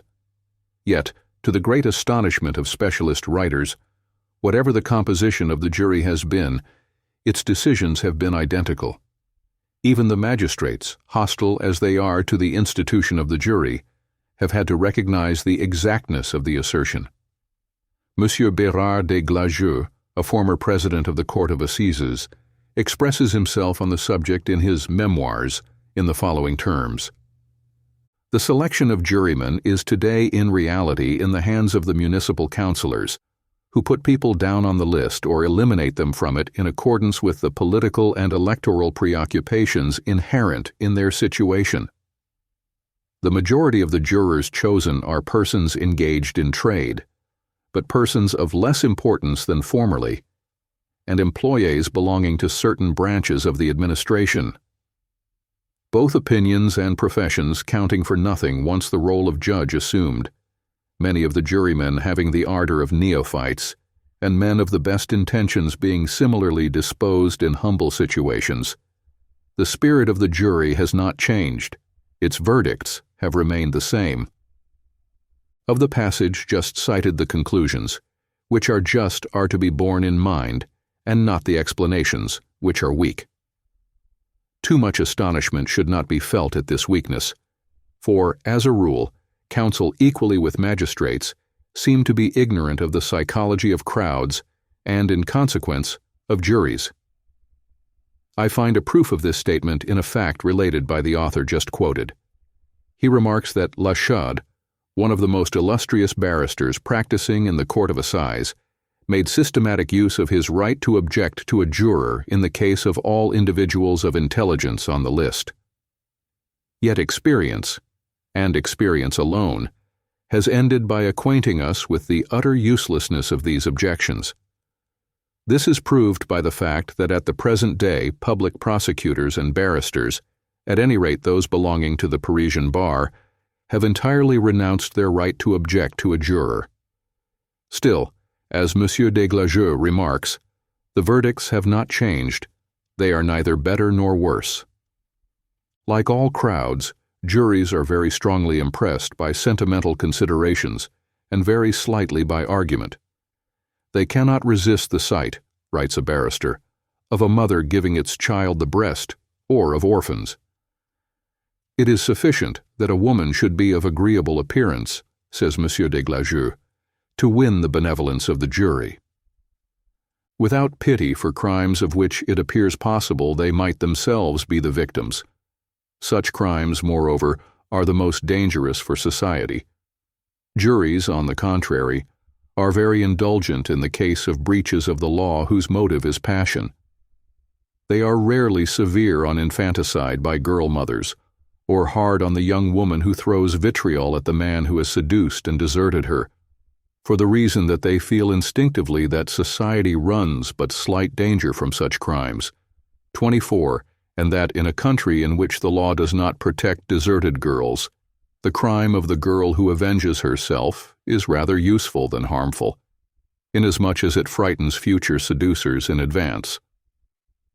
Juries, like all crowds, are profoundly impressed by prestige, and President de Gaulle very properly remarks that, very democratic as juries are in their composition, they are very aristocratic in their likes and dislikes.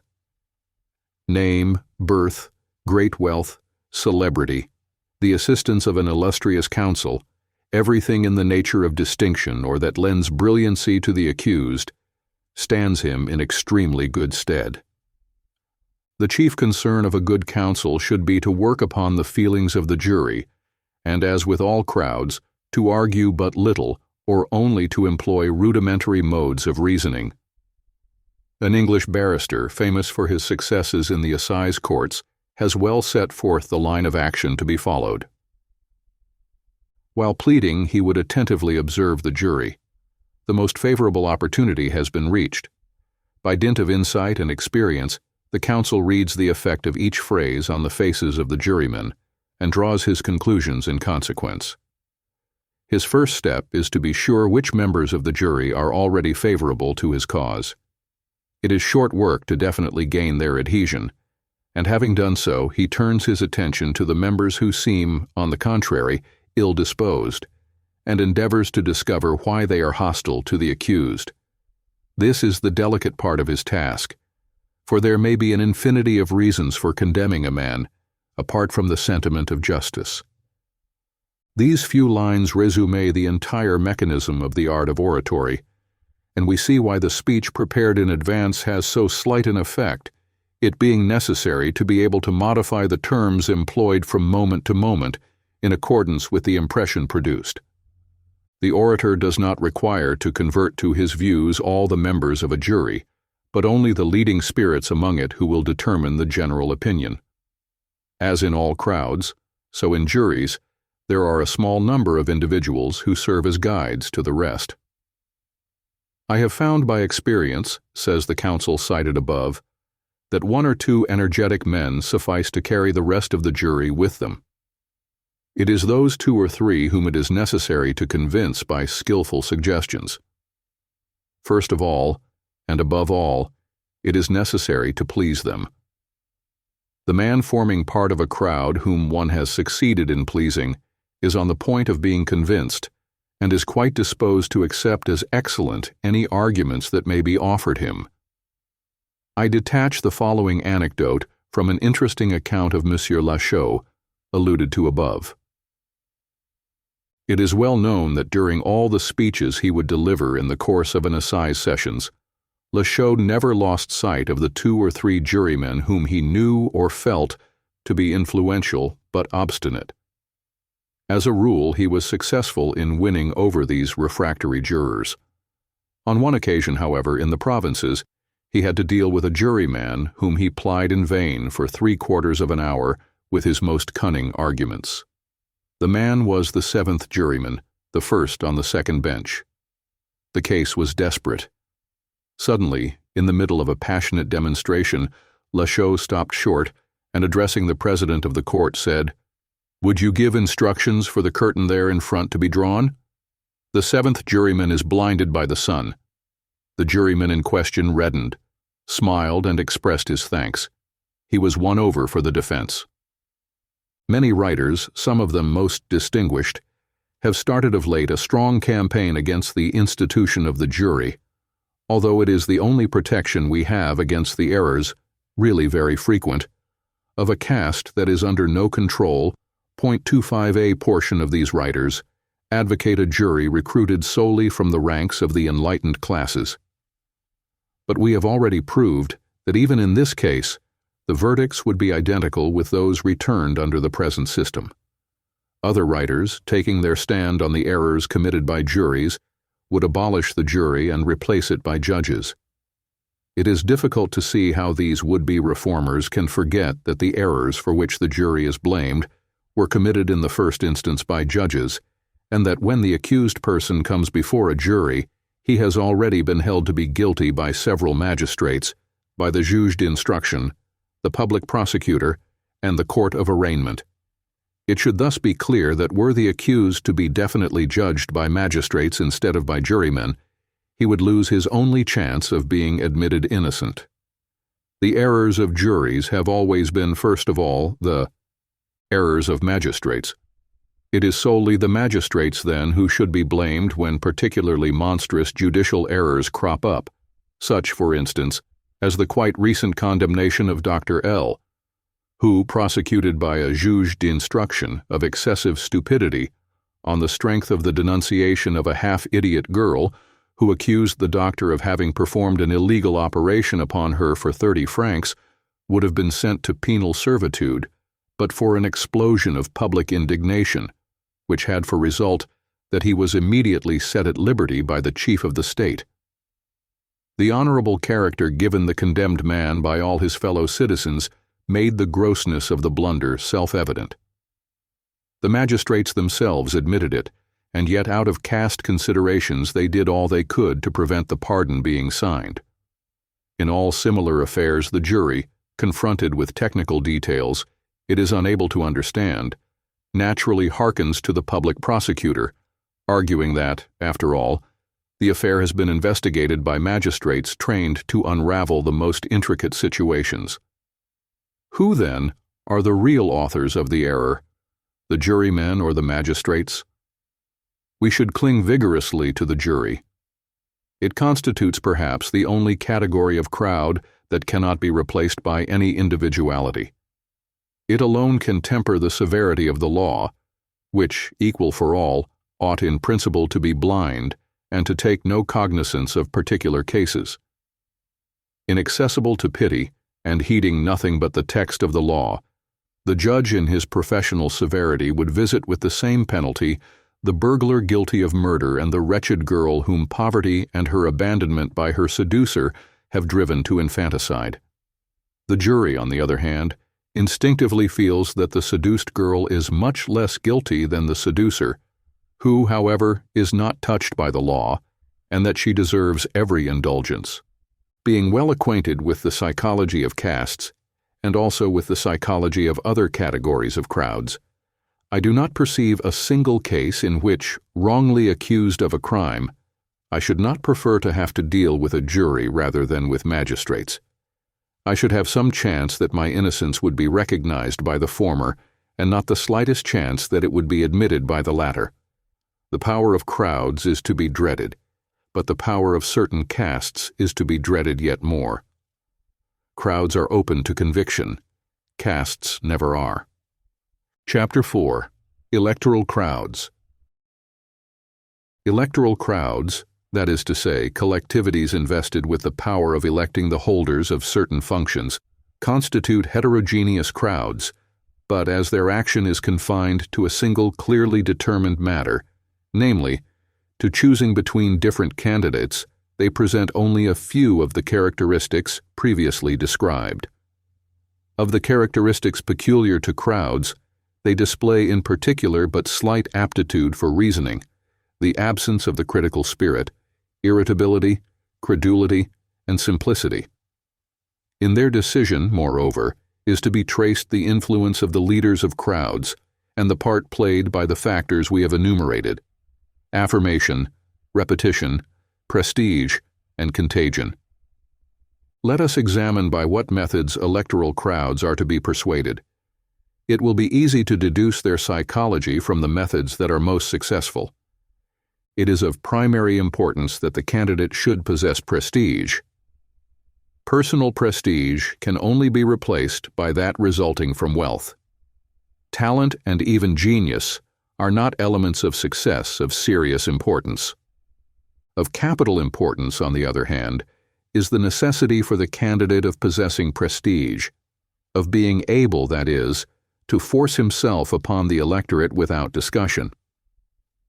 The reason why the electors, of whom a majority are working men or peasants, so rarely choose a man from their own ranks to represent them is that such a person enjoys no prestige among them.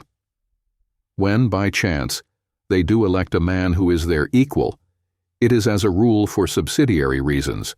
For instance, to spite an eminent man or an influential employer of labor on whom the elector is in daily dependence, and whose master he has the illusion he becomes in this way for a moment. The possession of prestige does not suffice, however, to assure the success of a candidate. The elector stickles in particular for the flattery of his greed and vanity. He must be overwhelmed with the most extravagant blandishments, and there must be no hesitation in making him the most fantastic promises. If he is a working man, it is impossible to go too far in insulting and stigmatizing employers of labor. As for the rival candidate, an effort must be made to destroy his chance by establishing by dint of affirmation, repetition, and contagion that he is an arrant scoundrel, and that it is a matter of common knowledge that he has been guilty of several crimes. It is, of course, useless to trouble about any semblance of proof. Should the adversary be ill-acquainted with the psychology of crowds, he will try to justify himself by arguments, instead of confining himself to replying to one set of affirmations by another, and he will have no chance whatever of being successful. The candidate's written program should not be too categorical, since later on his adversaries might bring it up against him. In his verbal program, however, there cannot be too much exaggeration. The most important reforms may be fearlessly promised.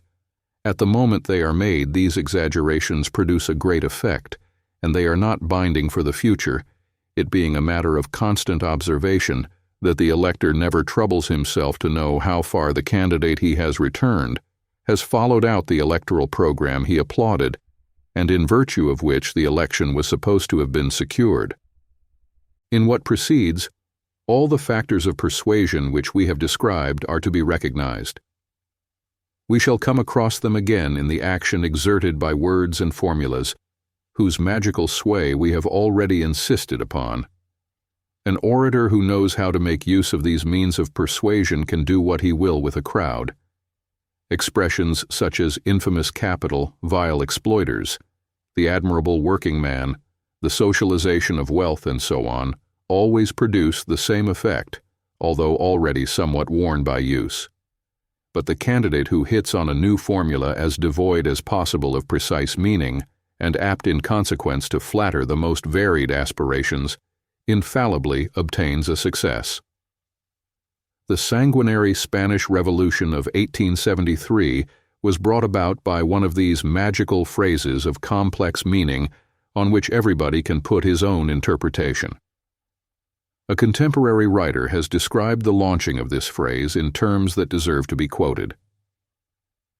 The radicals have made the discovery that a centralized republic is a monarchy in disguise, and to humor them, the Cortes had unanimously proclaimed a federal republic, though none of the voters could have explained what it was he had just voted for.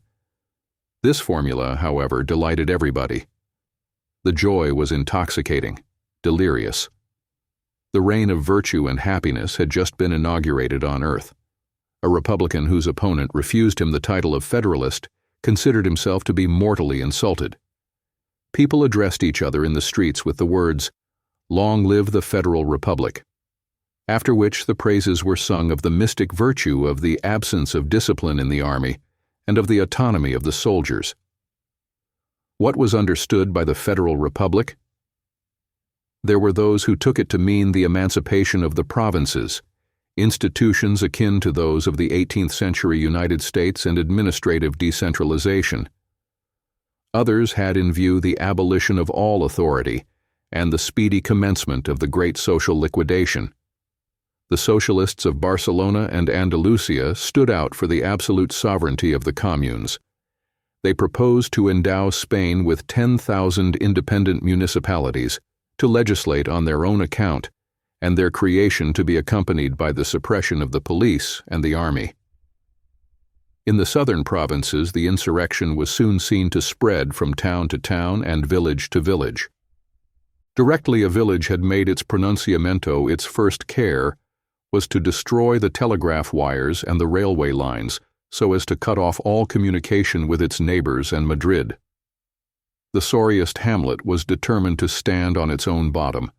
Federation had given place to cantonalism, marked by massacres, incendiarism, and every description of brutality, and bloody saturnalia were celebrated throughout the length and breadth of the land. With respect to the influence that may be exerted by reasoning on the minds of electors, to harbor the least doubt on this subject can only be the result of never having read the reports of an electioneering meeting. In such a gathering, affirmations, invectives, and sometimes blows are exchanged, but never arguments. Should silence be established for a moment, it is because someone present, having the reputation of a tough customer, has announced that he is about to heckle the candidate by putting him one of those embarrassing questions which are always the joy of the audience. The satisfaction, however, of the opposition party is short-lived, for the voice of the questioner is soon drowned in the uproar made by his adversaries. The following reports of public meetings, chosen from hundreds of similar examples, and taken from the daily papers, may be considered as typical. One of the organizers of the meeting having asked the assembly to elect a president, the storm bursts. The anarchists leap onto the platform to take the committee table by storm. The socialists make an energetic defense. Blows are exchanged, and each party accuses the other of being spies in the pay of the government, etc. A citizen leaves the hall with a black eye.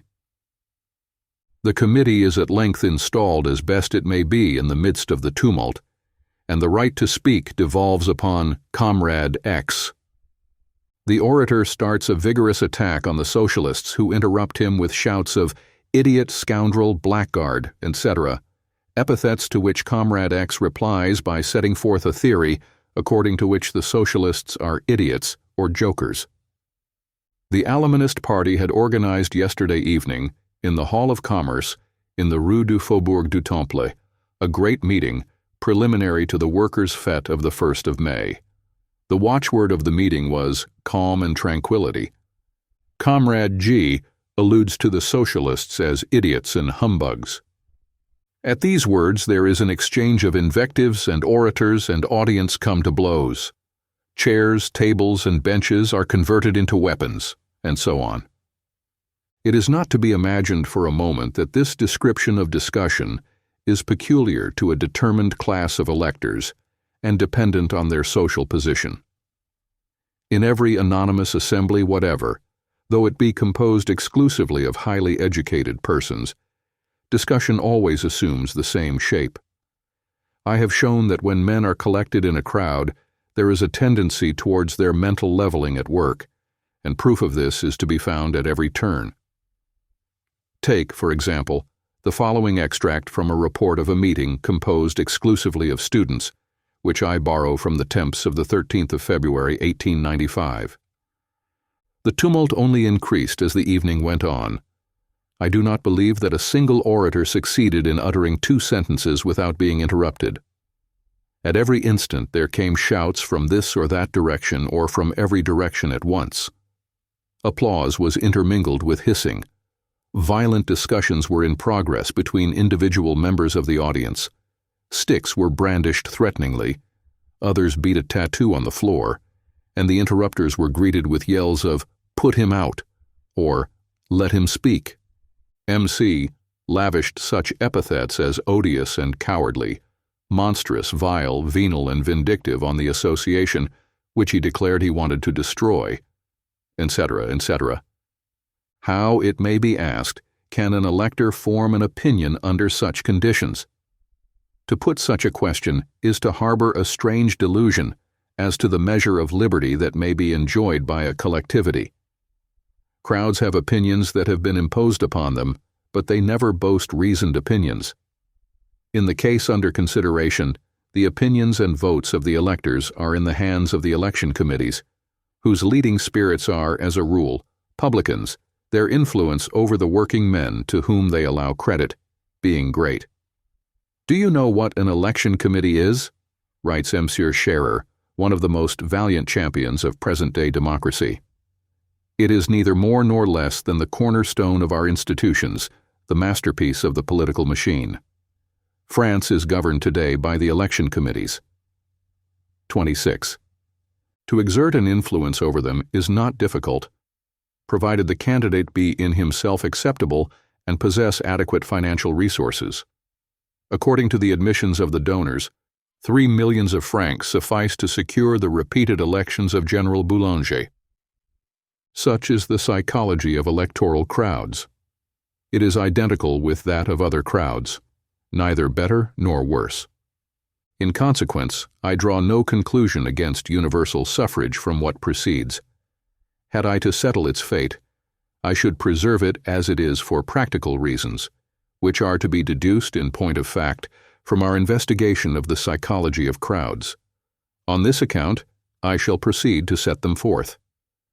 No doubt the weak side of universal suffrage is too obvious to be overlooked.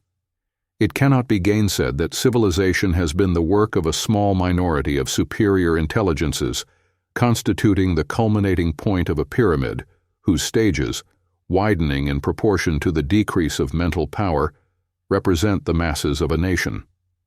The greatness of a civilization cannot assuredly depend upon the votes given by inferior elements boasting solely numerical strength.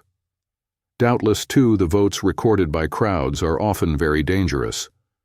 They have already cost us several invasions, and in view of the triumph of socialism, for which they are preparing the way, it is probable that the vagaries of popular sovereignty will cost us still more dearly.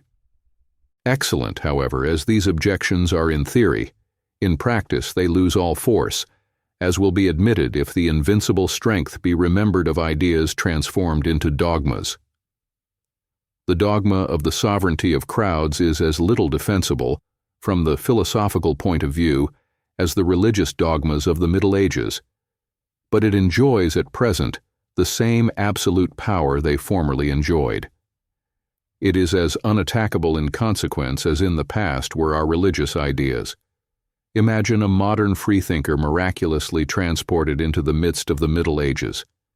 Do you suppose that after having ascertained the sovereign power of the religious ideas that were then in force, he would have been tempted to attack them, having fallen into the hands of a judge disposed to send him to the stake, under the imputation of having concluded a pact with the devil, or of having been present at the witches' Sabbath? Would it have occurred to him to call in question the existence of the devil or of the Sabbath? It were as wise to oppose cyclones with discussion as the beliefs of crowds. The dogma of universal suffrage possesses today the power the Christian dogmas formerly possessed. Orators and writers allude to it with a respect and adulation that never fell to the share of Louis XIV. In consequence, the same position must be taken up with regard to it as with regard to all religious dogmas. Time alone can act upon them. Besides, it would be the more useless to attempt to undermine this dogma, inasmuch as it has an appearance of reasonableness in its favor. In an era of equality, Tocqueville justly remarks, men have no faith in each other on account of their being all alike. Yet this same similitude gives them an almost limitless confidence in the judgment of the public, the reason being that it does not appear probable that, all men being equally enlightened, truth and numerical superiority should not go hand in hand. Must it be believed that with a restricted suffrage, a suffrage restricted to those intellectually capable if it be desired, an improvement would be effected in the votes of crowds? I cannot admit for a moment that this would be the case, and that for the reasons I have already given touching the mental inferiority of all collectivities, whatever their composition. In a crowd, men always tend to the same level, and on general questions, a vote recorded by 40 academicians is no better than that of 40 water carriers. I do not in the least believe that any of the votes for which universal suffrage is blamed, the re-establishment of the empire, for instance, would have fallen out differently had the voters been exclusively recruited among learned and liberally educated men. It does not follow because an individual knows Greek or mathematics, is an architect, a veterinary surgeon, a doctor, or a barrister, that he is endowed with a special intelligence of social questions. All our political economists are highly educated, being for the most part professors or academicians, yet is there a single general question, protection, bimetallism, etc., on which they have succeeded in agreeing? The explanation is that their science is only a very attenuated form of our universal ignorance. With regard to social problems, owing to the number of unknown quantities they offer, men are substantially, equally ignorant. In consequence, were the electorate solely composed of persons stuffed with sciences, their votes would be no better than those emitted at present. They would be guided in the main by their sentiments and by party spirit. We should be spared none of the difficulties we now have to contend with, and we should certainly be subjected to the oppressive tyranny of castes. Whether the suffrage of crowds be restricted or general, whether it be exercised under a republic or a monarchy, in France, in Belgium, in Greece, in Portugal, or in Spain, it is everywhere identical, and when all is said and done, it is the expression of the unconscious aspirations and needs of the race. In each country, the average opinions of those elected represent the genius of the race, and they will be found not to alter sensibly from one generation to another. It is seen, then, that we are confronted once more by the fundamental notion of race, which we have come across so often, and on this other notion, which is the outcome of the first, that institutions and governments play but a small part in the life of a people. Peoples are guided in the main by the genius of their race, that is, by that inherited residue of qualities of which the genius is the sum total. Race and the slavery of our daily necessities are the mysterious master causes that rule our destiny. Chapter 5. Parliamentary Assemblies. In parliamentary assemblies, we have an example of heterogeneous crowds that are not anonymous. Although the mode of election of their members varies from epoch to epoch and from nation to nation, they present very similar characteristics. In this case, the influence of the race makes itself felt to weaken or exaggerate the characteristics common to crowds, but not to prevent their manifestation. The parliamentary assemblies of the most widely different countries, of Greece, Italy, Portugal, Spain, France, and America, present great analogies in their debates and votes, and leave the respective governments face to face with identical difficulties. Moreover, the parliamentary system represents the ideal of all modern civilized peoples. The system is the expression of the idea, psychologically erroneous, but generally admitted, that a large gathering of men is much more capable than a small number of coming to a wise and independent decision on a given subject. The general characteristics of crowds are to be met with in parliamentary assemblies: intellectual simplicity, irritability, suggestibility, the exaggeration of the sentiments, and the preponderating influence of a few leaders. In consequence, however, of their special composition, parliamentary crowds offer some distinctive features, which we shall point out shortly. Simplicity in their opinions is one of their most important characteristics. In the case of all parties, and more especially so far as the Latin peoples are concerned, an invariable tendency is met with in crowds of this kind to solve the most complicated social problems by the simplest abstract principles and general laws applicable to all cases. Naturally, the principles vary with the party, but owing to the mere fact that the individual members are a part of a crowd, they are always inclined to exaggerate the worth of their principles and to push them to their extreme consequences. In consequence, parliaments are more especially representative of extreme opinions. The most perfect example of the ingenuous simplification of opinions peculiar to assemblies is offered by the Jacobins of the French Revolution. Dogmatic and logical to a man, and their brains full of vague generalities, they busied themselves with the application of fixed principles without concerning themselves with events. It has been said of them, with reason, that they went through the revolution without witnessing it. With the aid of the very simple dogmas that served them as guide, they imagined they could recast society from top to bottom and cause a highly refined civilization to return to a very anterior phase of the social evolution. The methods they resorted to realize their dream wore the same stamp of absolute ingenuousness. They confined themselves, in reality, to destroying what stood in their way. All of them, moreover, Girondists, the men of the mountain, the Thermidorians, and so on, were alike animated by the same spirit. Parliamentary crowds are very open to suggestion, and, as in the case of all crowds, the suggestion comes from leaders possessing prestige. But the suggestibility of parliamentary assemblies has very clearly defined limits, which it is important to point out. On all questions of local or regional interest, every member of an assembly has fixed, unalterable opinions, which no amount of argument can shake.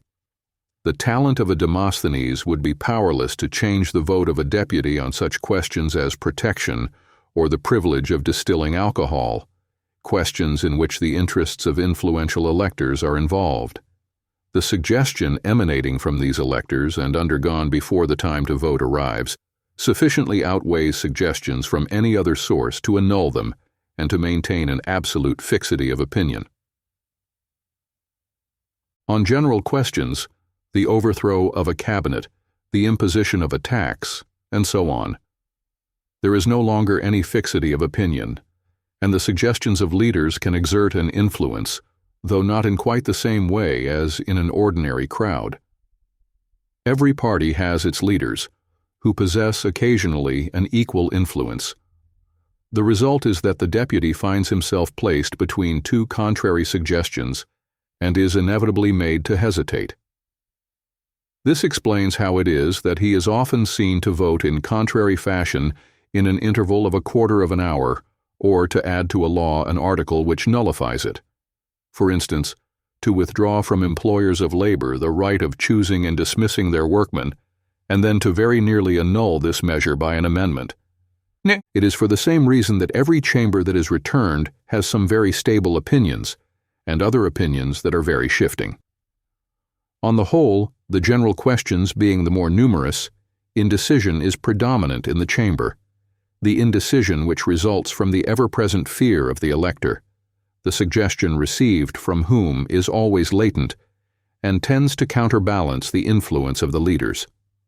Still, it is the leaders who are definitely the masters in those numerous discussions, with regard to the subject matter of which the members of an assembly are without strong preconceived opinions.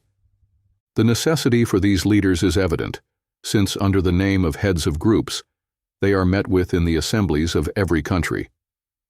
They are the real rulers of an assembly. Men forming a crowd cannot do without a master, whence it results that the votes of an assembly only represent, as a rule, the opinions of a small minority. The influence of the leaders is due in very small measure to the arguments they employ, but in a large degree to their prestige.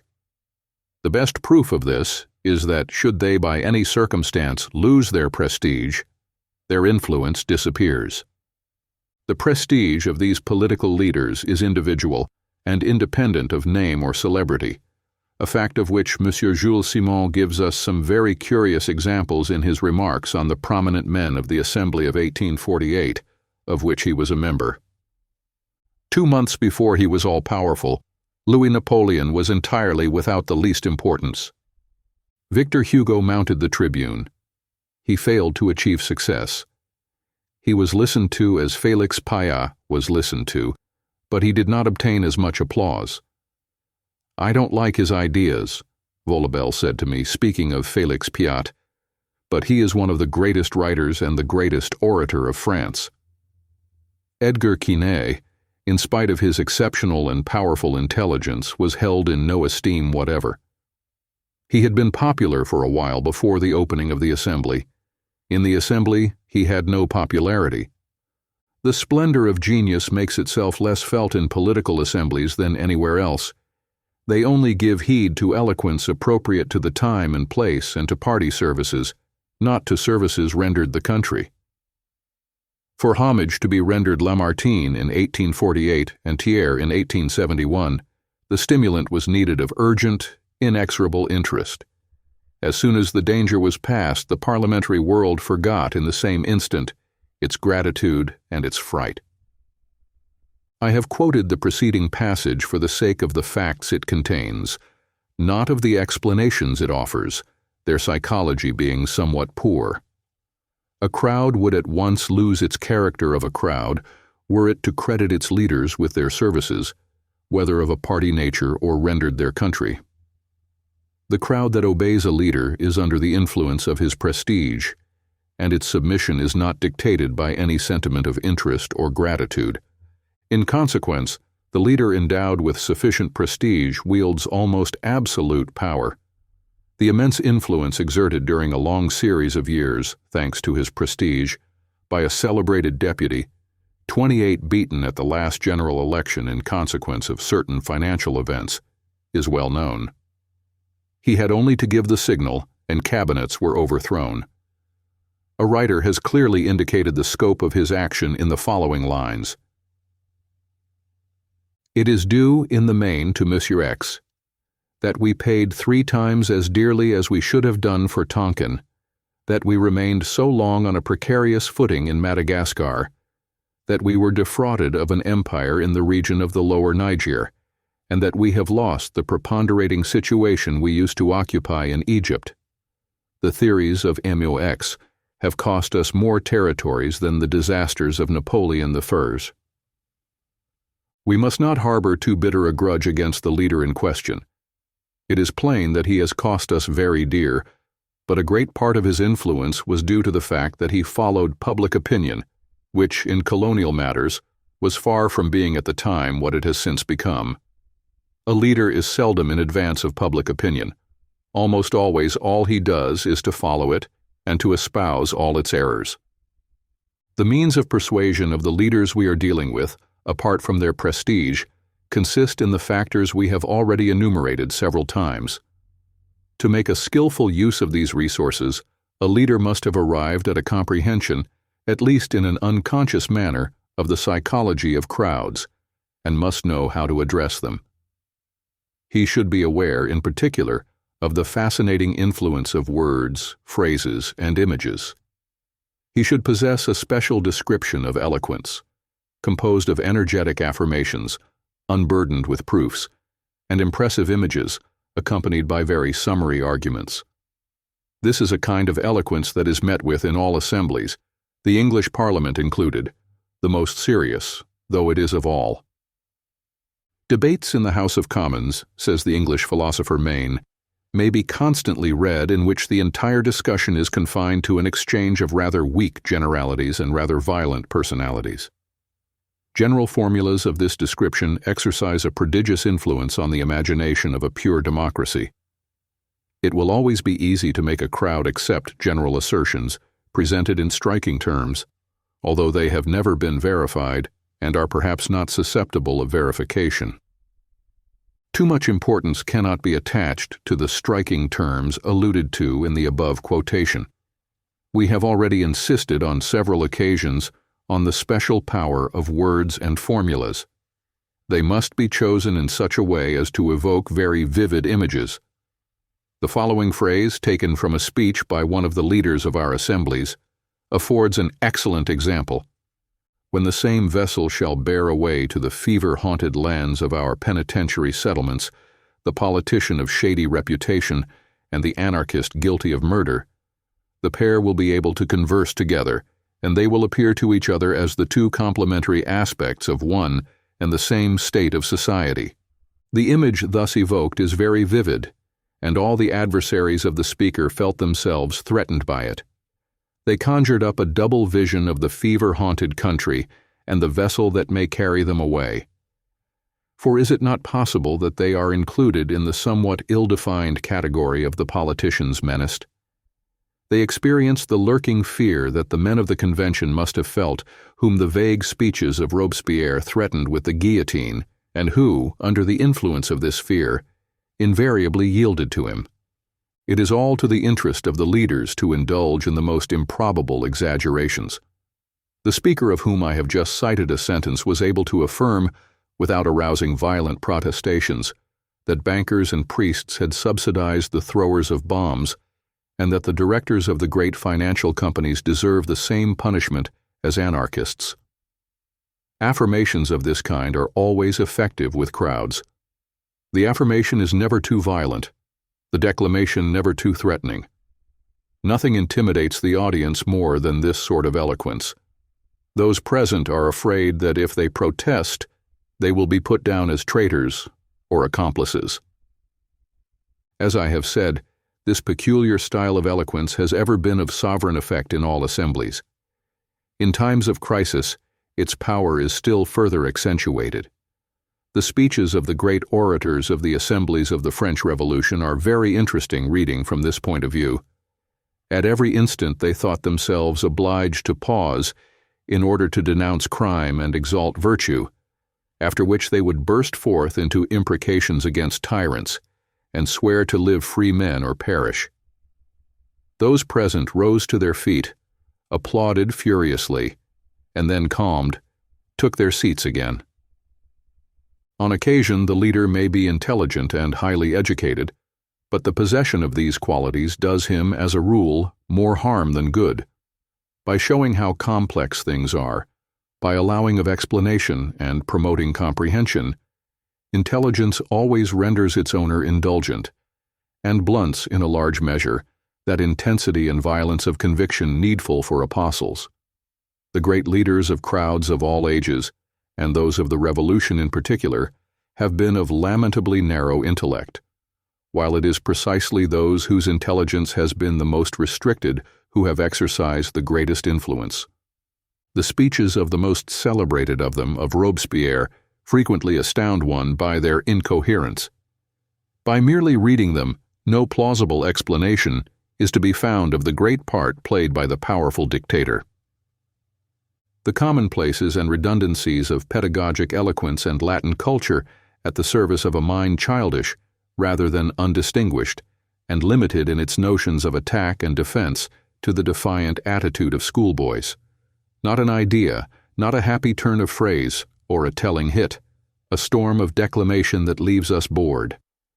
After a dose of this unexhilarating reading, one is tempted to exclaim, "Oh!" with the amiable Camille Desmoulins. It is terrible at times to think of the power that strong conviction combined with extreme narrowness of mind gives a man possessing prestige. It is none the less necessary that these conditions should be satisfied for a man to ignore obstacles and display strength of will in a high measure. Crowds instinctively recognize in men of energy and conviction the masters they are always in need of. In a parliamentary assembly, the success of a speech depends almost solely on the prestige possessed by the speaker, and not at all on the arguments he brings forward. The best proof of this is that when, for one cause or another, a speaker loses his prestige, he loses simultaneously all his influence, that is, his power of influencing votes at will. When an unknown speaker comes forward with a speech containing good arguments, but only arguments, the chances are that he will only obtain a hearing. A deputy who is a psychologist of insight, Monsieur de Saube, has recently traced in the following lines the portrait of the deputy who lacks prestige. When he takes his place in the tribune, he draws a document from his portfolio, spreads it out methodically before him, and makes a start with assurance. He flatters himself that he will implant in the minds of his audience the conviction by which he is himself animated. He has weighed and reweighed his arguments. He is well primed with figures and proofs. He is certain he will convince his hearers. In the face of the evidence he is to adduce, all resistance would be futile. He begins, confident in the justice of his cause, and relying upon the attention of his colleagues, whose only anxiety, of course, is to subscribe to the truth. He speaks, and is at once surprised at the restlessness of the House, and a little annoyed by the noise that is being made. How is it silence is not kept? Why this general inattention? What are those deputies thinking about who are engaged in conversation? What urgent motive has induced this or that deputy to quit his seat? An expression of uneasiness crosses his face. He frowns and stops. Encouraged by the persistent, he begins again, raising his voice. He is only listened to all the less. He lends emphasis to his words and gesticulates. The noise around him increases. He can no longer hear himself and again stops. Finally, afraid that his silence may provoke the dreaded cry, "The closure!" he starts off again. The clamor becomes unbearable. When parliamentary assemblies reach a certain pitch of excitement, they become identical with ordinary heterogeneous crowds, and their sentiments in consequence present the peculiarity of being always extreme. They will be seen to commit acts of the greatest heroism or the worst excesses. The individual is no longer himself, and so entirely is this the case that he will vote measures most adverse to his personal interests. The history of the French Revolution shows to what an extent assemblies are capable of losing their self-consciousness and of obeying suggestions most contrary to their interests. It was an enormous sacrifice for the nobility to renounce its privileges, yet it did so without hesitation on a famous night during the sittings of the Constituent Assembly. By renouncing their inviolability, the men of the convention placed themselves under a perpetual menace of death, and yet they took this step, and were not afraid to decimate their own ranks, though perfectly aware that the scaffold to which they were sending their colleagues today might be their own fate tomorrow. The truth is, they had attained to that completely automatic state which I have described elsewhere, and no consideration would hinder them from yielding to the suggestions by which they were hypnotized. The following passage from the memoirs of one of them, Billaud Varennes, is absolutely typical on this score. "The decisions with which we have been so reproached," he says, "were not desired by us 2 days, a single day before they were taken. It was the crisis and nothing else that gave rise to them." Nothing can be more accurate. The same phenomena of unconsciousness were to be witnessed during all the stormy sittings of the convention. "They approved and decreed measures," says Taine, "which they held in horror, measures which were not only stupid and foolish, but measures that were crimes, the murder of innocent men, the murder of their friends. The left, supported by the right, unanimously and amid loud applause, sent to the scaffold Danton, its natural chief, and the great promoter and leader of the revolution. Unanimously and amid the greatest applause, the right, supported by the left, votes the worst decrees of the revolutionary government. Unanimously and amid cries of admiration and enthusiasm, amid demonstrations of passionate sympathy for Collot d'Herbois, Couthon, and Robespierre, the convention, by spontaneous and repeated re-elections, keeps in office the homicidal government, which the plain detests because it is homicidal, and the mountain detests because it is decimated by it. The plain and the mountain, the majority and the minority, finish by consenting to help on their own suicide. The 22nd prairial the entire convention offered itself to the executioner. The 8th Thermidor. During the first quarter of an hour that followed Robespierre's speech, it did the same thing again. This picture may appear somber, yet it is accurate. Parliamentary assemblies, sufficiently excited and hypnotized, offer the same characteristics. They become an unstable flock, obedient to every impulsion. The following description of the Assembly of 1848 is due to Monsieur Spuller, a parliamentarian whose faith in democracy is above suspicion. I reproduce it from the Revue Littéraire, and it is thoroughly typical. It offers an example of all the exaggerated sentiments which I have described as characteristic of crowds, and of that excessive changeableness which permits of assemblies passing, from moment to moment, from one set of sentiments to another entirely opposite. The Republican Party was brought to its perdition by its divisions, its jealousies, its suspicions, and in turn its blind confidence and its limitless hopes. Its ingenuousness and candor were only equaled by its universal mistrust. An absence of all sense of legality, of all comprehension of discipline, together with boundless terrors and illusions. The peasant and the child are on a level in these respects. Their calm is as great as their impatience. Their ferocity is equal to their docility. This condition is the natural consequence of a temperament that is not formed, and of the lack of education. Nothing astonishes such persons, and everything disconcerts them. Trembling with fear or brave to the point of heroism, they would go through fire and water or fly from a shadow.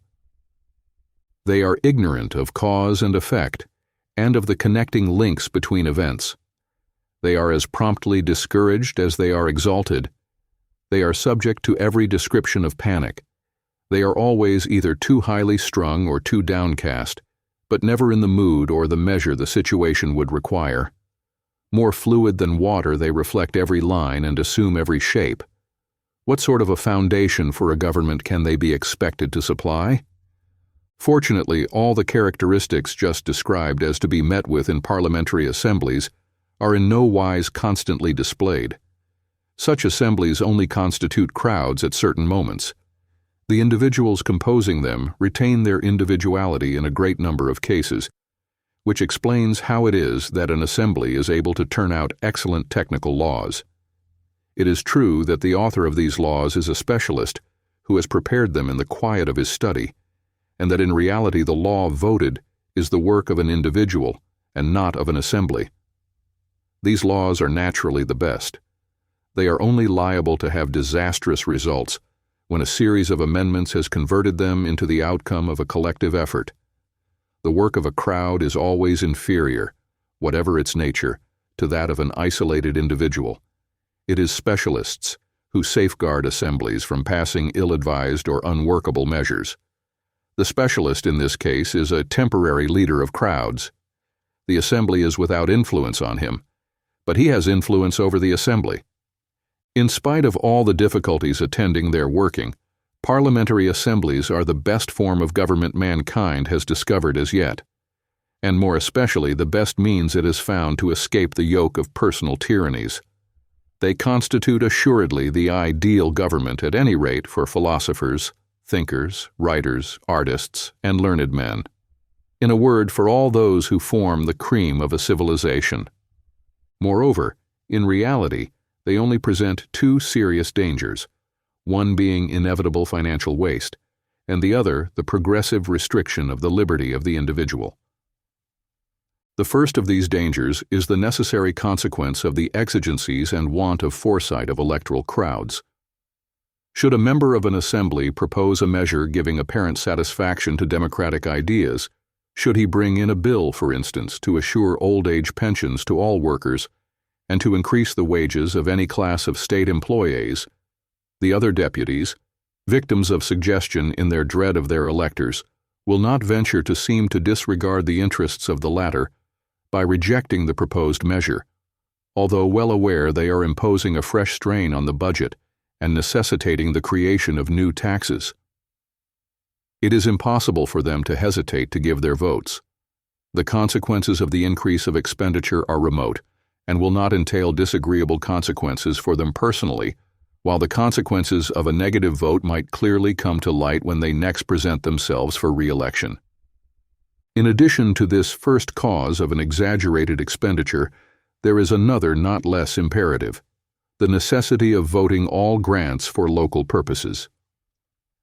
A deputy is unable to oppose grants of this kind because they represent once more the exigencies of the electors, and because each individual deputy can only obtain what he requires for his own constituency on the condition of acceding to similar demands on the part of his colleagues. The second of the dangers referred to above, the inevitable restrictions on liberty consummated by parliamentary assemblies, is apparently less obvious, but is, nevertheless, very real.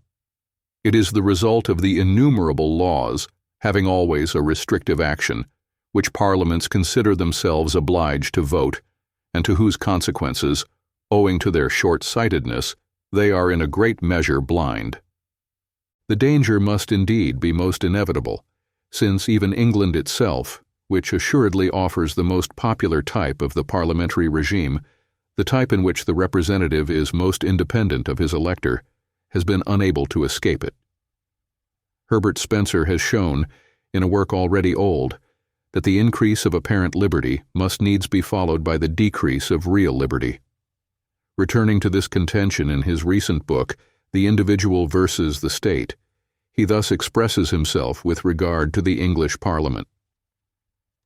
Legislation since this period has followed the course I pointed out. Rapidly multiplying dictatorial measures have continually tended to restrict individual liberties, and this in two ways.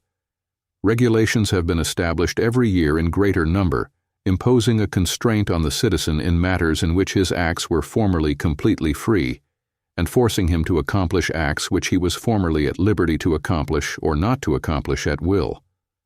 At the same time, heavier and heavier public, and especially local, burdens have still further restricted his liberty by diminishing the portion of his profits he can spend as he chooses, and by augmenting the portion which is taken from him to be spent according to the good pleasure of the public authorities.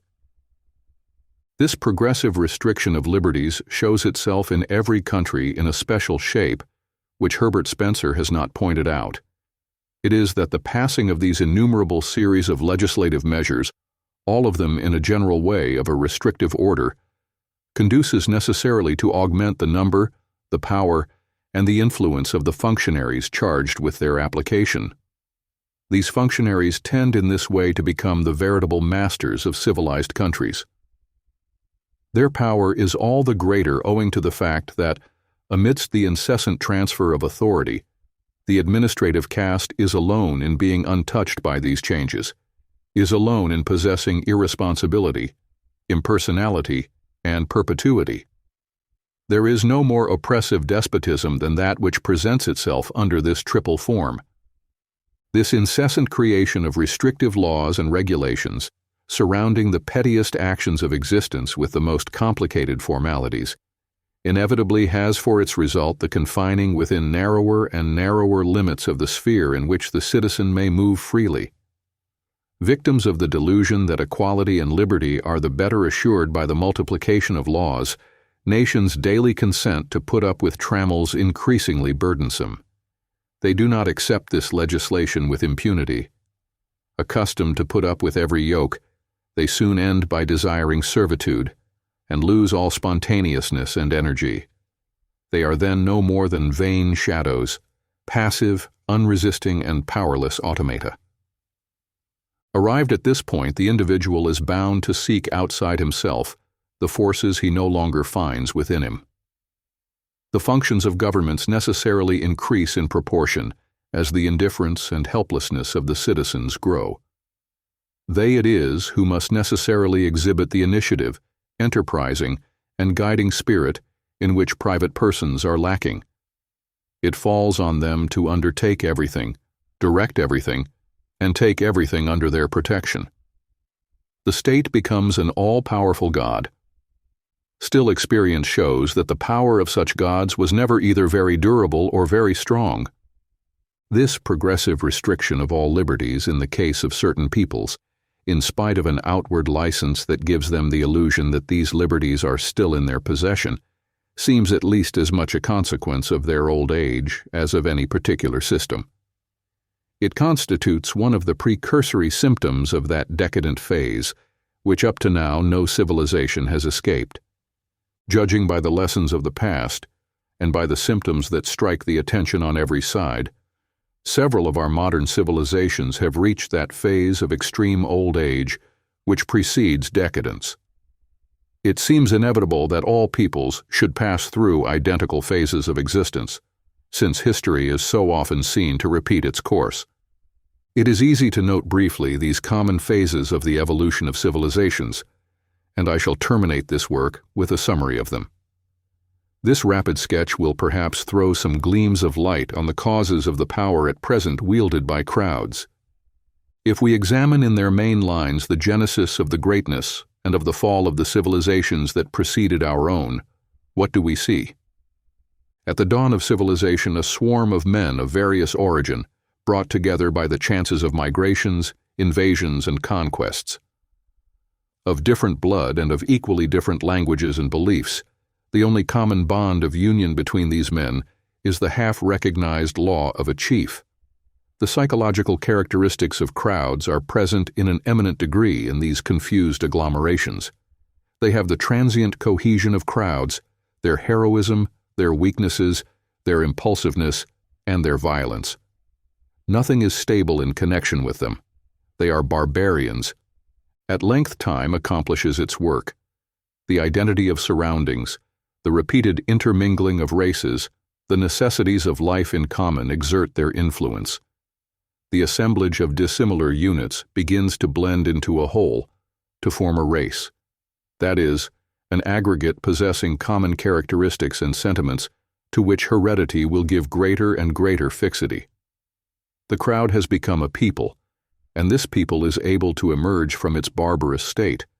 However, it will only entirely emerge therefrom when, after long efforts, struggles necessarily repeated, and innumerable recommencements, it shall have acquired an ideal.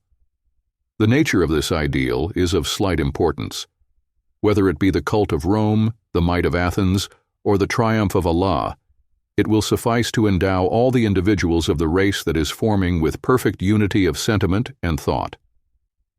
At this stage, a new civilization, with its institutions, its beliefs, and its arts, may be born.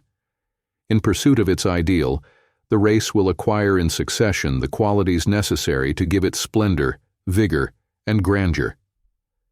At times, no doubt, it will still be a crowd, but henceforth, beneath the mobile and changing characteristics of crowds, is found a solid substratum, the genius of the race which confines within narrow limits the transformations of a nation and overrules the play of chance.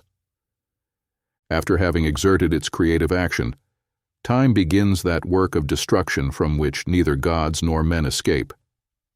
Having reached a certain level of strength and complexity, a civilization ceases to grow, and having ceased to grow, it is condemned to a speedy decline. The hour of its old age has struck. This inevitable hour is always marked by the weakening of the ideal that was the mainstay of the race. In proportion as this ideal pales, all the religious, political, and social structures inspired by it begin to be shaken.